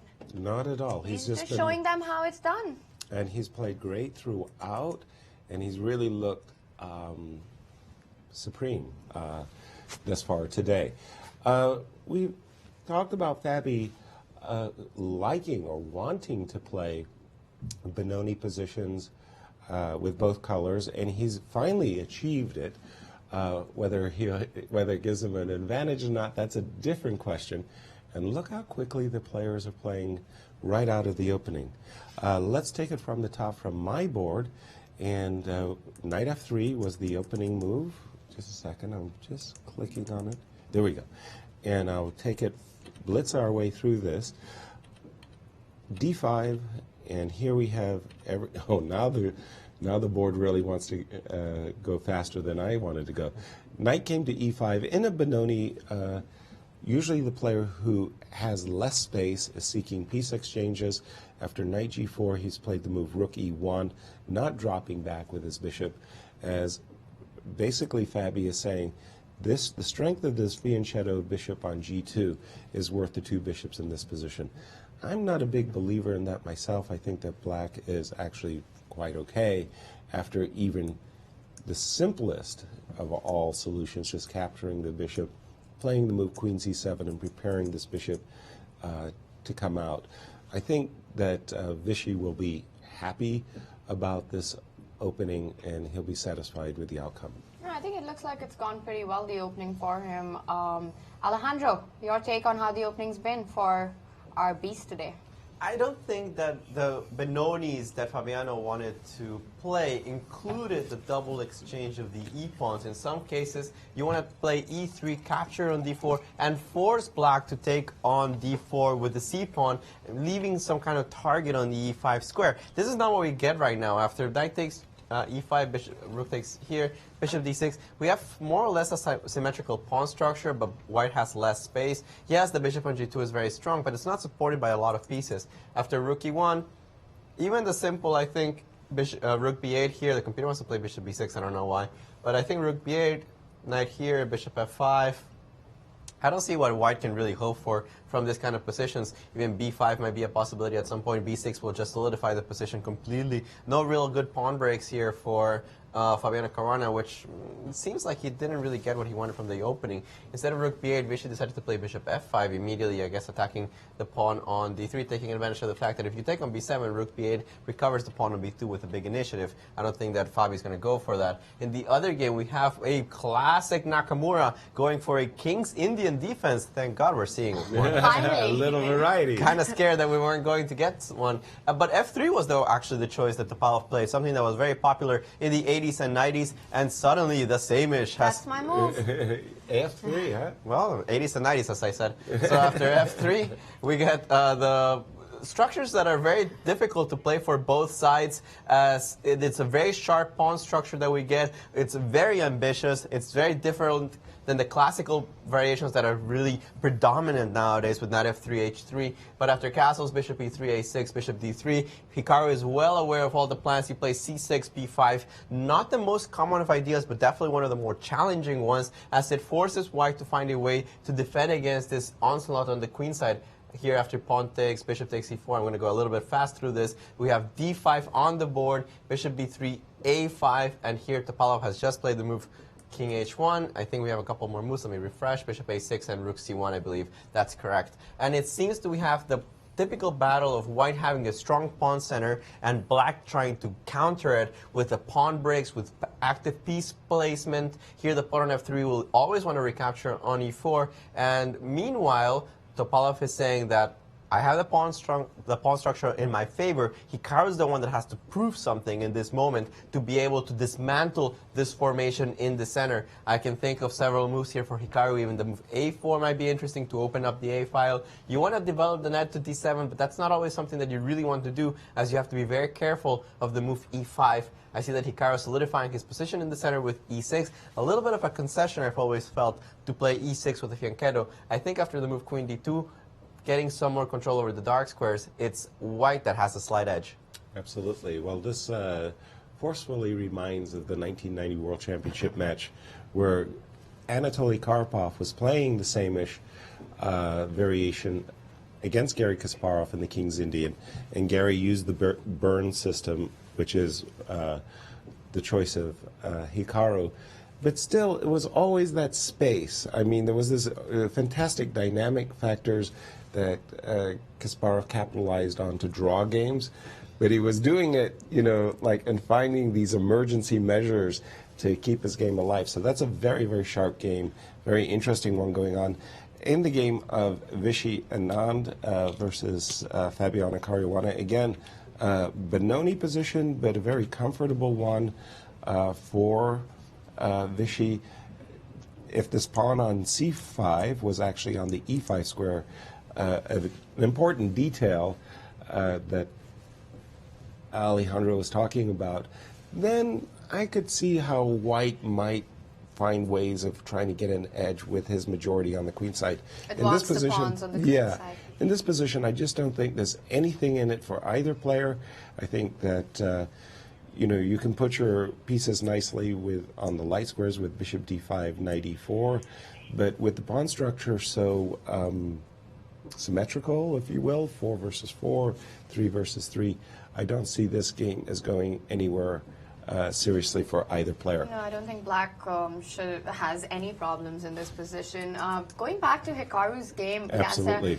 Yasser, Hikaru is one of the super specialists of King's Indian defense. I mean, whenever any player starts playing King's Indian defense, you study Kasparov's game and you study Hikaru's games. But recently we've been seeing him employ it less and less. He's been playing a lot of Nimzo and Queen's Gambit Decline. Exactly. But yeah, I mean, for a time format like this and in a must-win situation, I mean, no better line to choose than the extremely dynamic King's Indian defense. Oh, exactly. If you're going to go for a win with black and willing to take some risk by allowing your opponent to get a central clamp, King's Indian as well as the Grunfeld fits the bill to a T. Right. In Hikaru's case, his versatility, he's actually done so well with so many defenses, including the Leningrad Dutch, for example. He almost single-handedly helped revitalize that defense. He's a moving target. Now, from Veselin's point of view, again, the classical player liking to attack, likes to take space. I think this is going to suit both their temperaments. Now, what's important, however, is the tournament standings. Situation. Yeah, and Hikaru essayed the King's Indian because he's seeing that Veselin's wobbling now. Veselin entered the competition today, tied for first, and he slipped all the way down to third. Right. And he's on tilt, so to speak. And the last game against Vishy, I mean, that was a very, very tough loss to Azor as well. And just to take a look at once again at our current standings, there you see Vishy with a big 1.5 point lead. But what about Veselin? He's gone down to the third place, and he's at 4.5. And Hikaru knows that if he can steal a point against a wobbly Veselin Topalov, he's in second. He's in the game for first spot. Yeah, then everything Absolutely. depends on how it goes tomorrow. Of course, another very, very important day. But this is definitely, I mean, even for Veselin, if he wants to be in the race, he's got to win this game. Of course. I mean, there's no other option for him at the current situation. And I have to say that, I mean, with this pawn on c6, and I like this move knight a4, it's a very typical idea in such positions and such pawn structures that you kind of stop c5 forever. You take control of the c5 square and you kind of build up the pressure on the c6 pawn, and black's play on the king side. Where is it? I am not sure yet. But it's a game where so to speak, where the board is full of pieces, Yes. right? And there's play on both sides of the board. I mean, there is a knight f4 I'm with the interested idea. to see, yeah, so why knight f4 was not played, but probably because I think white it just was takes going knight to. f4. Yeah, I think there was going to be an exchange sacrifice where. Okay, sorry, the rookie one. Sorry, the pieces aren't allowing me to update. When I've got the auto update on, it's hard for me to do analysis. But I think what the problem with, yes, look at that. It's on your board there, Alejandro, knight f4 instead of bishop b5. Is it awful? No, it's not awful. I thought knight takes f4.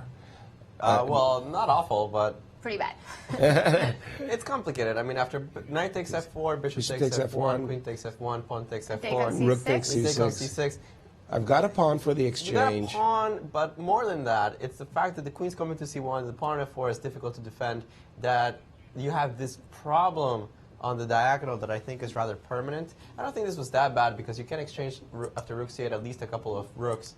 But still, even in this position, then I maybe I'll think go f6 at some point. I mean, I don't know. I don't think it's, yeah, I think black's doing it's probably okay not as well. that bad, but it doesn't actually solve black's problems. I think that no matter what black does, white retains an edge. Right. And I think that after bishop b5, rook e1, perhaps white's edge just grew a little bit, but it does prepare the move f6, which is what Hikaru has done.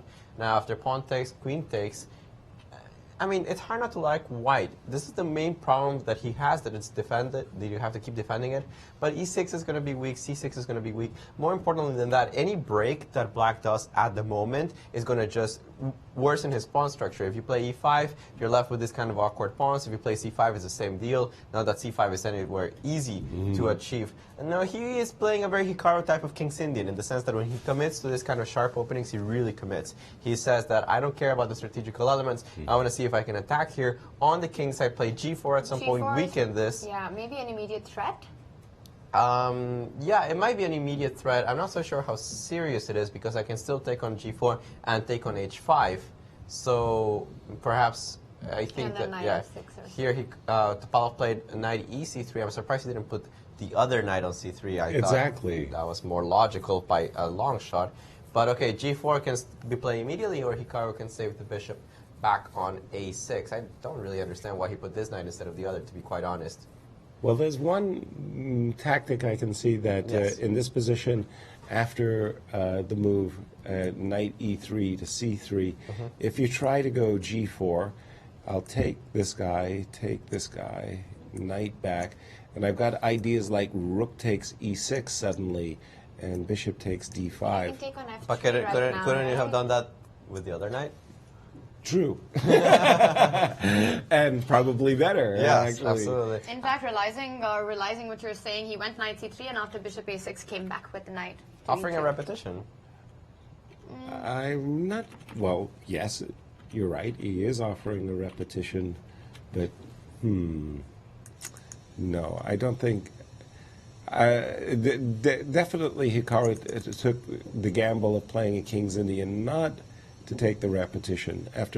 I'm expecting that Hikaru is going to deviate. So, is g4 a possibility right now or not? Let's have a look. Well, g4, that's such a committal move. Yeah, of course. First of all, I'm not 100% sure as Also, Alejandro, c6 is always hanging. but I might just play the move knight back to g1, inviting you to capture and develop my knight to a very nice central platform here. c6 is still hanging. For example, if you play knight c1, I think I might go bishop b5 now. Okay, now I'll bring the other knight back to c3. As it was supposed to happen. As it should have happened before. Yes. So can I break with e5 at some point? Or is that no, that's inviting Tania. trouble. No, I would not want to do that. Let's see. Tania, you're playing with fire there. No, just to be clear, though, there is that shot of knight takes b5 and bishop takes d5. No, so e5 is not e5 possible. would be mistimed in that No, moment. but in any case, in such positions, you don't want to open the bishop on f2 and just give him... You might just be required to step back once again with the bishop on a6. Hey, maybe I can go knight f4 here. Is that interesting? Yes, it is, but probably only interesting for white. After takes. There's rook to the 7th. There's also bishop g3, and still this pawn on g4 is fresh. Hasn't really helped me with much. No. Hikaru's still having a think in this position whether he wants to repeat it or he's trying to find something more dynamic to do. We're going to find out. Let's take a look at the other position. Exactly. I'll switch to that game. Vishy did the very sensible thing. He doubled his rook like black. on the e-file, and Fabi with his last move, which was h2, h3, is basically intimating that he would like to grab space with the move g3, g4. Now, okay, having said that, and basically g4 is an issue.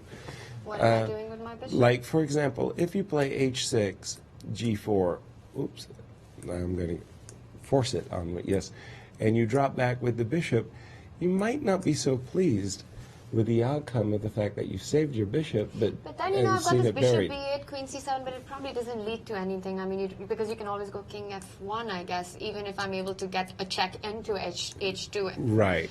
The entry to h2 is by no means decisive. Yeah. And I think the key, the relevant issue is this buried bishop on h7. h7. Yes, Alejandro?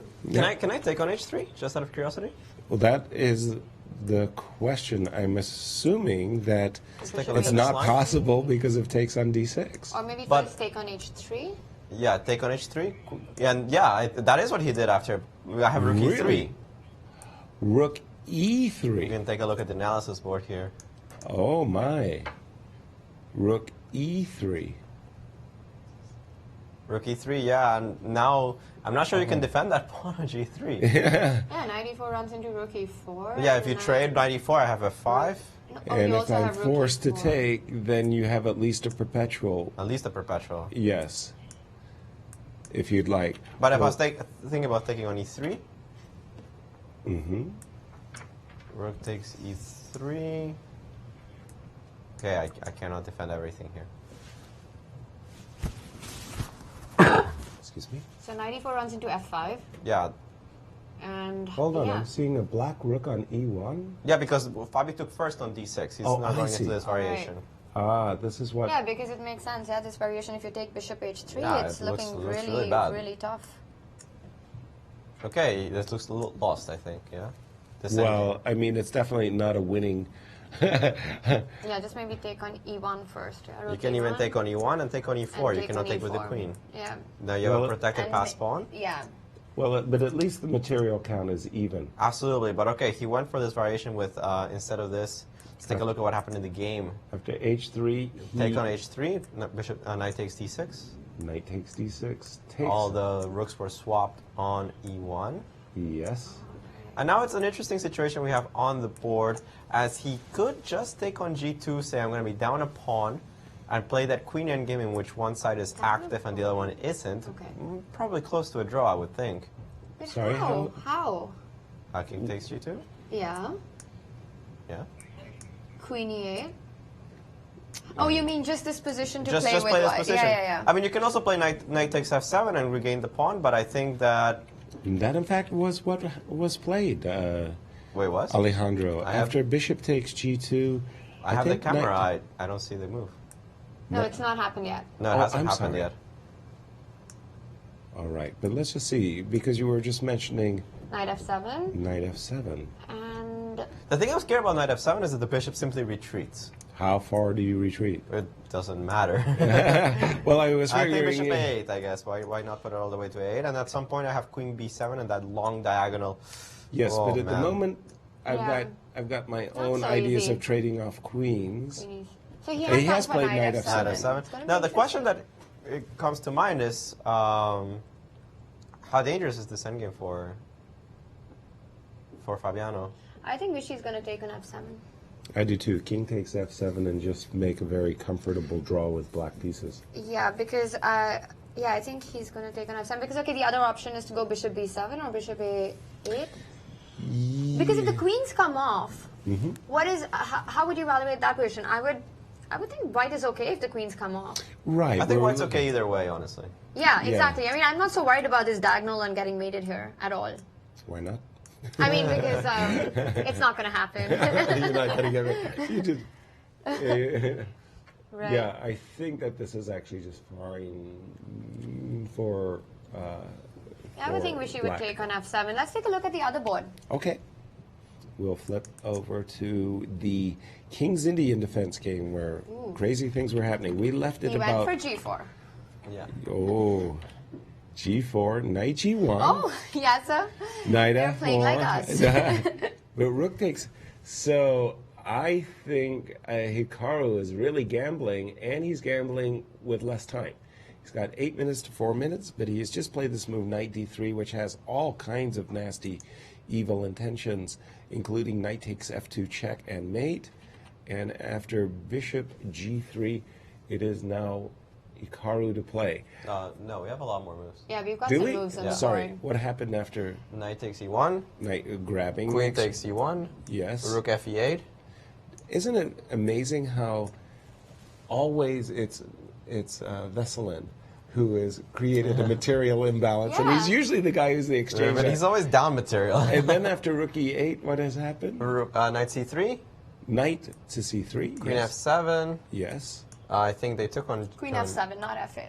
Oh, sorry. That was a mouse slip. Yes. Take on g4. Yep. And I'm Take on refreshing d4. my bishop takes d4. Knight f3, bishop g7 played very quickly. All right. And we have the position again. Topalov down the exchange. That we sound like a broken Yeah, I record. know. I mean, I've seen this movie before. But once again, dare I say it, I love being down the exchange in this position. I think that the position after g5 is really... I love white. I love white. like I mean, the pair of bishops does pawn... The pawns are never moving. The pawns are very dangerous But to play. it's just also the shield, the pawn shield in front of black's king is basically not there. Right. And after g5... Which happened. h5, I'm very surprised about. h5. I Wow. hate that move because you cannot allow a protected pass pawn on g5. Wow. Doesn't tactically it might just lose to g6 right away? Or even bishop c2, I think, followed by knight h4. Rook c7 looks strong. Well, my idea was very specific in this position, was that after you play queen takes, I wanted to go knight takes d5 with all kinds of intentions. Knight f4, and this bishop on This looks b3. really bad. Yeah, g6 you actually have to defend the pawn somehow with queen f5. This is looking really horrible. You mentioned knight h4 a moment. It's sort of... So taking on e6 is not possible right now. Okay. Right. No. But my spidey sense is tingling here, guys. Yeah, it's... Something should be there. It's I mean, looking really good. I think either way is fine. There's no reason to commit the pawn to g6 immediately. But you mentioned bishop c2 or knight h4? Yeah, bishop c2 is apparently killer. Really? Nicely done. Well, I'm not surprised. I mean, you have this huge diagonal that you can take advantage Absolutely. of. G6 is going to come at some point. He's gone bishop c2. And he's channeling you there, Alejandro. No, not me, Stockfish. Well, that's even more terrifying. So he did not take king f7, in fact, so he retreated with the bishop. Sorry, I Yes. was looking at Vishi's game. Right. We just split back and Yeah. forth. The last move on Veselin Topalov's game has been this move, bishop c2. A little slow play. By the way, I find myself very reluctant to play the move bishop c2, and I know it's a good move. It's just that I love having my bishop vis-a-vis the king and queen, and I'm constantly looking for an opportunity of playing rook takes e6 and crashing through. Don't worry, Yasser, you're going to love the bishop more when there's a queen in front of it. That is true. And after bishop c2, what has... Knight f8, I think. Knight f8. Well, now let's bring... Guys, look at the clock situation. Hikaru's down to 3 and Topalov's at double that amount of time. I mean, here's a player we've been talking about how he's the champion of playing super fast and he's the one who's been on the back foot on the clock and the position. Now, I think rook c7 is simple tactics, right? Rook c7, rook e7. I think I have knight d5. Why do I not have knight d5? What's going on? Well, I can't play it, but apparently the computer doesn't think it's that strong. Wow. Rook c7, rook e7. The computer wants to play g6 first. A little bit of an inhuman move, but okay, obviously the pawn is poisoned. You have to keep defending the rook on e7. Queen f6 definitely runs into knight takes d5 and or a 4. bishop h4. Or bishop h4. Not so clear, but knight takes d5 is definitely killer. queen e8, and now it's saying, now I can take on d5. Ah, this is very important, of course. Now you cannot take on c7 because knight takes c7 forks. It's a fork. It's a fork, and you cannot still take on d5. This recovers at least one of the pawns. That would have been quite strong. Topalov seems to not have spotted this resource and played the move h3, I want to say. Yes, h3. But after rook e8, it seems like Hikaru is finally attempting some sort of consolidation. At least his position has improved a lot compared to having a rook on c7 that you couldn't do anything about. Rook c7 was just begging to be played. Correct. Remarkable miss. A remarkable miss by Veselin Topalov, and the time is 5 minutes to 3. And again, this kind of black magic, I don't know how Hikaru does it.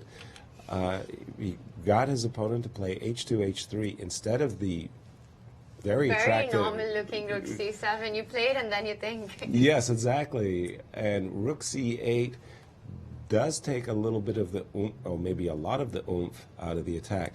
I want to keep rooks. I want to play rook b6. I don't want to allow the exchange of rooks, but I feel like it's a little bit misplayed suddenly. There's even something like capturing on c3. No, capturing on c3 can't be that good for black. So rook b6. How would Hikaru handle that one? Well, let's think about d4. Oh no, I was going to drop back with my bishop back to b3, but I forgot about the knight. Sorry, d4. And rook d6 was played, which is probably a better move. D6 now that and rook d8. it's the same idea, but now there is no d4 possibility, right? Okay, good point. Rook d8 was played. Rook d6. And rook d8, despite being very quickly played here by Hikaru, trying to keep up his time management again, the computer thinks it's a blunder. G6 again is this idea of pushing the queen away. G6, and he's played where did the queen go? To E8. E8 was forced, and now the key move bishop a4 seems to be And it's been very played strong. again. Very nice here. The point is queen g6 should be forced, I believe. And knight takes d5 now threatens knight e7 check. Ah, that's a pretty one. All of white's pieces are swarming at this moment. Very nice. Remarkable play. The bishop coming out to queen g6 a4. is forced to. I mean, there's no other... Okay, Queen e7 is walks the into other knight move. takes d5, and that's all she wrote. So You can take on definitely c3, queen but takes g6. that seems very, very sad. Queen takes g6, knight takes d5. Very nice tactic. The knight is not hanging because of the pin So I've got to along maybe the 6. move my king away? King h8 is forced, yes. Yeah. Yes. And now... Can I go knight e5? Yes, you you can. certainly can, and should, most likely. Oh, this looks really scary. And we have seen queen takes g6. Knight d5, and this is terribly scary. So this is the current position on the board, and we're expecting a king move by Hikaru here. And he has played king h8, and this is where... Aslan is going to play knight e5 for Knight sure. Well, knight f4 is also, there's some attraction there for that. No, knight f4 is also looking good because you're attacking the e6 pawn. I like knight f4 also. Knight f4, it's knight really e5, both make a lot of sense to me in this position. Exactly. I think knight this f4 is must have been easier. But this is kind of one of those embarrassment of riches. Sometimes you're struck by so many, golden-looking opportunities, right? Yeah. You kind of you're mesmerized. You kind of just fall into a trance, No, looking at the Sankalot, beauty of your pieces and That's forget sorry. Yeah. you actually have to win the game still. No, that's very true, Yasser. Practically, like in a position where you know you're better, or you've got these two really good-looking options to actually decide with one is one of the biggest tasks that we have in practical play. Absolutely. And especially with this time control, you don't have that much time to think about It really creeps up on you fast. But in this case, I think, whichever he goes with, he's still keeping a very, very big advantage with him. Exactly. I would probably go for knight f4, but really I like the knight e5 as well. I mean, it's just, you take your pick. For your move. Well, but I mean, if he had gone for your move, I would have understood it as well. Knight e5. The reason I just like the move knight e5, by the way, is because I like targeting my opponent's units. With the knight on f4, I'm just hitting a whole lot of black units, and I'm not losing. I don't lose anything either. And look at this. I have another opportunity He here can to even take play on another ace tempo, and he played Knight h4 and queen f7. and Queen F7. Actually, the computer didn't like knight h4, thinking that the knight is misplaced on this square, and you can see Yeah. that perhaps it was a little more tempting than it was strong. I think that was eye candy. Yeah. A little baiting. A little bit of baiting there by Hikaru, because taking on e6 directly was just much stronger. It sure looked that way to me as well. Knight Just e6, grab rook this stuff and knight g7. And knight g7, and yeah. get rid of that bishop, right? But knight h4, the eye candy of the g6 square was too alluring. Yeah, it's a very human move to make, Exactly, and after the quickly played Queen f7, as Gary would say. we have a move. Rook b6, which again I think is very natural to keep the rooks on the board. We've Absolutely. mentioned how this rook is putting an immense amount of pressure. You cannot go rook b8 to challenge the rook. It seems like it's difficult to find actually a move for black. Bishop c6 is one of the many threats here. He played the move bishop d4. This should run into knight e6 because you're getting mated if you take the rook. It's a pretty nice variation. We can perhaps take a look at it. Knight takes e6. Knight takes e6. Bishop takes You have b6. to take on b6, otherwise you're just dead. Right. Queen e5 check. Sweet. King g8. And Yeah. now the lethal, important move to find. Bishop b3. No. Knight f5. Knight f5. Very nice move here. Threading. Sweet. Check on h6, reinforcing the threats Queen on g6, g7. knight e7. Yeah, Yeah, the it's knights pressure dominate. everywhere. Topalov didn't find that. He played bishop No. d4. I think rook c6 I can see. No. Yeah, which is not as pretty, but practically speaking, this is just as winning. The rook on c6 is a monster. The pawn on e6 is still hanging. Very little chance I see for Hikaru here. He played the move rook c8, I think, and quickly, again, knight e6 is winning. But queen e4 was played very fast, which I think is also quite strong. I think the other game has ended in a draw with perpetual check, as Fabiano Caruana has drawn Viswanathan Anand. Not the most exciting game, a little bit closed, a couple of tactics here and there, but pretty even all throughout. Nothing really happened in that game. What a day for Vishy. What a Yeah, day what for a day. Vishy. And we do have the position. We'll stay with this game. We will play catch-up after this game is concluded. Queen e4. And how many seconds does Hikaru on of his clock when he... He's got a minute. Just a minute.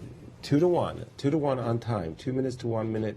And this almost resembles those positions where it's like white to move and win, right? Just looks so impressive for the first player. Too many opportunities here for white. Yeah, but if we had to pick one, let's try and see what would be our move here, because you know it's still just a minute and 40 seconds. You can't think forever here. Exactly. So he's he He almost went for the knight on f4, but then he decided to change the. Well, one of the knights was going to g6. Yes. We just didn't know which one. So he's gone king g8 after trading the knights.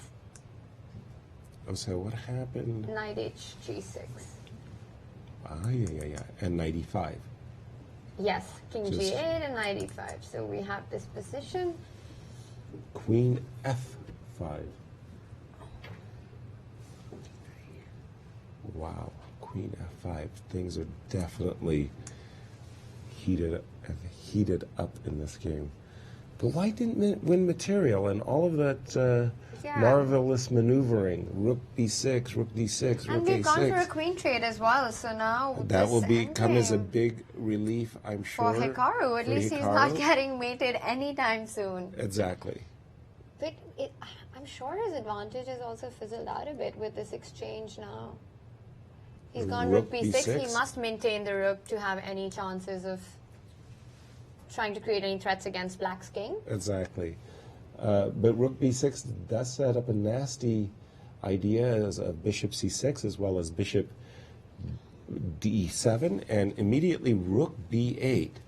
So this rook has stepped into a potentially lethal diagonal here. But can we exploit So it? if there's a check, king has to go to h7. How about Just if we rook start g6. with rook g6, okay? So I was thinking maybe king h7, then He's I'll gone go for rook g6, in fact. Let's see Yes, then I'll go for rook g5 with the idea of, We have and that we've on got the the board. position on the board. And keep in mind, this rook on b8 is sitting on a very potentially I'm dangerous thinking if I can square. just take on b2. Rook takes b2, you're not afraid of rook takes I'm h5 going to check? just give it. I mean, if you want to play rook h5, king g8, and Hold on. What was played? Because I don't think we've followed Right. the players. Bishop f6. After rook g5, he went bishop f6. Okay, and And then rook came f5. rook f5. I see, and king g7 is Yeah. on the board. Whoa. Oh, it's completely winning now. Now rook takes f6 is what. Completely missed winning. it. And I Yeah, was. this is completely winning I, now. and now it's about blitz mode, but okay, we'll Blitz just mode stay with a with the blitz mode. 5-second delay. So essentially, 2 pieces for the rook and 2 pawns.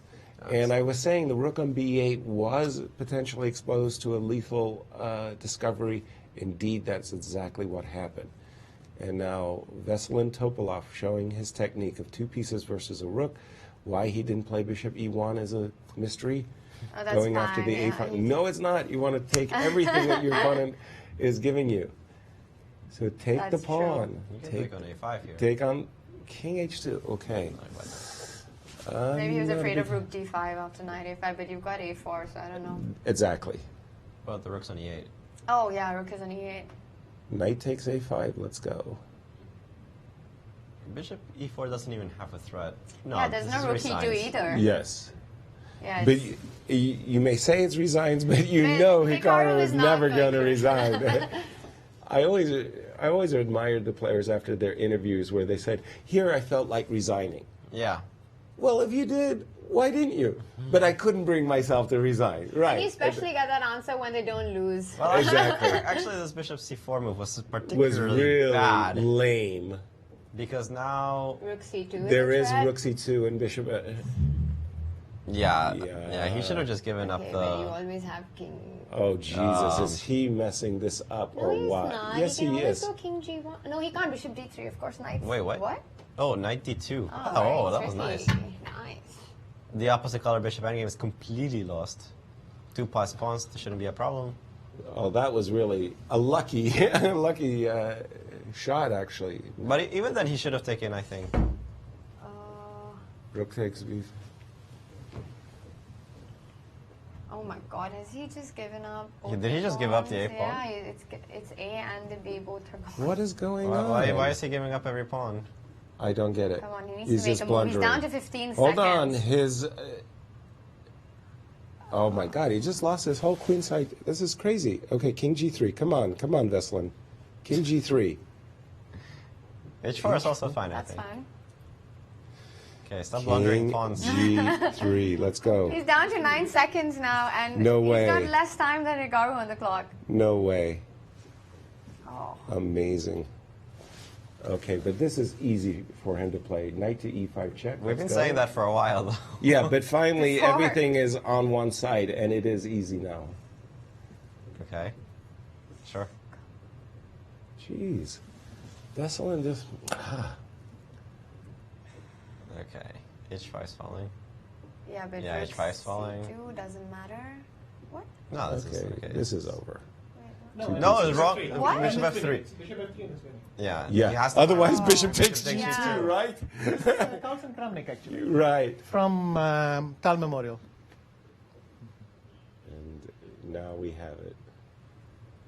Yeah, but the question is, okay. King f3.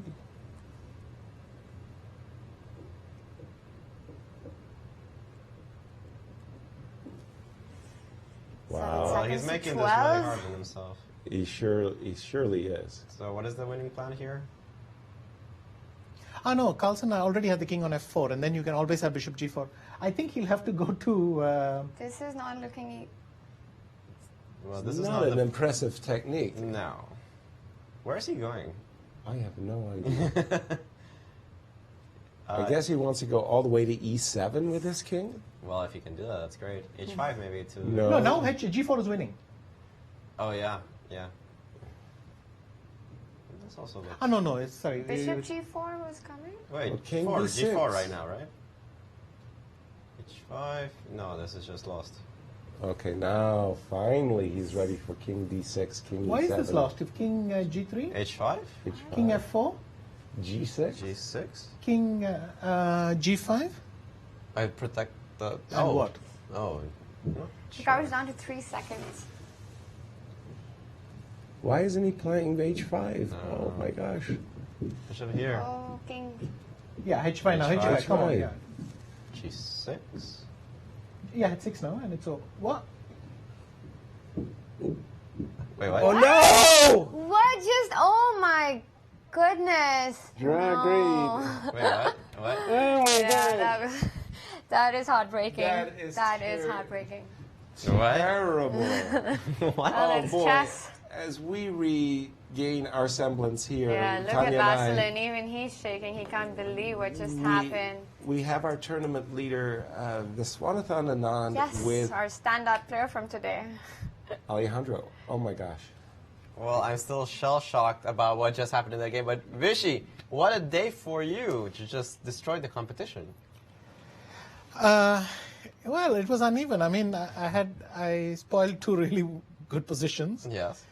But sure, I mean, +3 is a very decent score. And not only very decent, it seems that in the games that you did actually win, your opponents had no chance. Yes, but I mean, the 2 games I didn't win, the one against Hikaru and the final one, I mean, winning is too strong, but I'm just so much better. But again, I'm not going to complain. But Well, you're currently in the lead by quite a bit. We got a little bit of a confession to make to you here in the studio. Everybody picked a favorite. And I picked Vishy. By your now she's backtracking on her word. But nobody expected you to run away with it so cleanly. Do you think that you are just much better informed, more used to the time control? What happened today? I don't know. It was a good day today, but we have a lot of tournament left. What do you think were some of the key moments of the day? Well, in the first, the Gyuko piano against Hikaru, there was actually a very beautiful, I mean, I came up with this lovely combination, but it doesn't work. Oh, Simply, yes, he has absolutely. 93. Yeah. And then, I mean, I'm safe, but not much more. And the game against Fabiano, the first one, I just kind of did something wrong, and then it fizzled out, so I decided to make a longer break out of it. The 2 wins against Topalov were obviously very nice, but in the second one, I couldn't be absolutely sure, but I thought he just went down a line which is worse. So Bishop B6, Bishop G5, it just looks very pleasant for white already. I'll have to check if there's some detail. But did you miss this E3 shot that he managed to flounder up a little bit? No, I'll tell you what I missed. I'd seen E3 and I thought King F1 won.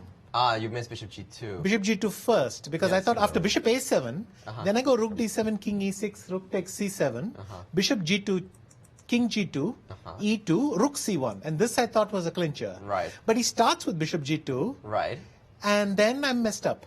Yes, clearly. Because I have to play King E2, he goes Bishop A7, and then it's messed up. So after that I realized I have so many pawns, and on top of that his bishop on A7 is paralyzed forever. Right. So all I have to do is take this E-pawn and run with the kingside pawn, so luckily no damage done. Did you consider this move Rook C3 instead of Rook CD1?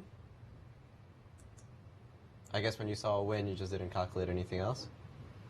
Yeah, no, I just thought I'm winning, and then after E3 I sat. But anyway, I knew that this is also winning, because after FE3 his bishop never gets out. Right, absolutely. And yeah, when it finally does get out, I've cleaned up A6, F6, and things like that. So I mean, it wasn't very difficult there. There were a lot of blunders today from a lot of players, actually. Tell me about it. Finished watching something that I did not think could possibly happen. I thought it was 2 pieces and 2 pawns against the rook. Right? 3, actually. 3 pawns? Oh my god. What's going on? Is it the fast time control? Are they not in shape? I don't know, but tomorrow's even shorter. Well, we expect a lot more excitement for the games today. I'm sure that you have plenty to prepare for. Thanks for joining us here. Sure. Good luck tomorrow. Just a quick comment, Vishy. You obviously you had a very good day, and it might even been a greater day. You had this strategically massive winning position against Hikaru. Were you really disappointed when you let him get away? You had black, and it was like a dream Nimzo Indian Hubner system. Of course, I mean, to get that position and then not to win it. In fact, I think when I played GF4, I could play G4. Also, we were discussing H4, Bishop D7, put the knight on F5. Yes. That paralyzes one major piece to defend E3 and G3. then I put the queen on a6, double on the b file, and play b5. I think it's over. Of course, it's nice to talk about this. You don't really feel like playing g4 because it'll take a lot of time to prepare this thing, and you'll run short of time and what have you. But just everything was winning there. So yeah, with less complications, maybe. To be fair, I'm not even sure which was the bigger escape, this one or that one. But well, we can ask our next guest here. Thank you very much, Vishy. And again, congratulations as our clear tournament leader. What an incredible day of Rapid by the 5-time world champion. Let's take a look at the current standings after the Rapids. So Vishy Anand leads the field after a dominating day. He's on 8.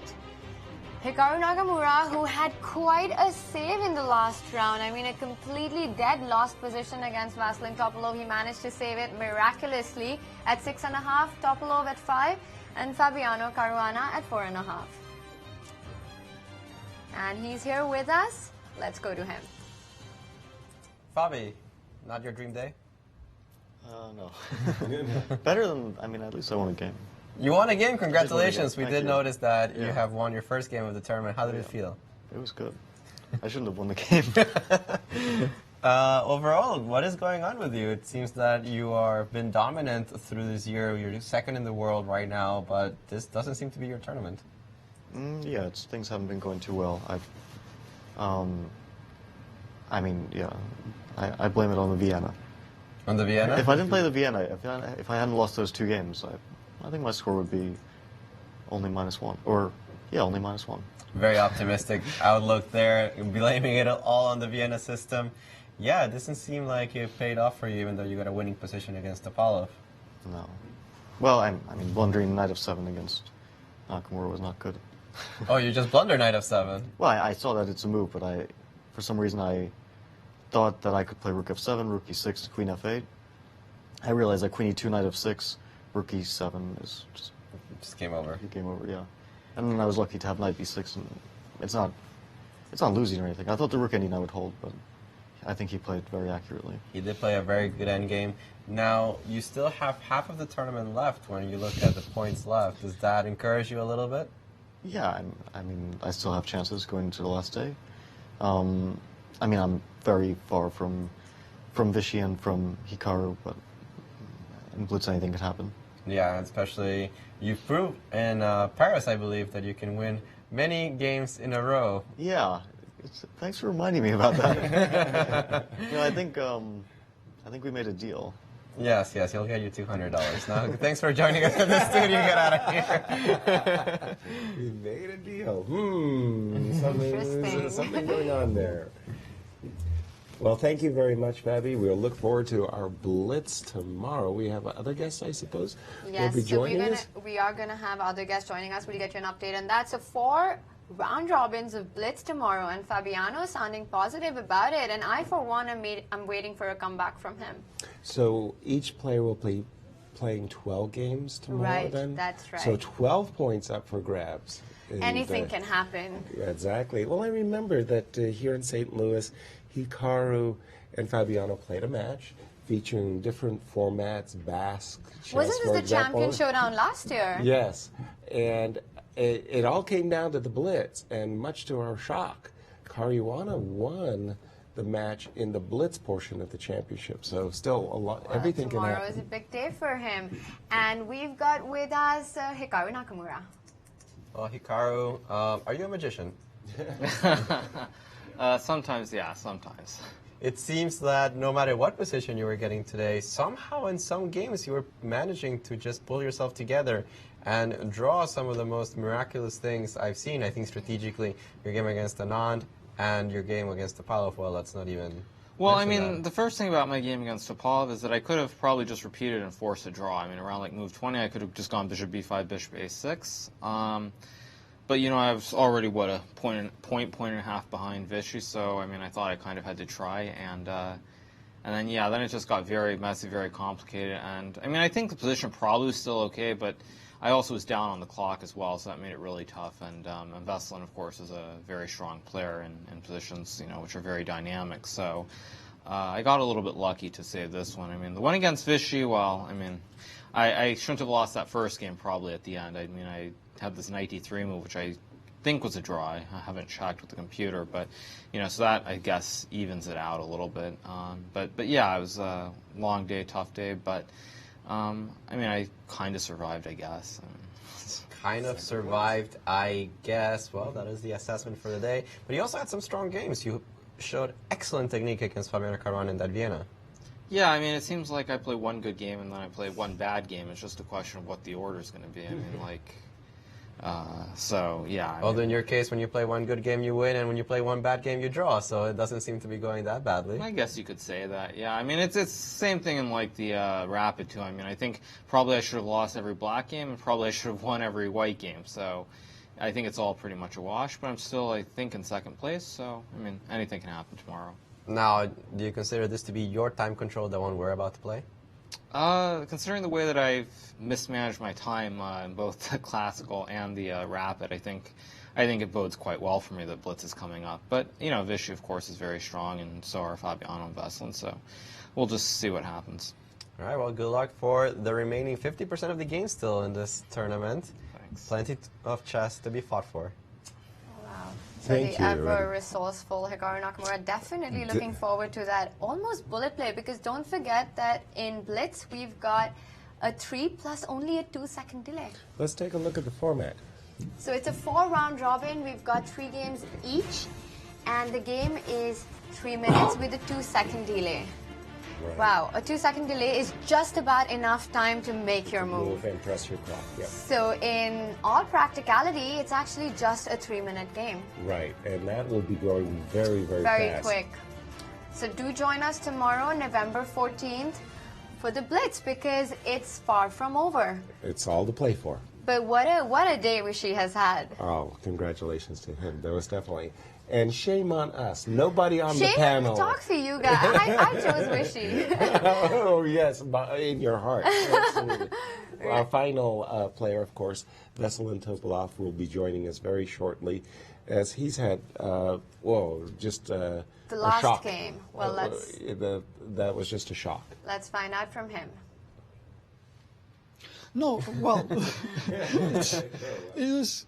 Somehow, what happened is that I felt I was winning at someone, for example, this position, but there were like too many pieces and little time, so obviously I didn't play the best moves, and then it was equal, I think, at some point.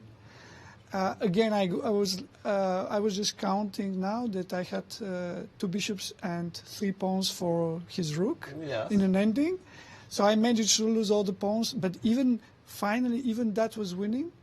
After many mistakes, but the last move was that simply I thought I start with the G pawn and then I push the other one. Right. So if I play G7 instead of H6, it's winning again. But of course, it should never have happened. Right, of course. Right up to this moment, Veselin, I got the position on the board. Mentally, you had already played the move G7. Forcing bishop f7, and then you were just going to play h6, and then stop bishop c2, yeah. And then it's over and it's finished. Just come with the king. And instead, it was just the finger failure h6. Oh. Yeah, well, but it's not like I wouldn't say that's the only mistake in the game. What do you think of your play so far? It's been topsy-turvy. Having a fantastic game. Sometimes you finish it well, sometimes you don't. I'm kind of starting, if I don't count my games with Anand today, then the other games were more or less decent, simply that when it comes to seconds, then I kind of collapse. Because for some reason I lack practice in Blitz, but again, I think it was a bit too much. Even if anyone should win this. Well, Veselin, if you lack practice in Blitz, I have great news for you. There's 12 games of Blitz coming up for you tomorrow. I'm eager, yeah. Well, anything can happen. Anything can happen still in this time control. Have you practiced at all Blitz with delay? Not with delay. I practiced with my engine, but results were not very promising. Yeah. Well, I don't think necessarily the time control when you're playing an engine is very promising. It is true, yeah. All right, looking forward to the last day, perhaps toppling Vishy and maybe at least Hikaru out of second place?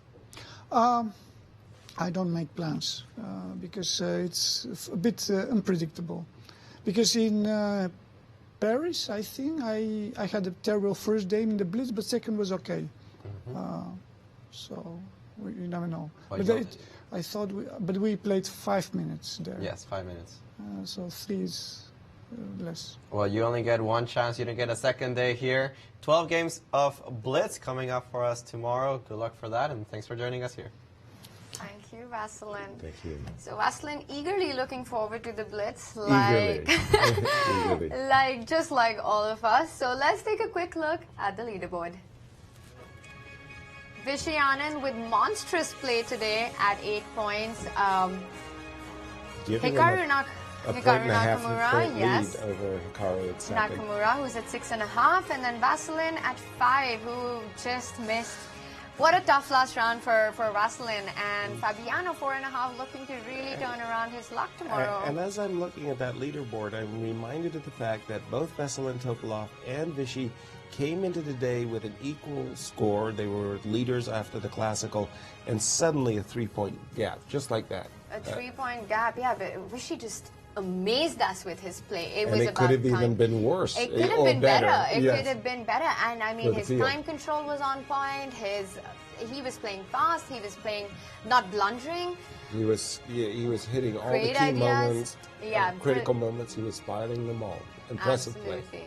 Well, let's see what Alejandro has to say about our games today.